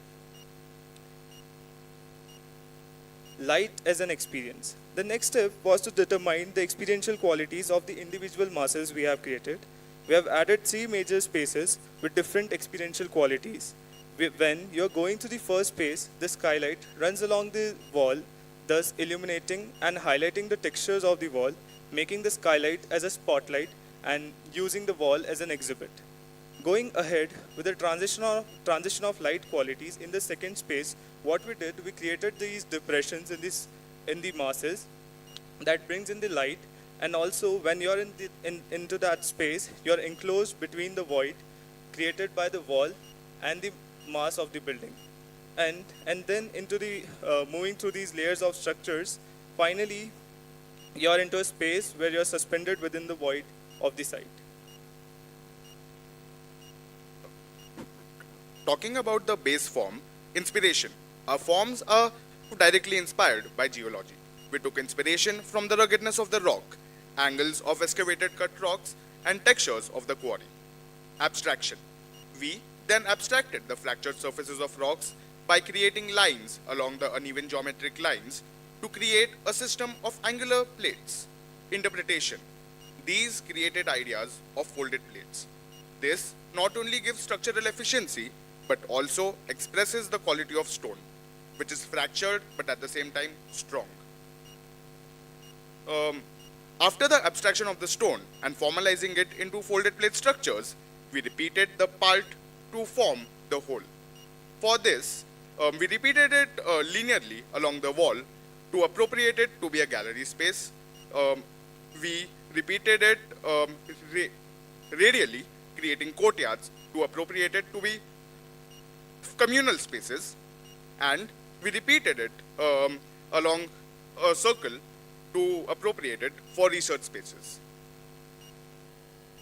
So moving on to the roof plan, going into more technical kind of organizations.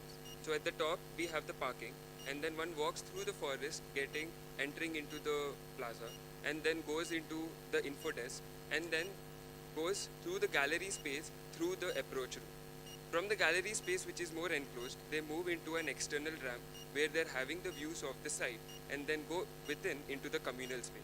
From the communal space, they go into the research space at the bottom via a ramp, and then they go to the they take a lift and go to the top viewing deck where they're having the views of both the east and the west, and then at the end they go to the amphitheater as the climax. So the reception, as we can see in the section, for the info desk we use quarry stones. We try to maintain the level of the outcrop. We are adding these enclosures and giving an enclosed passage which starts the journey. When you're going through this enclosed space, we have given this aperture in this thick stone walls which frames the first glimpse of the site, which acts as a pause point, making people enter and walk through the passageway. The plan, coming to the library space, the plan shows this narrow suspended bridge that takes the visitors along the wall where they interact with the textures of the wall while also being able to overlook at the gallery space below.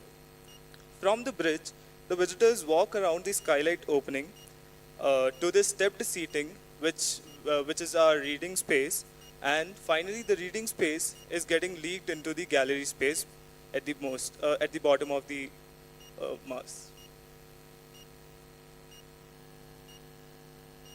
As in this section you can clearly see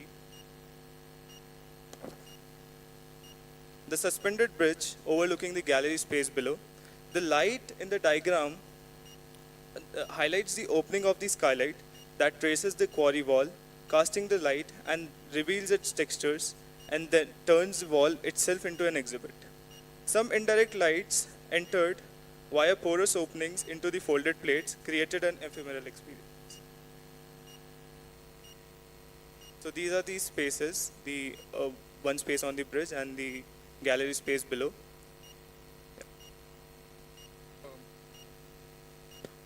Talking about the second space, the plan, one goes to the entrance ramp, entering the shopping spaces. They can either go up into the more formal administrative spaces or go down into cafeteria spaces, which seeps out into courtyards. The idea of free plan is applied here, where modularity of shops and seating spaces can also be played with. This is a section cut in the same building. The drawing shows the relationship of the void between the mass and the wall. The cafeteria spaces are seen here. The profile of the roof is such that the water gets drained along the edges of the skylight. The skylight allows large amounts of diffused light inside the spaces, thereby enhancing the quality of space. The external ramp overlooks the views of the site leading to research block, the amphitheater, and the viewing deck above. This next section highlights the radial staircase which takes the visitors down from the shopping area on the first floor to the gallery spaces below. The large courtyard here allows the same water drainage while also enabling activities like rock climbing. The research block is in two levels. The ground floor where the people can interact with the research spaces and more private areas located in the space above, which features a skylight letting in light into the space. These are a few views which enhance this thing. The first floor allows for a large open plan, allowing for free layout, which could house shopping areas or exhibition spaces. The porosity of the panels lead to a contrast to the heaviness from the exterior. The view on the right shows rock climbing activities happening in the large void, allowing for a more raw connectivity with the rugged natural landscape and a first-hand interaction with the quarry walls. This next view talks about the gallery space. The gallery space below is rather low lit, only from the diffused lights from the sides, hence the exhibits are highlighted by the use of downlights. In fact, we have added the gallery spaces on top of natural rock with the plinth removed. This gives an expression of the natural rock seeping in to the intervention spaces.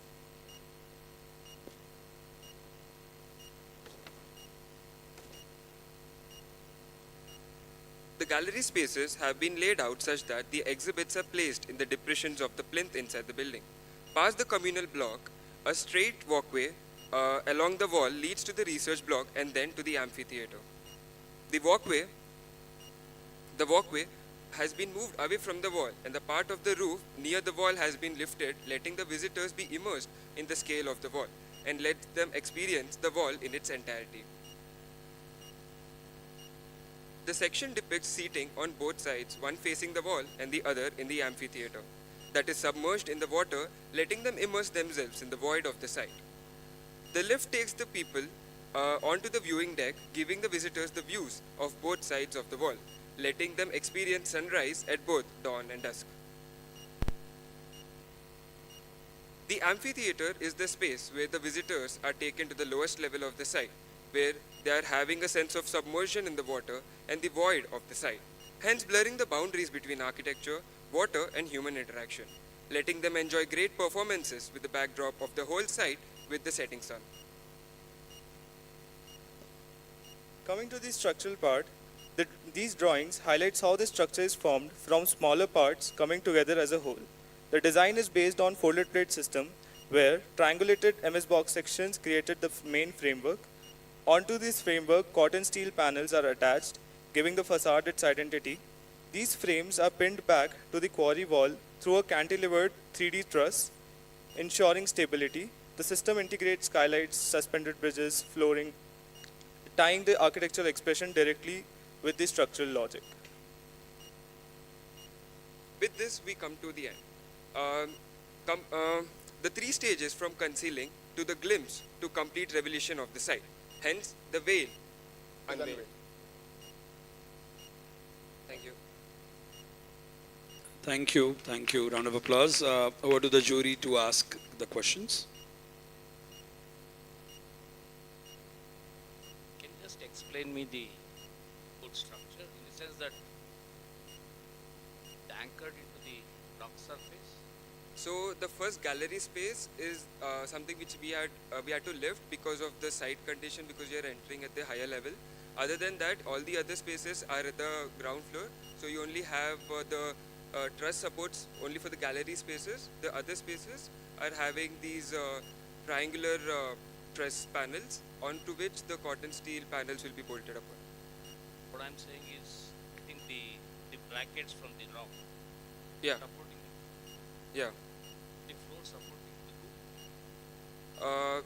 So we did not detail it out completely. So what we have thought of is the load is going to transfer from the folds onto the flooring, into the flooring and then to the truss accordingly. And then to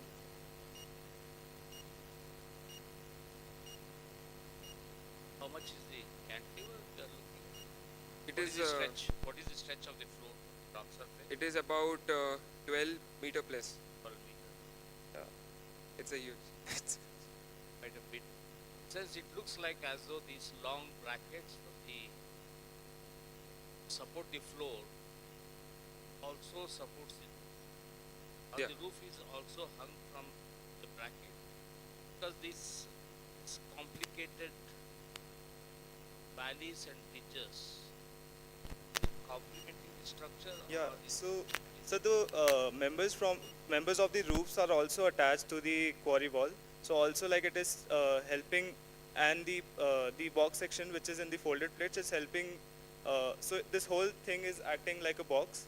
So it is also helping in the tension, and the bottom it has these compression members. So all these are perforated. Only the panels are Only the perforated. steel panels are perforated. Allows the water Yeah. to pass through. No, the Have to, that is a matter of detailing. Not get into.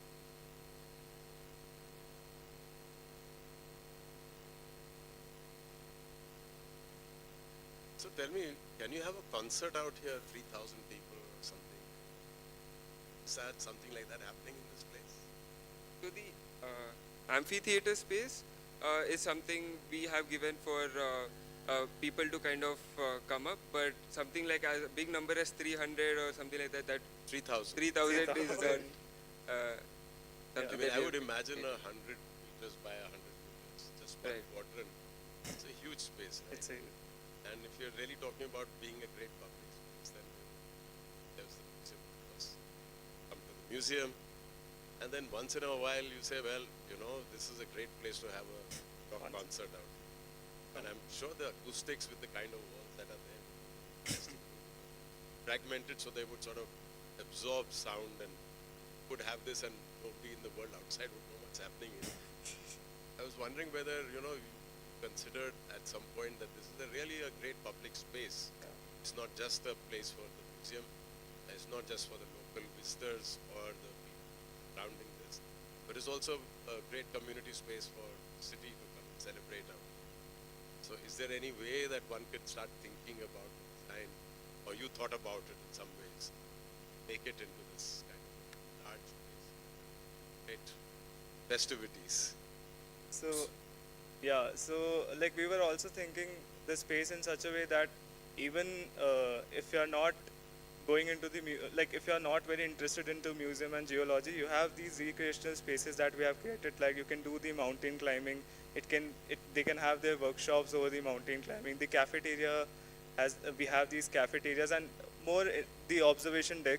So like things that we have added in such a way that anyone who is not even interested in the geology or anything like specific to museums can enjoy the space and have fun and all that. and also the fact that we made this path, and then these are entrances which are like in the other side of the path. So if a person who just wants to go to the amphitheater, or who just wants to, let's say, experience the sunrise or sunset, can just like take this path over and like just go up via the lift. And also the fact that over here, so we have an open plinth over here, which then gives us high potential for activities which are like not that organized. Right, so what happens when the prices change? So right now what we have imagined is the highest level, that this could be the highest level of the water. So whatever we have shown in the sections, we were thinking like it might be the highest level of the water, like the way it was given in the section. I mean, in a normal condition, the water level would be much lower than this. We thought about like extremities in the sense that like what could, like, let's say, be the highest level of the water, and then accordingly we were like, if this is the level of highest level of the water, then maybe the level of the amphitheater is just slightly above that. And also like there's none of these space over here are directly on the ground. All of these spaces have these plinths, and even if the amphitheater is above the plinth level which was already there, so I don't think like if the water comes over to like some 6 meters or 7 meters, then we don't have any options. But if it is on the plinth, then I don't think it will be a problem. Because you know your design suggested it's all elevated above, not touching the ground. Yeah. And so I thought that maybe considering that the levels would rise sometimes and fall sometimes. This is- And those could be used as this large amphitheater rather than amphitheater. Have this possible. Actually, kind of design that you give other opportunities, and that's why the number of 3,000. You have an amphitheater that's already there, so. Thank you. Thank you. Yeah, that's an interesting thought, as the water level recedes, you have a larger surface to work with, a bit like what happens on riverbanks in India, where you use the river edge in the summer period to have public events. But I like the clear idea that you have. It is, in a way, a singular idea that you've taken through. There's clarity there. I had a question. The brief calls for around 4,500 square meters of built space. How much floor area do you have in your scheme? It looks more than that. I think we did calculate it, and we were approximating at that 50,000 Yeah, square foot. we were almost touching 50,000. Okay. Because like most of the site we have kept it empty. Like here you don't have any space around, and only the two major spaces are the first and the second one. The other spaces are just for circulation, yeah, so they're not circulation. eating up a lot of other area. Okay, because when I look at your elevation that you have showing the scheme, I like the engagement that you are suggesting with the rock face. I like the engagement with the water surface itself, because it's good that the water surface is not just something that you look at, but you engage with, and you engage with the depth of the water as much as you engage with the attributes of the stone wall. So that's very interesting, which you can take further. But how this solution is perceived at night, in the evenings, also becomes very interesting, where you could almost, it's a very clear intervention in quarry, and the wall surfaces that you have around you are surfaces that can become part of your canvas that you work with at night, along with the building itself becoming almost like a light object that's sitting on that rock face. So quite an interesting idea, and I like the clarity, singular thought behind it. Thank you. Actually, adding upon your thing about, so we did give some amount of seating over here, but we did not detail it out according to like such a large venue. But then yes, we did give kind of seating onto kind of where you are just kind of looking onto the wall and kind of just. So just to add on to his point, we gave like these ghat-like seatings over there, which then like even with the water level like being up or down, they have these seating spaces, which helps for like just some sort of a peaceful setting there in the evenings. And like even as you spoke about the evening times, so we are like imagining this museum in the evening to be just a place for enjoyment, a space for relaxation. For example, the top observation deck, which can be used for like seeing sunsets and things like that. Not just that, I think that I can imagine a really beautiful concert happening in this location. Or if you're familiar with Team Lab's work, they do light installations, and this entire space could be very interesting for a light installation, or even a Coldplay concert. Thank you. Thank you so much. Thank you so much, everyone. Thank you so much. Round of applause for Team 7. All right, moving on to our second last team, Team 9. They come from Chennai. They are fifth year students, Jishnu K and Mohana Priya S.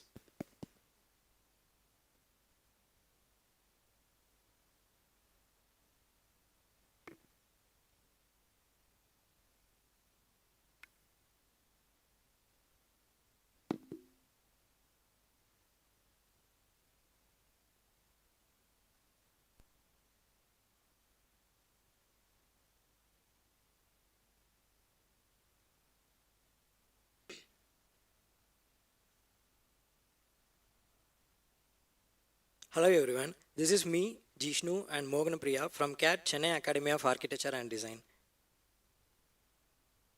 So Sadahalli, a journey from extraction to revitalization. So this was the untouched natural formation before the extraction. This is the terrain shaped from the extraction of the granite. Sadahalli was not just an empty pit, it's filled with the memory. So, but here is an interesting thing about nature. Nature doesn't give up. So, I want you to picture this image. A seed pushing its way through the crack, a plant growing in the forgotten walls. Nature always tries to reclaim its spaces. It's a bit of rebel. Nature extends its boundary, it grows and it evolves. So we thought, what if our building could be another wall holding back the nature? What if our design could become a extend edge of the quarry itself? What if we transform the site of extraction into revitalization? Here, our goal was to create a building that slowly became a part of the quarry by shifting its boundary forward. A museum will be serve as both memorial of what was lost and celebrates what remains. We cannot undo the past, but we can transform its consequence into an opportunity of learning, healing, and connect the deep at times. Hence the Memory Museum. We extended the edges. So this is the existing edge of the site. We extend the edges by adding the building. So this is the new edge of the site. Irregularity in nature. In nature, nothing is perfect and everything is perfect. Trees can be controlled and bent in the weird ways, they are still beautiful. The form of the museum, its shape, its position, everything designed in response to the irregularity of the landscape. When a people extract the granite from the site, they try to cut them out in the perfect box, but it ends up with irregularity in the outer surface of the box always. Nature has no regular form, it's beautiful and it's completely full of irregularity. As the saying goes, anyone who thinks the fallen leaves are death has never watched them dancing in the windy days. A leaf, even its fall, it seems to enjoy the journey. It doesn't fight with the wind, it dances with it. It accepts the change. Here is no anger, just an elegant reaction to the force of the nature. So, we envisioned our building having the exact relationship with the nature, not as a static monument drop onto the landscape, but as a living component of it. The goal was to create the structure that react to the environment and evolve with it. Nature teaches nothing is truly completed. It is a constant stage of becoming, and the beauty lies in continuous evolution.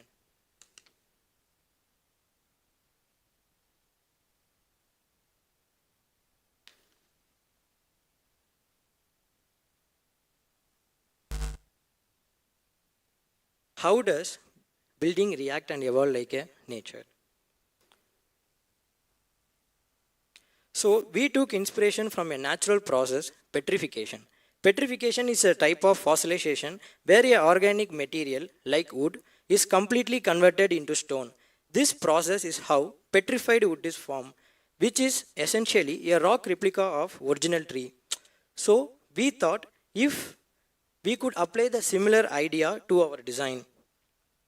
So chemical impregnation. Chemical impregnation of the wood is the process where a chemical flows deep into the wood cellular structure to protect it from rot, insect, and decay. This treatment significantly extends wood lifespan and can also improve the stability, moisture resistant, even fire resistant. But here the story really comes to life.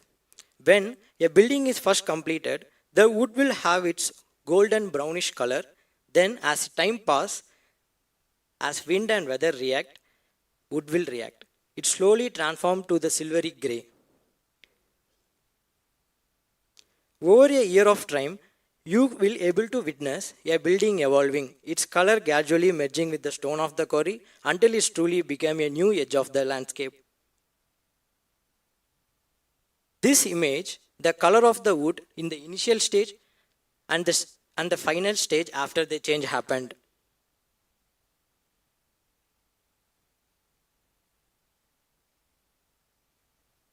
Here moving on to the details of the building, circulation. So we have designed an experience that feels different every single time you walk through it. These steps are arranged in different sizes to create an experience of climbing. So as you walk through different levels, we have created specific viewpoints where you can pause and simply enjoy the views of the quarry. Here, the terrace spaces are thoughtfully positioned at various levels, allowing the visitors to experience the multiple perspectives of the landscape. A path eventually leads you down to a main platform. From there, a series of steps connects the building directly to the water's edge.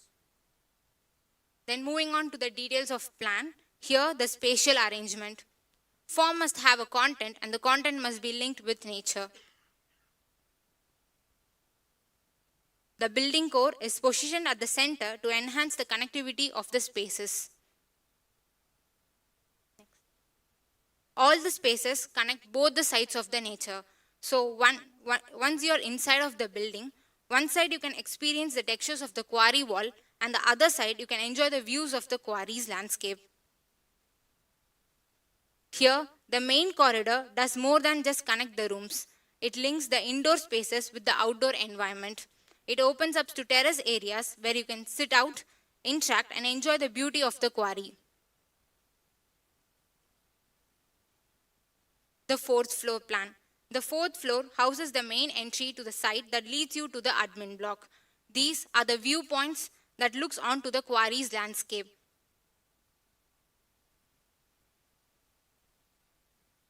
The third floor contains the interactive student lab, the staff room and the storage area. The large terrace around the student interactive lab is where you can experience the site and the quarry wall. Here, the terrace and the below library space are connected to the ramp where you can touch and experience the textures of the quarry wall while walking through it.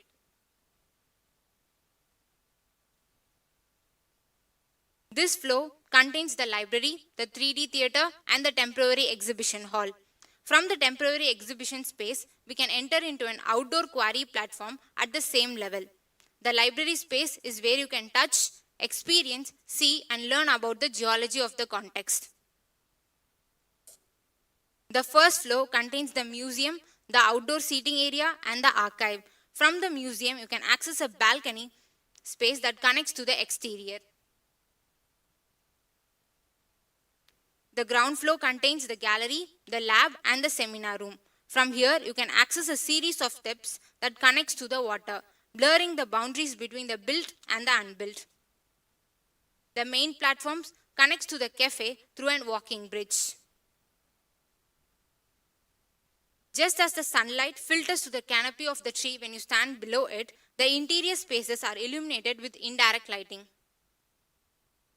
These sketches played a crucial role in shaping and developing the design concepts of our design. The vertical zoning of the spaces are done in such a way that the terrace spaces are shaded by them. In the spaces that opens out towards the quarry, we have embedded a series of different size frames onto the walls. These aren't just frames, they are designed to act like picture frames. Each opening frames a specific view of the landscape, turning the quarry into a collection of living paintings on the wall. But these paintings are never static. As the climate, the season, the time of the day changes, the art also changes. The view you see in the morning is completely different from the one you see at the sunset. In this way, the landscape itself becomes an ever-changing canvas, offering a different masterpiece at every moment.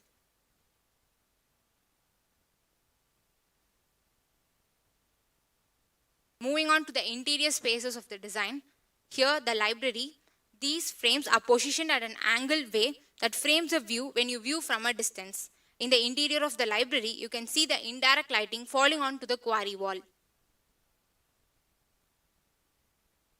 The corridor. Here the corridor space connects the interior with the exterior landscape where you can look out, experience the echoes created by the wind. Seminar room. Seminar room is naturally lit by the lighting from the pivoted windows and provides connectivity with the outdoor. The gallery space exhibits the quarry wall as a part of its exhibition. Here in the temporary exhibition space, it is naturally lit by the indirect lighting. From here, you can enter into a quarry platform at the same level.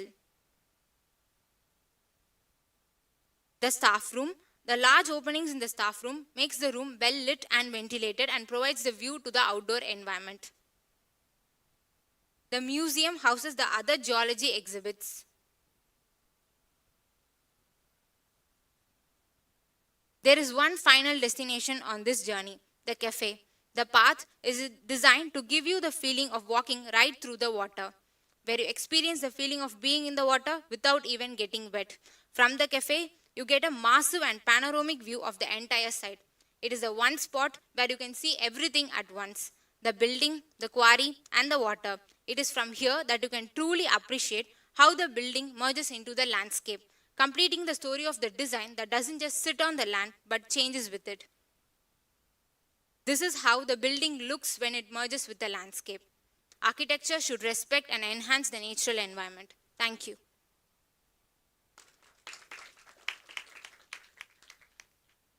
Thank you, Team 9. Over to the jury for the questions.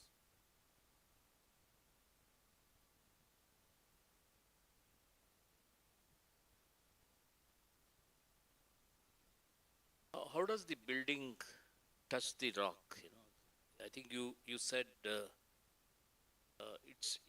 it's a concrete building or a wood building. No, sir, it's not completely made up of wood. The wood is the cladding material. Inside we have our structural member.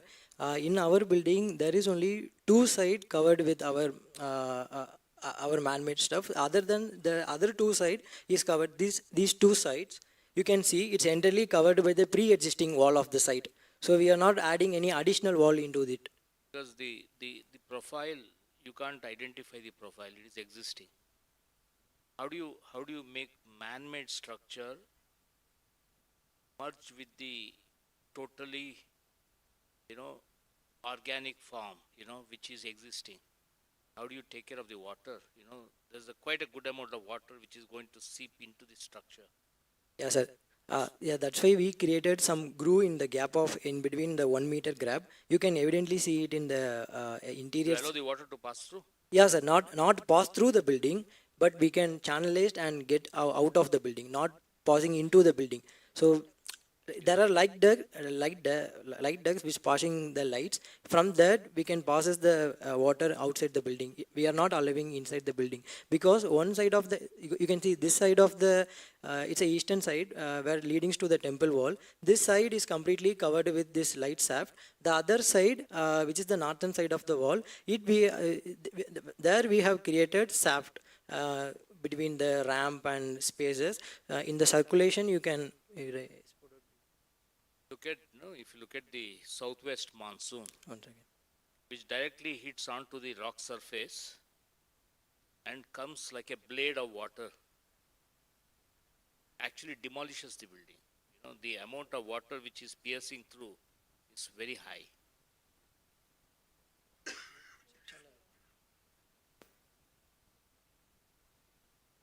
So you're not there is a gap, no? Yeah, I think so.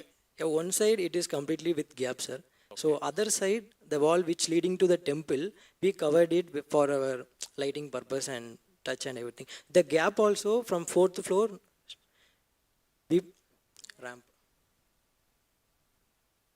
So we given the ramp, which from the terrace which leads to library. From there, you can touch and experience the texture of the quarry itself.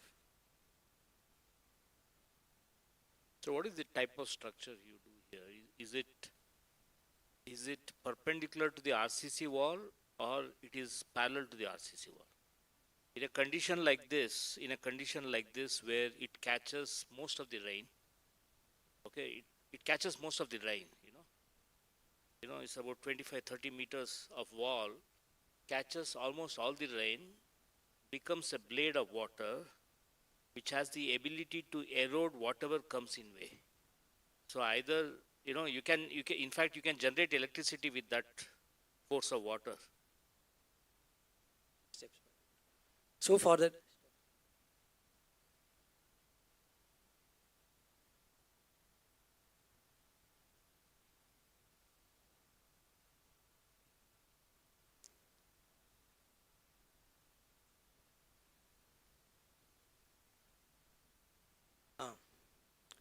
so if you see, we created the structure as in slope. From the water which is coming from the slope, there is a series of staircase in irregular form. So the water will be collected in the staircase, and if you lead through the terraces, it's a slope.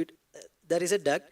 The water which is collecting from the side, it entirely passes through the steps, side of the step, and it will end with the eastern side of the wall. So there is a duct. You can see this contoured. You can see in the elevation also, it's high at the end and it's gradually decreasing at the east side. Liked about your presentation was the poetic sort of explanation of how it turns into stone, and slowly you use that as a cladding material which will also fade over time and take on the patina of being gray as the granite. I think the issues that come up with is that, do you have a building that is detached or attached?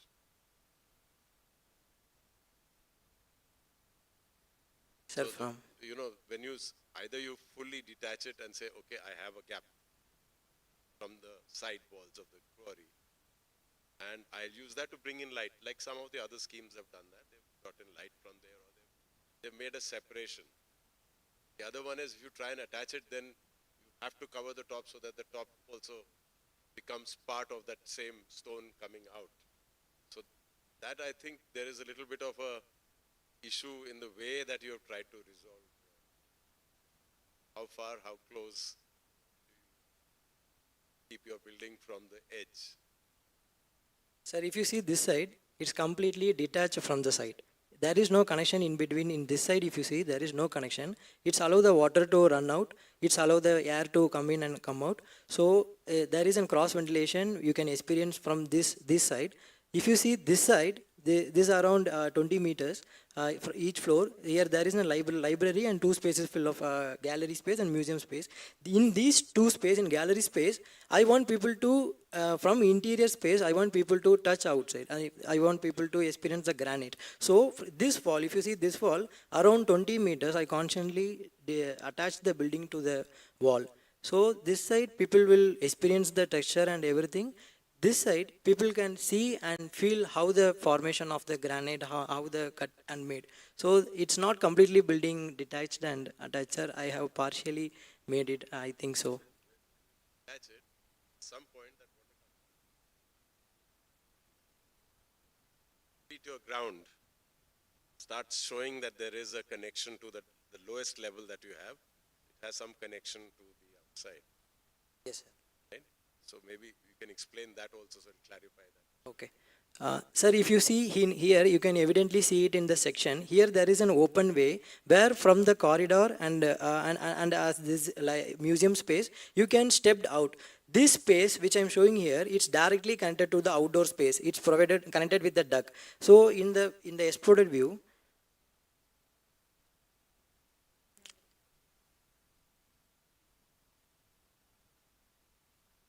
so if you see so this is the ground floor. If you see the exploded view in the ground floor, there is an open connection between that side of the northern side of the wall and between the water drain southern side, sir. So you can evidently see this connection. For other floors, we have created it for air ventilation.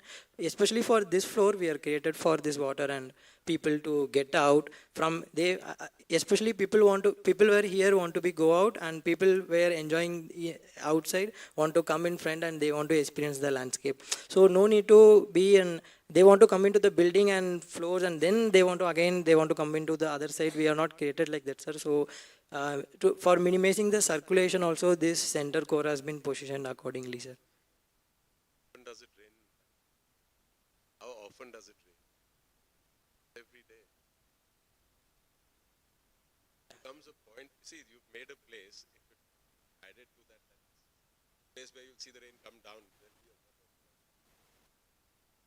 some ways you're celebrating that place that you've made. It's like leftover, which you said, okay, I can drain it out, but that's it. No further this thing. So it's an opportunity which I think you can use. Other thing that I think was interesting is the way you connect up when you go right to the end and you have this passage to the thing. So would it have been possible to really shift out sometimes rather than always be next to these walls? Yes, sir, we can, but there is an existing, so our idea was there is an existing platform here already existing in the site. So to connect this site, and also I want people not to walk more. Our people are not willing to walk much distance as in museum also. So I take the shortest path, so where we can connect the people easily to the cafe area. Anyway, after completing seeing the museum, they will feel hungry, they will go to cafe. So that is the thought process. If you give some bridges, they will not obviously use it. If there is nothing in the other side, they will not obviously use it. So I created cafe space here. Then people must enter to the water and they submerge with water without get wet, and they will go to cafe, and from there obviously they will turn their head, they will see the building. So that is the intent, sir, here.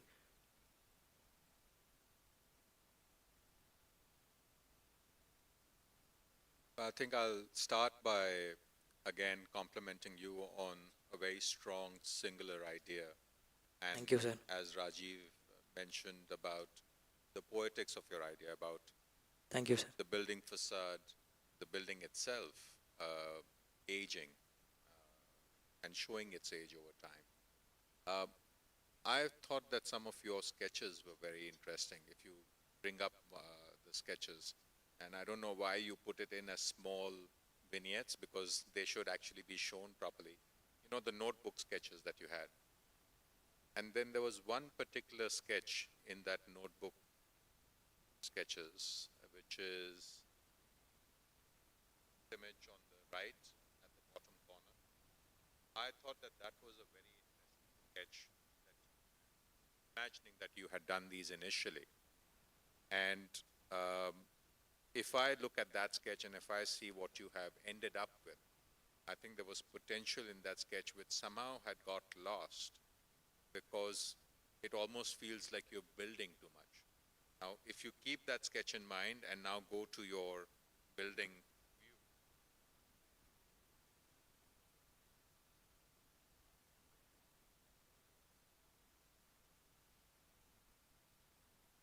somehow it feels that there is too much building, and that idea of these fragmented blocks stepping down to the water and then stepping across to the cafe, it's become disconnected. Do you have 45,000 square feet of space in your building, or is there more?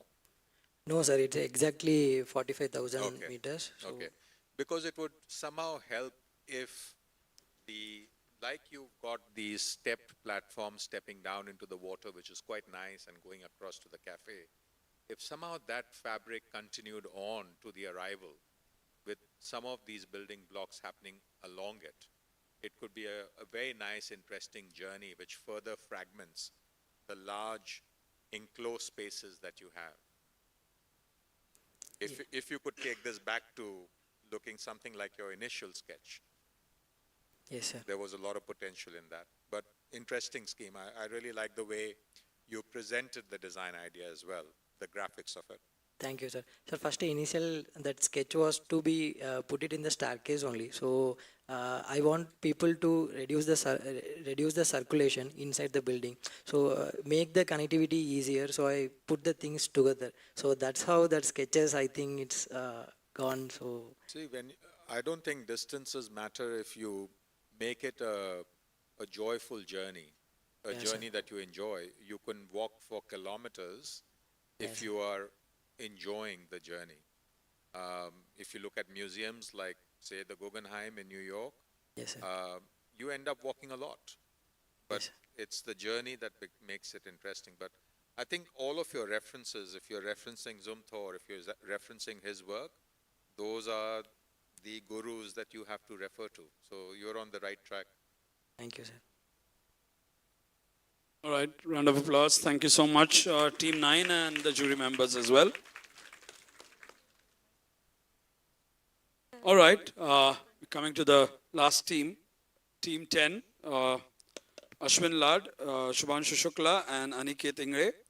They're from MVPS College of Architecture and Center for Design, Nasik. They are the fresh graduates of 2025 batch. And they're the last team of TDB presenting here today.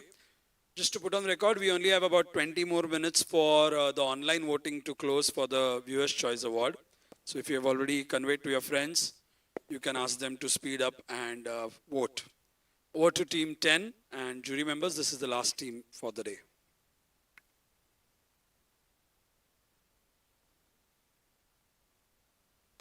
Good afternoon, respected jurors and everyone present here.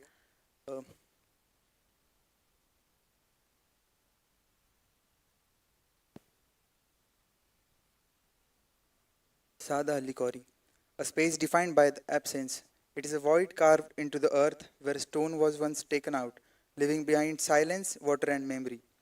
Our journey began with a simple question: what if visitors could not just see the quarry, but actually feel it? Because when a quarry is active, it is never a public space. It is restricted, inaccessible, hidden from most eyes. But here, with this unique opportunity, we decided to design not a museum placed in the quarry, but a museum that is the quarry. But how can we give true experience of quarry? To achieve this, we first studied the quarry's traces, the cut walls,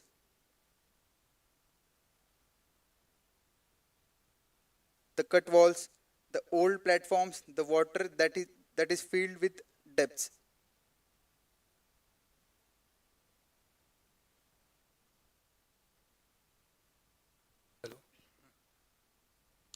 We began by collecting and studying photographs of quarry, observing their geometry and the way design could capture the essence of the quarry itself.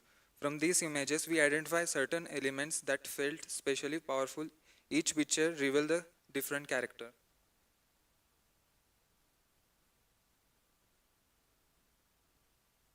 So first is abstract and form.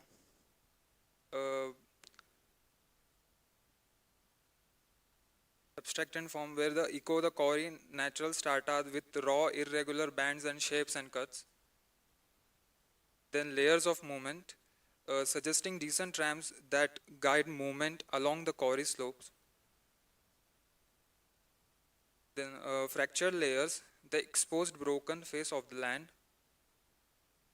Then scale and depth, massive cuts and inspire of the emptiness and the smallness of the human scale. Then the cracks, the irregular breaks forming a unique spatial conditions. And then the last fractured layers, stone formation that tell stories of the land and become a guide for design. So the big question is, how can we merge all these principles into the museum design while preserving the quarry's essence? So first of all, the quarry. Quarries are usually closed off landscapes, inaccessible to people. Designing a museum within one transforms this restricted void into a rare opportunity for cultural engagement.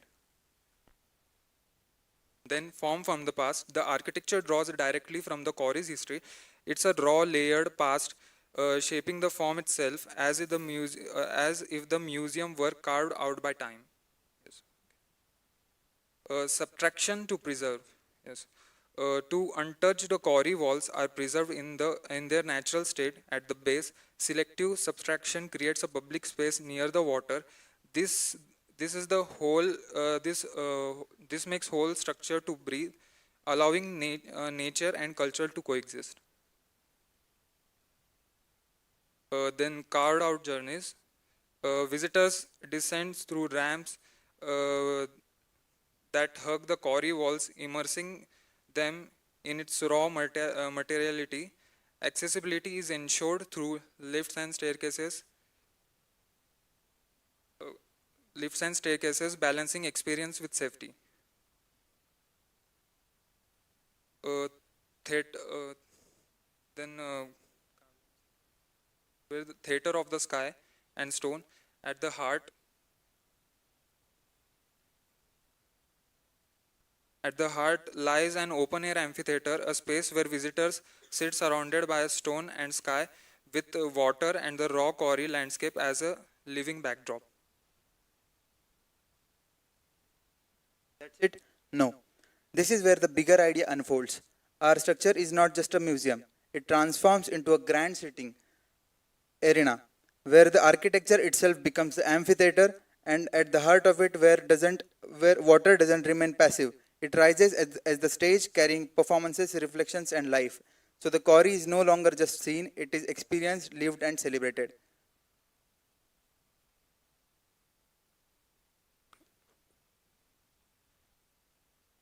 Uh, so remnant. This is how remnant grows, reflecting the essence of the quarry left behind, the scars carved into the earth, and the landscapes that preserves the memory of extraction. These are not ruins, but witnesses of the time. Our vision is to create a museum born from the quarry. Uh, we reflected an idea of a typical museum, a place people usually visit once, see the exhibits, and rarely return. Yes. This raised a question: how can we design a museum that people want to come back again and again? Our vision was to create a museum for everyone where visitors of different interests can craft their own experiences and design their own multiple trails. So each journey can be unique, whether for someone from the nearby community or visitor coming from far away.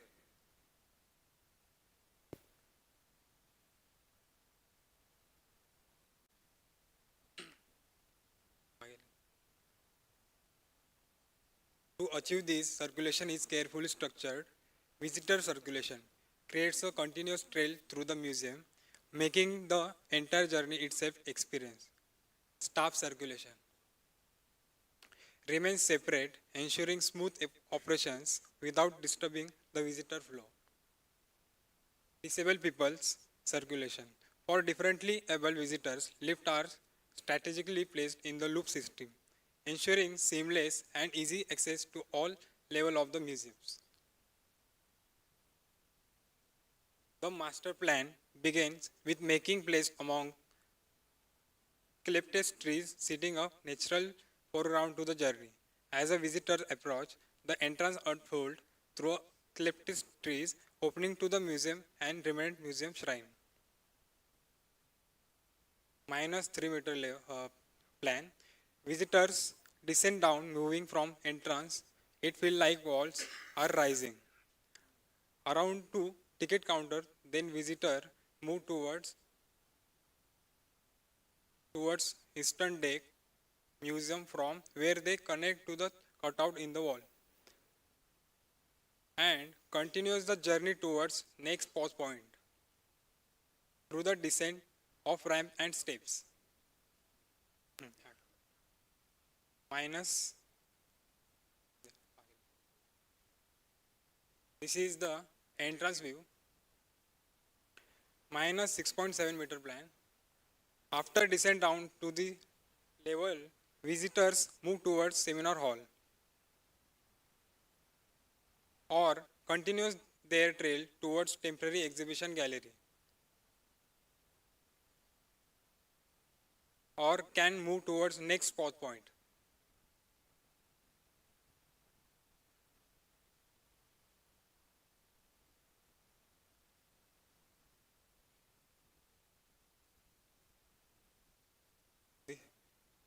This is next pause point.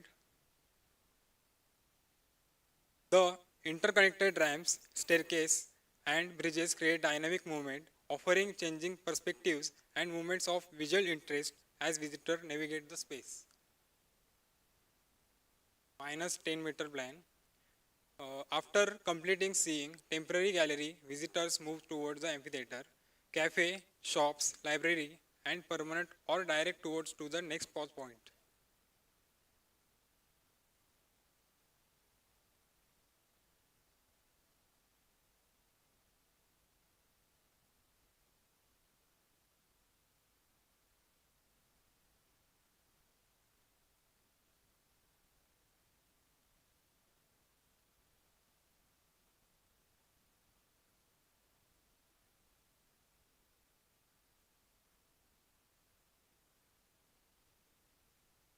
As a design, envision is such a way that they can decide their own path. Minus 15-meter plan. The plan hosts permanent exhibition gallery and interactive student lab, 3D mini theater and cafe.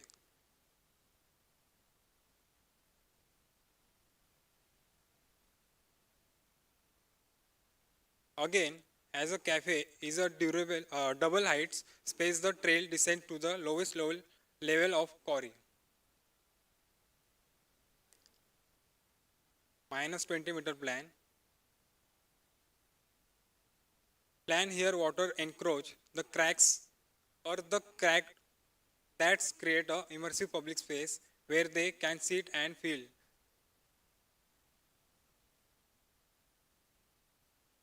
The silence of quarry and water the katta space where people interact.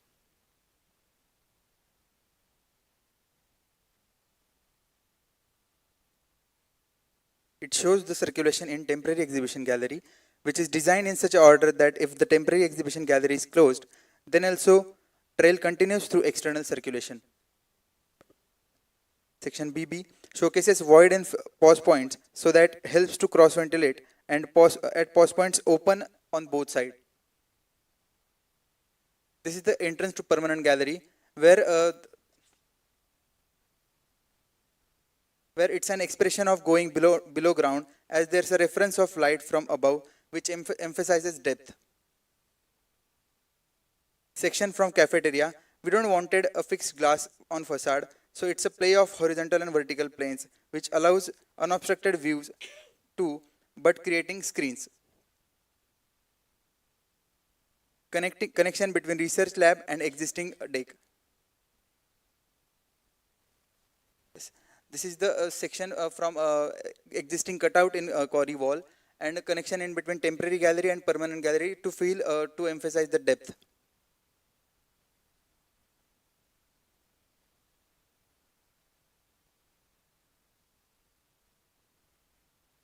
Hello. We chose to use the quarry's own leftover, then it's leftover pieces, then it is crushed, bound with resin and applied on wall finish. This way the structure doesn't stand apart but quietly blends back into the quarry it belongs to. The material palette, invisible rings, invisible railing, then a white polished wall to emphasize the existing quarry walls, and metal sheets to give the raw surface and raw finish of the quarry. These are structural details. This is the final view from aeroplane which is flying over. Thank you. Thank you, Team 10. Over to the jury for the questions.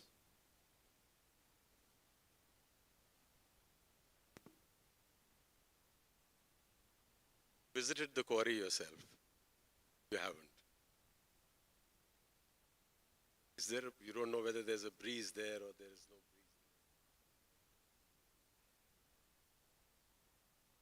Side, but we have analyzed it. No, I actually thought that this is a great place to have a concert out there. Made an amphitheater, and I think I can quite imagine a barge in the water out there performed with a stage, and people sitting all over your museum, in all those balconies and all those things. I think that's a great thing.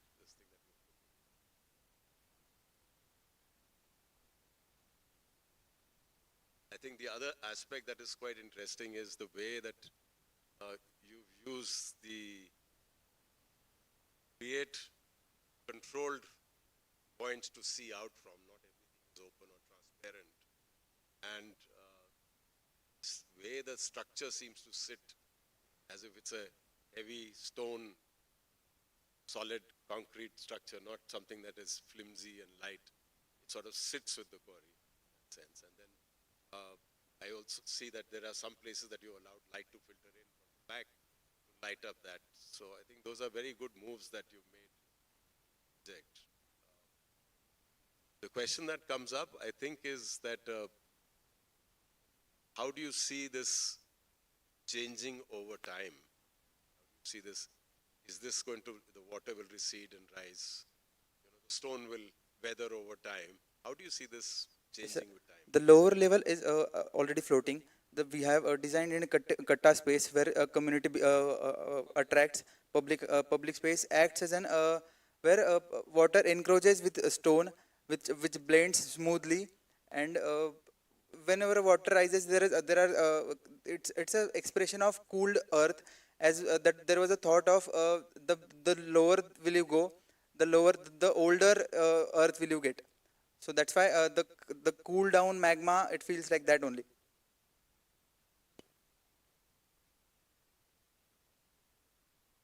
The whole idea of caves rather than structure, that come about.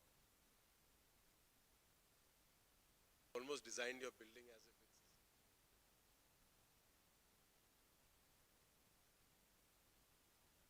it's wanted to stand out our structure.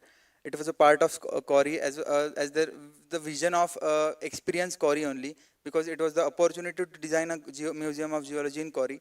So that's why we took forward that we didn't insert there was not insertion of a new building. The space was carved out in the original form itself. when you are inside, will you also hear water? Yeah. Actually, Places which are wet rather than dry. yes, the background, the backdrop which is left over, the screen acts as a live screen where water, because of the lines of extraction, the sun radiation, that the shadow pattern changes. So that backdrop acts as a live screen for us.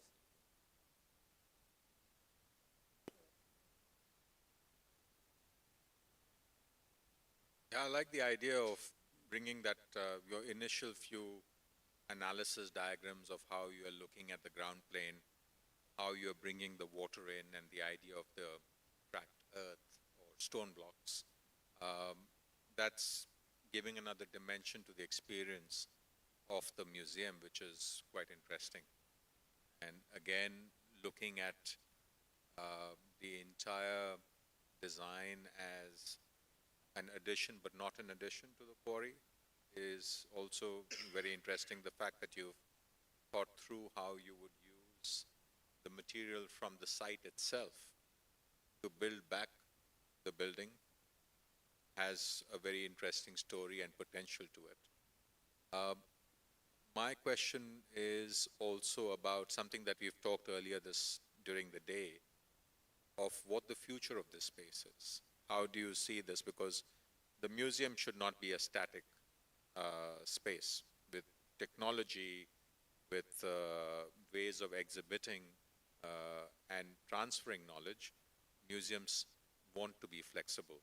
They tend to be flexible. But the bigger picture about how this space becomes something for the community, and we are right now intervening in probably 5% of the quarry. What is the future of this quarry, and how does this museum become part of that future? Have you given it or talked amongst yourself about this? Consider immediate precinct stakeholders toward means 5 meter away neighbor to 5,000 kilometers away neighbor. So every visitor is welcomed here. The eastern deck, the morning shadow on the eastern deck welcomes a community to perform yoga and another spaces, another activities. And the bigger picture, as we have analyzed the user base in Bangalore, so that's why we planned in the whole structure in such a way that it acts as an amphitheater and water acts as a stage for that performance. Thank you. I like the compactness of the whole structure. It's an extension of the same stone. But I still find it's a lot of openness. No, there's no greenery at all. I think the component of glare, is choice of material is concrete or stone right now. Its wall, it is finished with leftover stone and mixed, bounded with resin. Okay, It's AAC blocks AEC blocks? on walls, concrete blocks. Acha, even the steps, everything? That is That is metal decking, yes.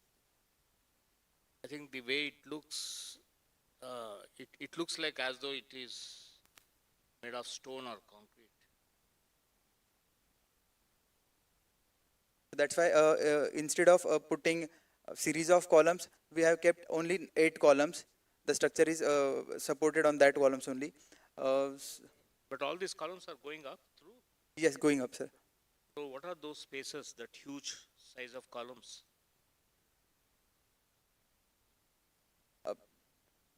Because the way you have spanned it is probably bracing these two walls, I think it's a bit confusing that it looks like, as what is been discussed is, it looks like a cave, Cave in the sense that it's more like carved out from the monolith.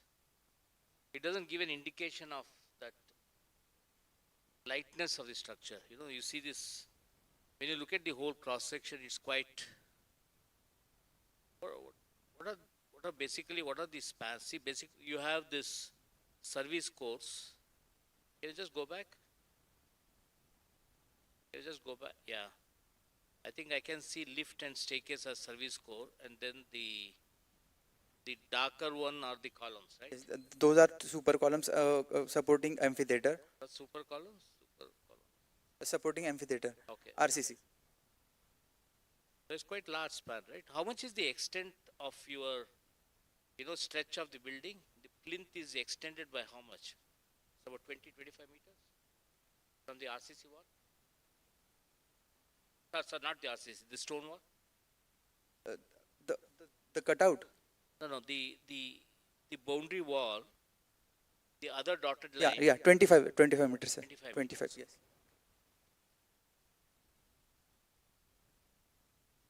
So what you intend is doing steel structure and decking and then cladding with whatever you have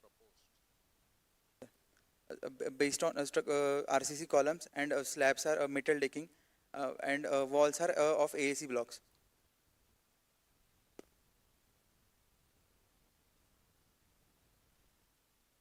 All right, round of applause for our last team that presented today and our jury members as well.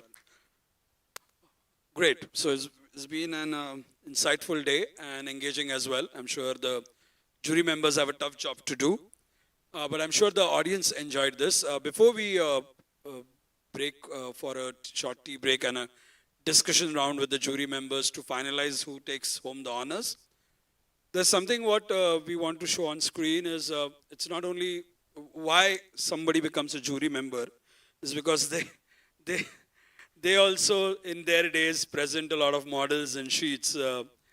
So there's something from the archives of SEPT that we wanted to project on screen. You have to guess which jury member is it of. So there's some models, some photographs from a jury. Was it your master's jury or what? Tanuj, final year jury of BArch. So we thought it's a good occasion to just browse through these pictures on a jury day. These were shared by one of our former jury member itself. I think that's a usual scenario at all architecture juries. All right, we could catch hold of a few pictures, so we thought we'll put them here. All right, round of applause for our jury members here. And thank you to our technical team for pulling them up immediately.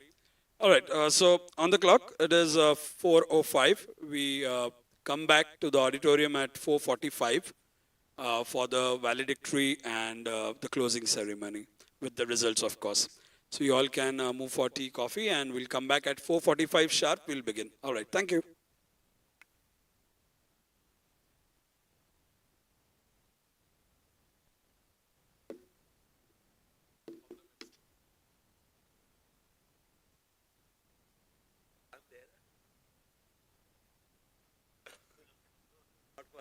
Judging these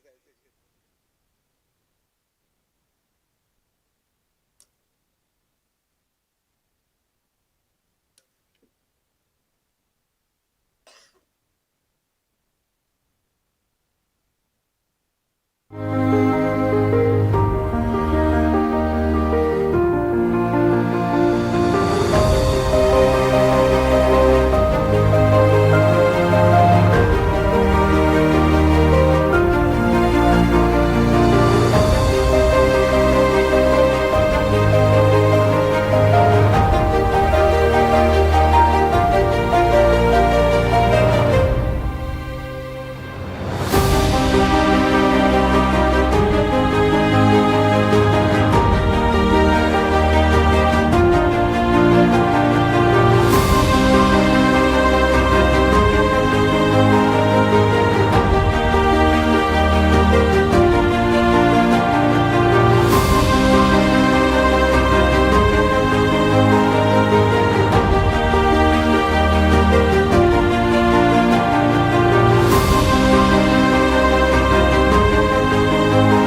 right. Good evening, everyone.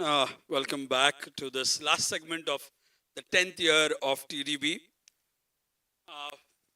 It is my honor and pleasure to be announcing, of course, the winners. But first, to have been through this entire process of looking at 10 wonderful entries, listening to the jury comments, their insightful talks about it, I'm sure it's been a treat for everyone sitting here in the audience and, of course, online as well, and to each participant, of course.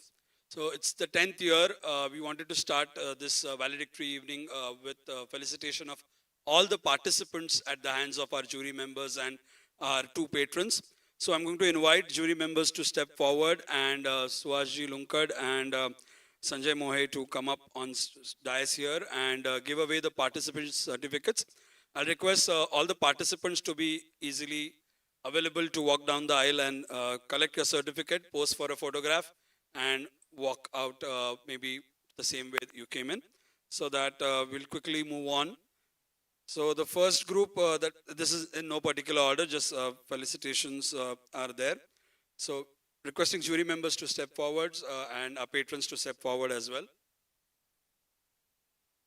The first team we are appreciating here this evening is Jash Bhadreshwara, Dhruv Gajjar, and Chinmay SU.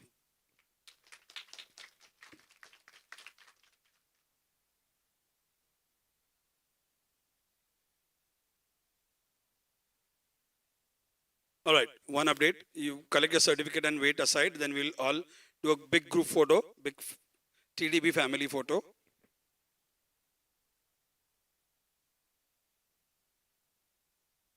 Pose for a photograph quickly with them.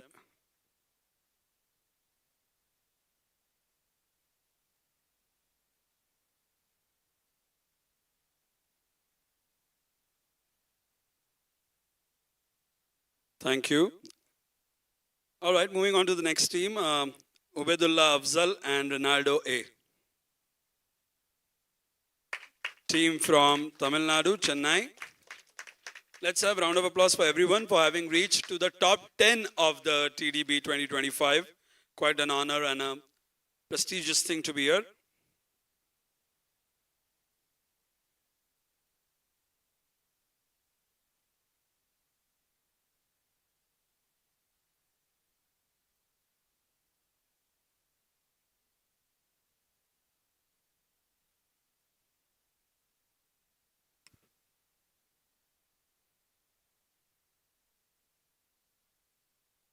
Thank you very much. The next team is Jeshnu K and Mohana Priya S.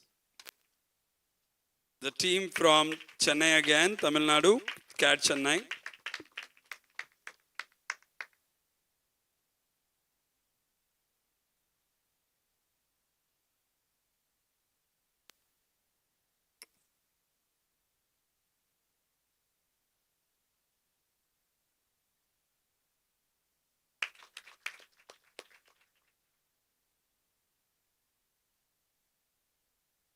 And the next team on stage is Nikit Chetan Kota, Vidhu Neve, and Aryan Soni.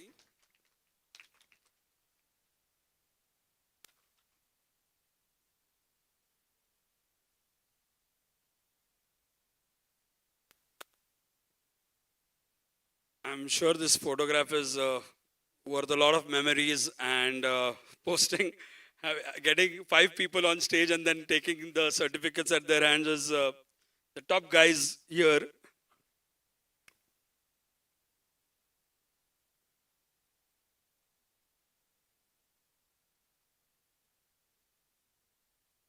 All right. The next guys on stage is Abrajit Roy Chaudhary and Suromitra Biswas from Kolkata.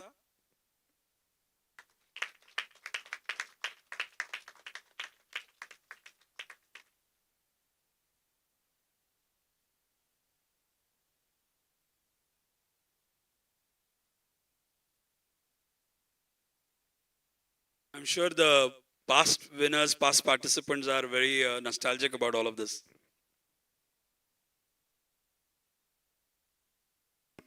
Thank you. The next one on stage is Neil Gugari, Ashrita RS and Lasya Jain. They are from the Wadiyar Center for Architecture, Mysuru.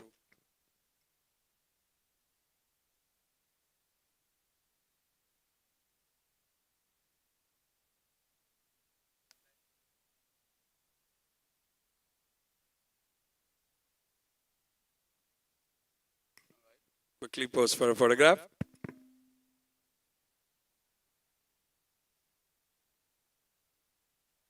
Thank you. The next team on stage is the team from Nasik, Ashwin Lad, Shubhanshu Shukla, and Aniket Ingre. Round of applause.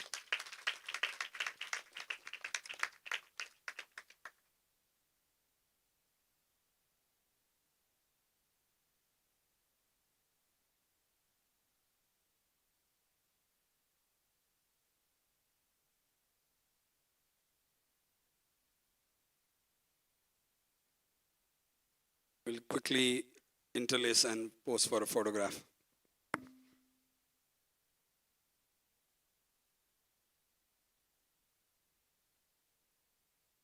Lovely, thank you. The next on stage, Neil Soni.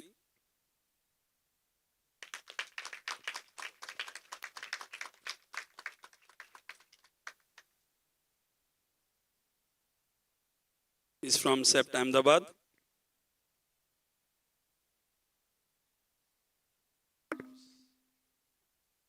He has a choice now where to stand.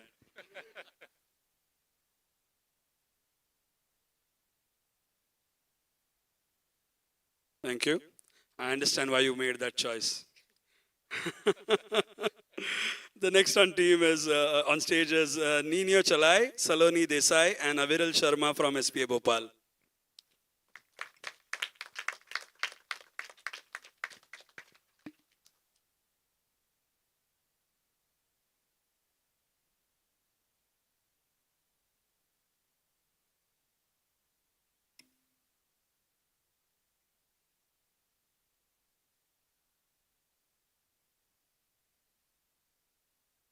Your certificate is there. Yes.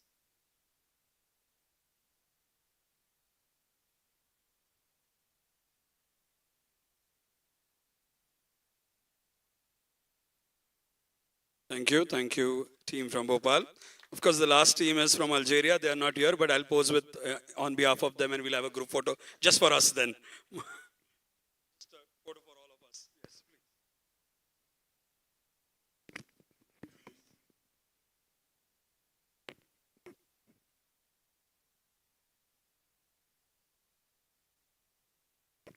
I'll frame that one. Thank you. Okay, I'll request you to stay a little longer because we're going to announce the winners. And yeah, sorry, I have my volunteers instructor. All the winners, please join here. Maybe some of you would want to. How are we going to fit? I don't know, but we'll have to. All the participants, can we have all of you join here?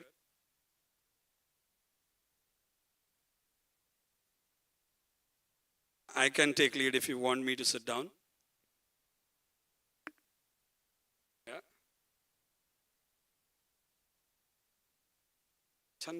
Good.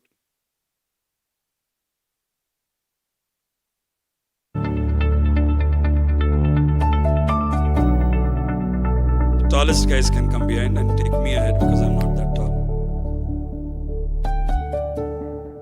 Go that side.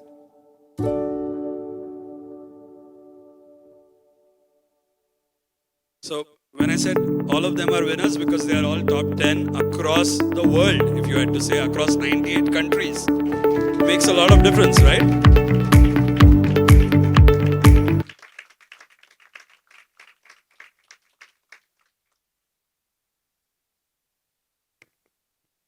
That goes in the book as well, right? Thank you, everyone. You can, take your seats in the audience. Some of you will definitely step back on the stage.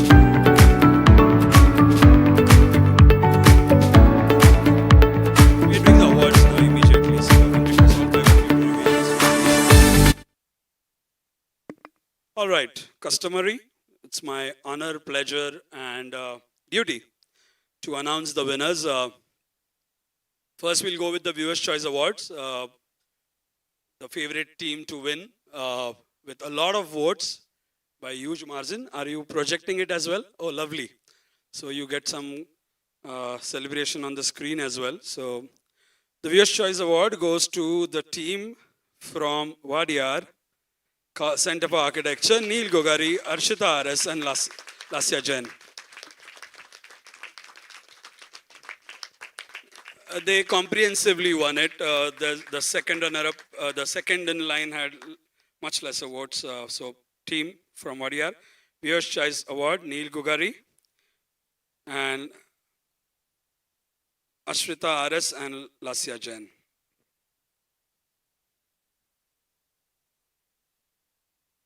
Favorites amongst their peers and everybody else who have voted for a huge margin. Can we please pose for a photograph quickly?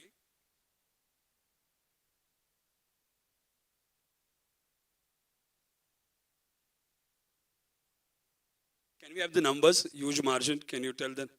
More than 270 votes. More than 270 votes. All right.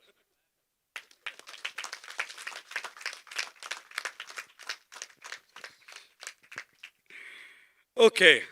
So the third prize winner for TDB, Jash Vadreshwara, Dhruv Gajjar, Chinmay SU. From Sept Ahmedabad,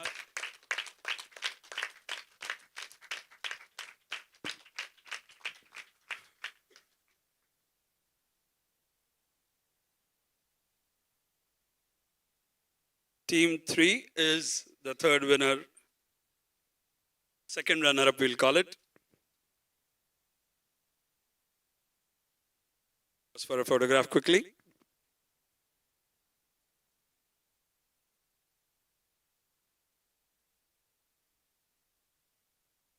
Congratulations, Team 3, Jash Bhadreshwara, Dhruv Gajjar and Chinmay SU from Sept Ahmedabad. The second winner this evening is, any guesses? Jashnu K and Mohana Priya S from CAD Chennai.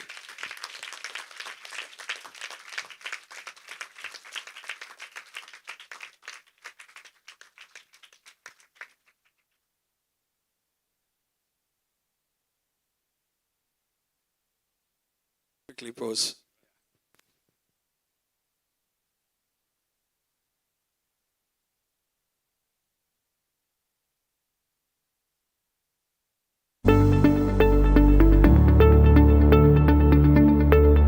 Okay, thank you. Congratulations, team 9, the team from CAD Chennai. All right, the winner this evening of the 10th edition of TDB 2025 is praying very hard, Neil Soni from Sept Ahmedabad.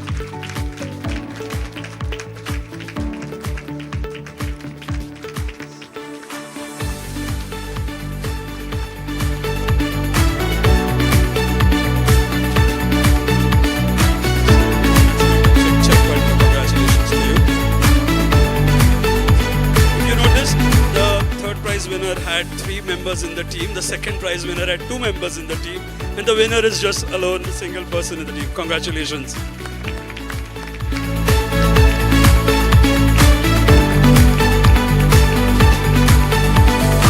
I'll request you to remain there with that plaque, and I'll invite the other 2 winners also to quickly join, and the Viewers' Choice winners as well, for all the winners to pose for a photograph quickly.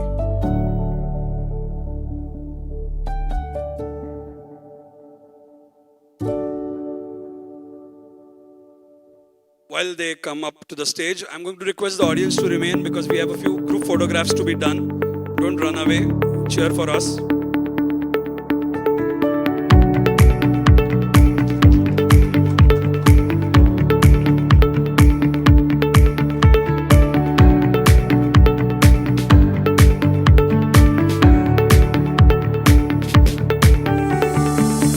Thank you. Congratulations to one and all here, all the winners. Definitely be listening to you, your takeaways as well.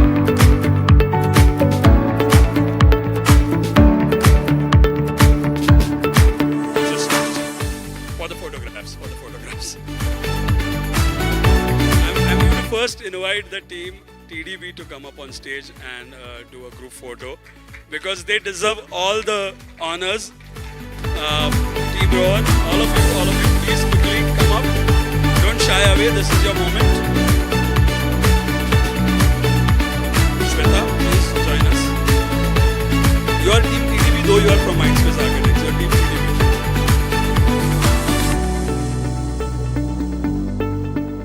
All of you, please join in.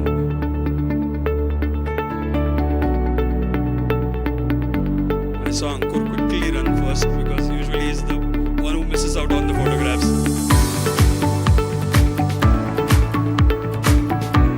Is everybody here? If you haven't clapped in the day today, clap the loudest right now.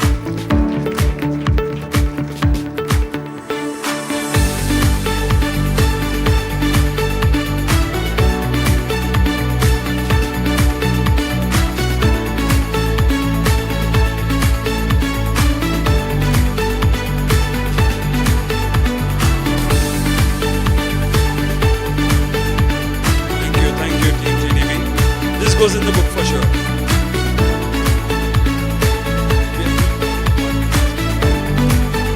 And now we invite Shweta, please.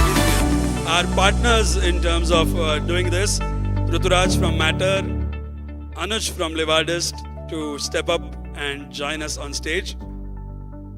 Round of applause for them as well. They have been our most sincere supporters with all our initiatives for so many years. I'll go on that.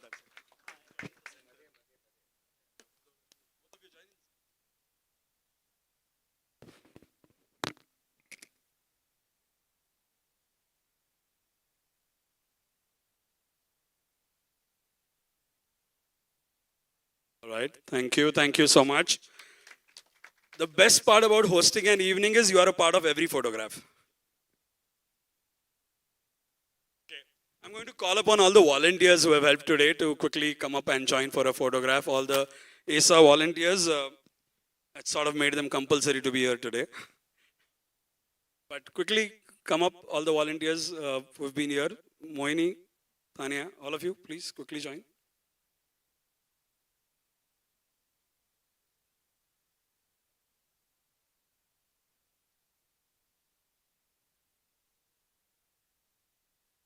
Quickly.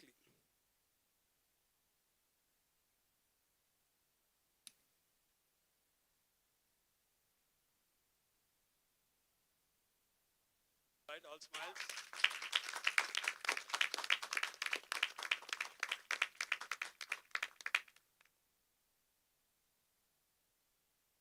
Okay, thank you, volunteers, and your job is not done yet, so be around. I'm going to invite all the past finalists who have joined us today and stayed through the day. Can you quickly come up for a photograph? Yes, you. Like, oh no. They've been here and they know the drill. Join us. All of them, yes.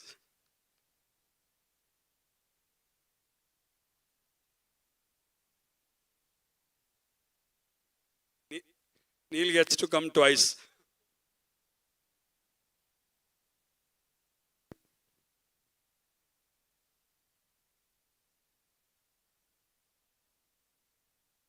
Right, all smiles.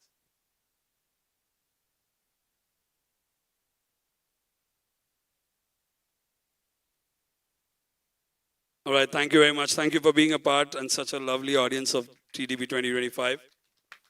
Okay. We're done. We're done with the photographs, don't worry. Okay, now finally.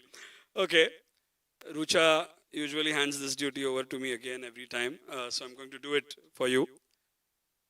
Are we all done with all photographs? Excellent. Shubham? Yes. Okay, we've come to the close and quite on time as well of TDB 2025, the 10th year. One, we moved to a new venue. We got excellent audience. We got very good response. Two, we reached out to 98 countries. We had 1,200 plus colleges reached out to participation, 5,000 students. Yesterday I announced we have officially crossed 21,000 registered students across 10 years. Deserves a round of applause. Across the globe. So TDB has not just got bigger. It of course got better. I'm sure you all saw this from the entries today, this kind of dialogue. And of course, we've been blessed with such wonderful jury. So my first vote of thanks goes to all the jury members. Round of applause to all of them. TDB minus, Mindspace minus, Rohan Builders would be 0. So of course, round of applause to both the teams, Mindspace Architects and Rohan Builders as well.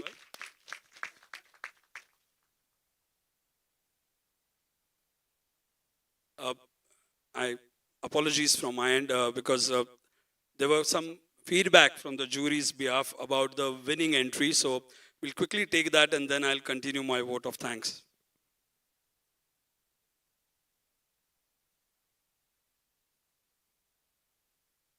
So first of all, thank you. It's been such a wonderful day, even though you made us work like dogs, but that's okay.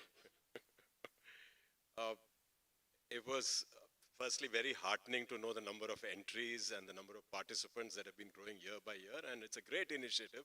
So I wish you all the very best for the next 10 years, which I'm sure you're going to multiply manyfold. So starting with that. The other one was that it was so refreshing to see 10 different approaches or somewhat different approaches to the same problem. And I think that's very, very heartening too. I think it also sort of exhibited the concerns, inspirations of today's times, of young people, of what they're concerned with. And it was good to sort of discern some kind of trends, some kinds of ways of looking at things through their eyes. And I think that's an important aspect of how we move in the future as a profession. The new generation, what to touch, what not to touch, what to preserve, what to conserve, and what to forget about. I think all of it was there exhibited in front of us. I also like the confidence with which the presenters presented. I think there was a certain level of confidence that came about, the maturity of thought in many, many of them, which was extremely well thought out. The complexity of the issues that they were trying to solve to simplify things and yet be able to achieve their aims and present their ideas. I think I would also encourage that in the next round, if people like to speak in different languages rather than only in English, they should be speaking so, because I think as we grow and the diversity that we have, if you can express better in another language, which the others can understand.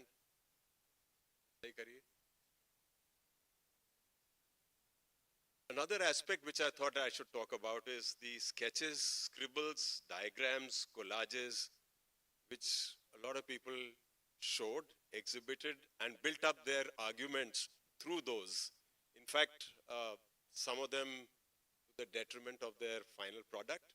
But the way that they had gone through that process was very important. So I would encourage everybody to keep that up, to keep diaries, to keep scribbling in them, to bring out ideas as they come up, because ideas don't happen at a certain fixed time when you're thinking about them. They happen at any moment. And as you put them down, I think it helps. Finally, we come to the person who was awarded the first prize. What should I say? Yesterday, you know, I came in at around 4 o'clock. I was checked into my hotel. And there were these 2 books, or booklets lying out there with all the entries. Then I said, I have time till about 6 o'clock, till 5:45. Let me just sort of browse through them. And, I'll digress a bit. Many years ago, I was on the IGNCA competition, which was in 1986. It was the international competition, where we had Professor Doshi, we had Kanwinde, we had Maki, we had Jim Sterling. We had a whole host of Kapila Vatsyan from the government. We had a whole host of these things, and I was on the technical commission, and they said, some people, that time they had slides, so you have to show slides. And so I was selected. And so on the side, I ran, the rest of the technical commission who weren't present. I said, okay, put your money where your mouth is. Let's see how many of you get the vote right. And so coming back to the story, when I saw those booklets, I said, I can put my vote. And I think I know the winner. So that was the distinction that I saw in an attitude which was, I think, remarkably well thought through. It was thought through in terms that it caught your eye immediately, that this person, I think, is understood not only at the level of an idea, but how to manifest that idea through a series of sets of drawings, of figure grounds and other these things, and through sketches, to be able to explain that idea very, very clearly. That person didn't have to present, actually, even if it was an anonymous jury, still settled on the same. I think we were all unanimous in our thing, and I'll speak for the other members. Should nod their heads and say, yes, yes, they agree. None of us have black eyes, so obviously we didn't fight over it. And so I think that, speaks volumes for the way that this thing was selected. The others were close behind, and I must give credit to everybody. I think everybody did remarkably well. It was difficult to then move on from the first to the second and third. And we actually started in reverse. We didn't start with the first because I think we all knew. But we started in reverse. So with that, congratulations on this wonderful initiative. Thank you very much. Thoroughly enjoyed it.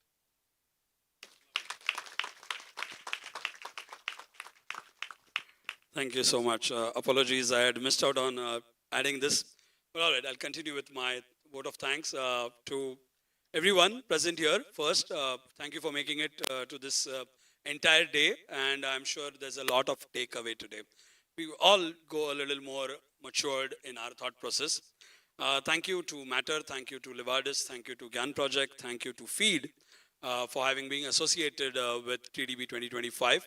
And like I said, biggest thanks to the two people who started this entire journey of TDB, architect Sanjay Mohe and Suhas Lunkad.